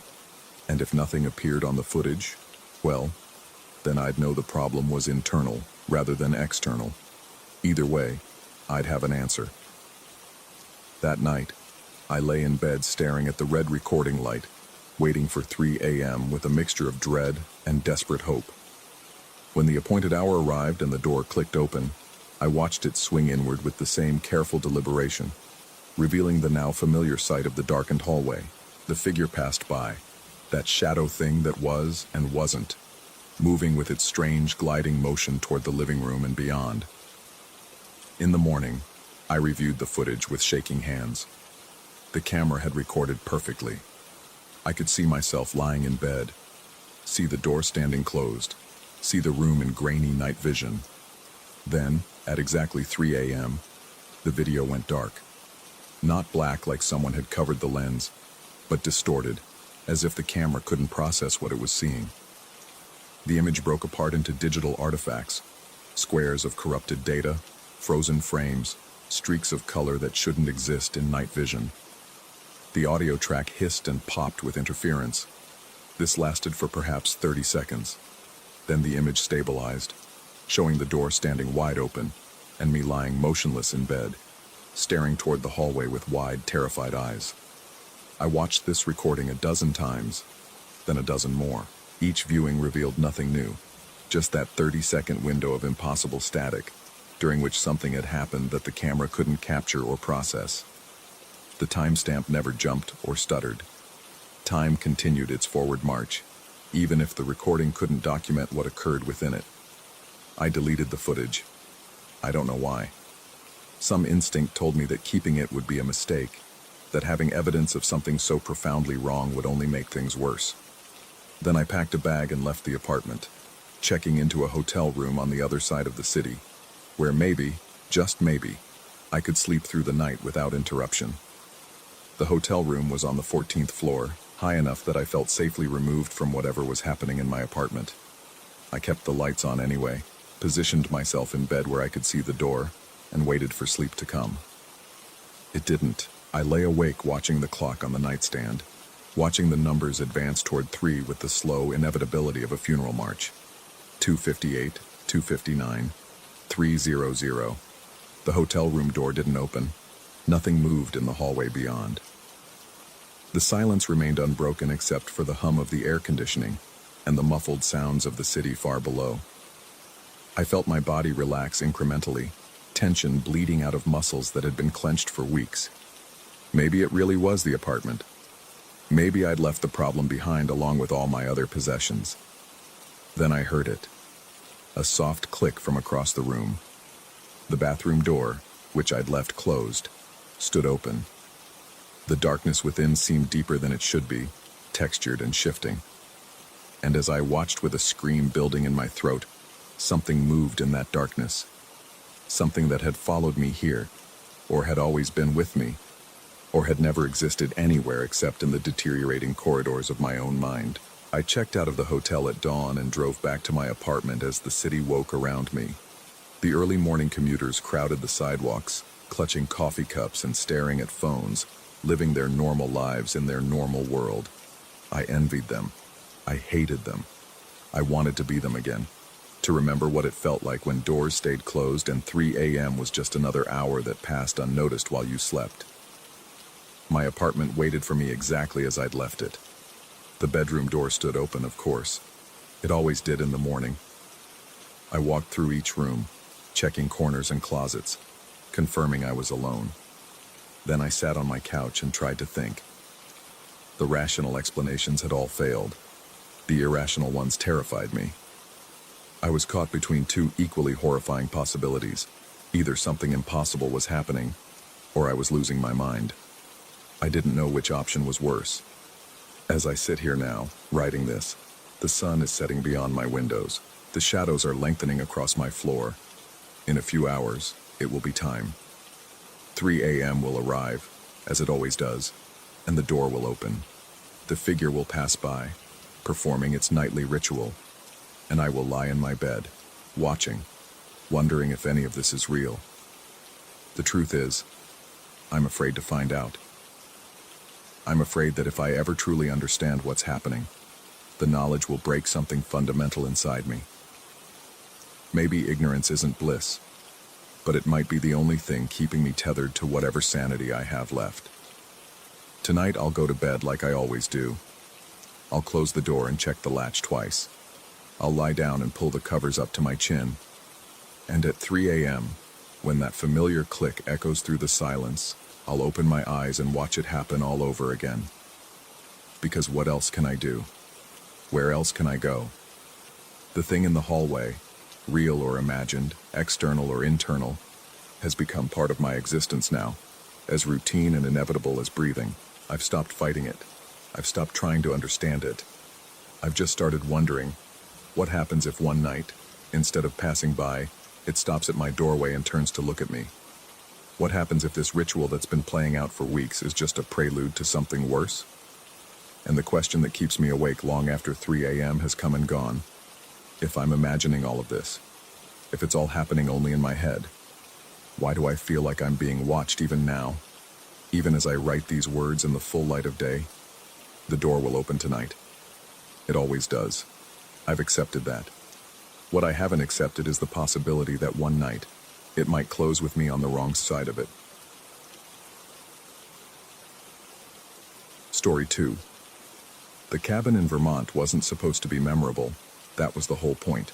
I'd rented it for 2 weeks in late October, far enough from the main road that cell service flickered in and out like a dying bulb, close enough to civilization that I could convince myself I wasn't running away, just taking a break, a reset. The kind of thing people do when they've spent 3 months photographing war refugees and need to remember what silence sounds like.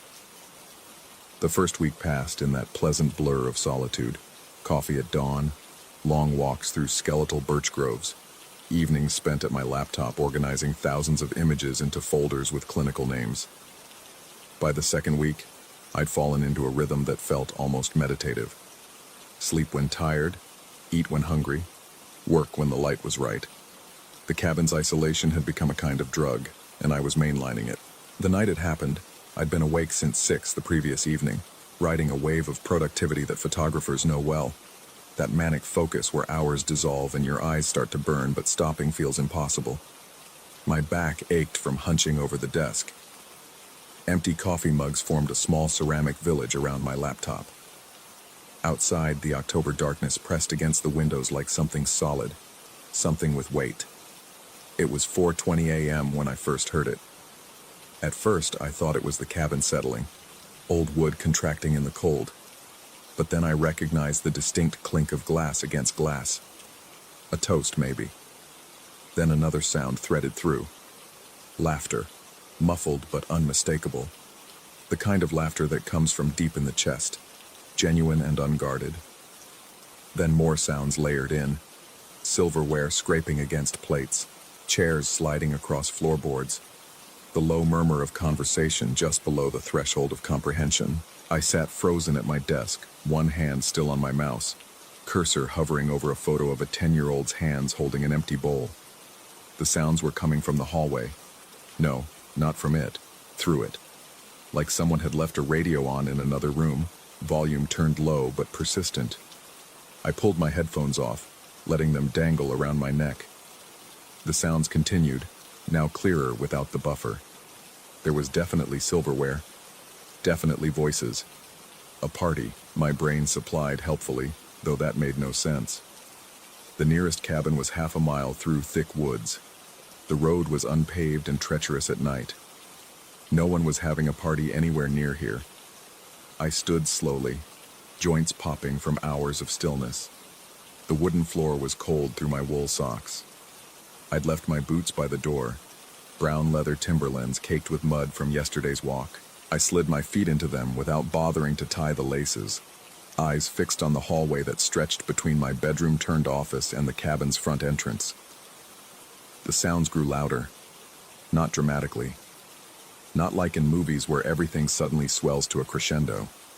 This was gradual, incremental, like someone slowly turning a volume knob clockwise. Another toast, more laughter, the scrape of a chair, a voice saying something that might have been a joke, followed by a ripple of response that I could almost understand. I took a step toward the doorway. The sounds increased, just slightly.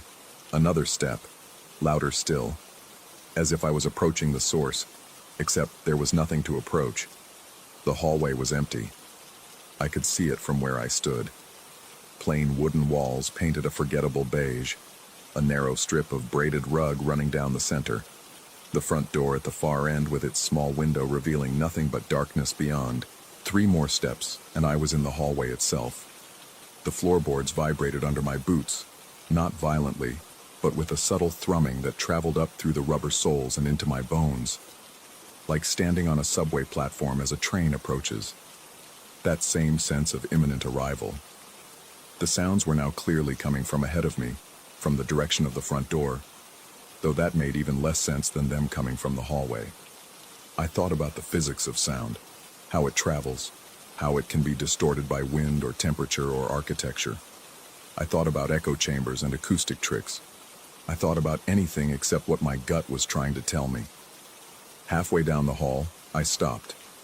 The party sounds, because that's what they were, unmistakably now, a full dinner party in progress, had reached a volume that should have had a source, should have had people, should have had light and warmth and actual human beings sitting around a table.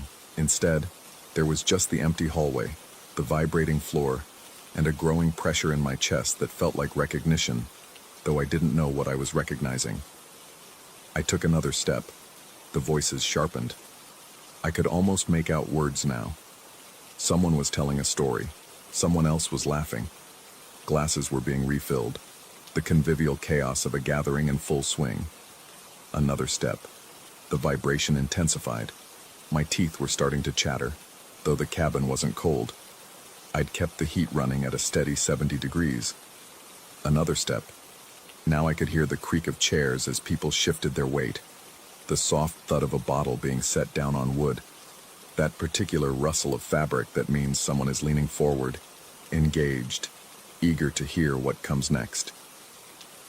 I was 10 feet from the door. The sounds were now as loud as if I was standing in the room where they originated.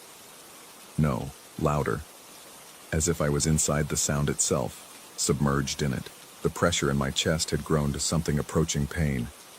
My heart was doing strange things, skipping beats and then doubling up to compensate. 5 feet from the door. I could see my breath now, though the thermostat still read 70. Little clouds of condensation forming and dissolving in the air before me. The door's window showed nothing. Just darkness. Just October night in rural Vermont. Just the ordinary absence of light. 3 feet. A new sound emerged from the cacophony. Music. Something classical, strings and piano, the kind of sophisticated background music that people play at dinner parties when they want to seem cultured without actually being distracting. It wove through the conversation, under it and over it, sometimes swelling, sometimes fading, but always present. All brass knob, spotted with age and use, waiting. 1 foot. Every cell in my body was screaming at me to turn around. That animal part of the brain that's kept humans alive for millennia was ringing alarm bells so loud, they drowned out thought. But I kept moving forward, drawn by something I couldn't name. Curiosity, maybe, or compulsion, or that particular form of human stupidity that makes us investigate strange sounds in the dark instead of running. My fingers touched the knob. The sounds reached a peak, laughter and music and the clink of cutlery all blending into a symphony of invisible celebration. I started to turn the knob. Something pushed me, not from behind, from ahead, through the door. A force that hit my chest like a palm strike, flat and firm and undeniable. I stumbled backward, arms windmilling, boots catching on the edge of the rug. I went down hard, tailbones slamming into the floorboards with a pain that shot up my spine and exploded in my skull. The sound stopped.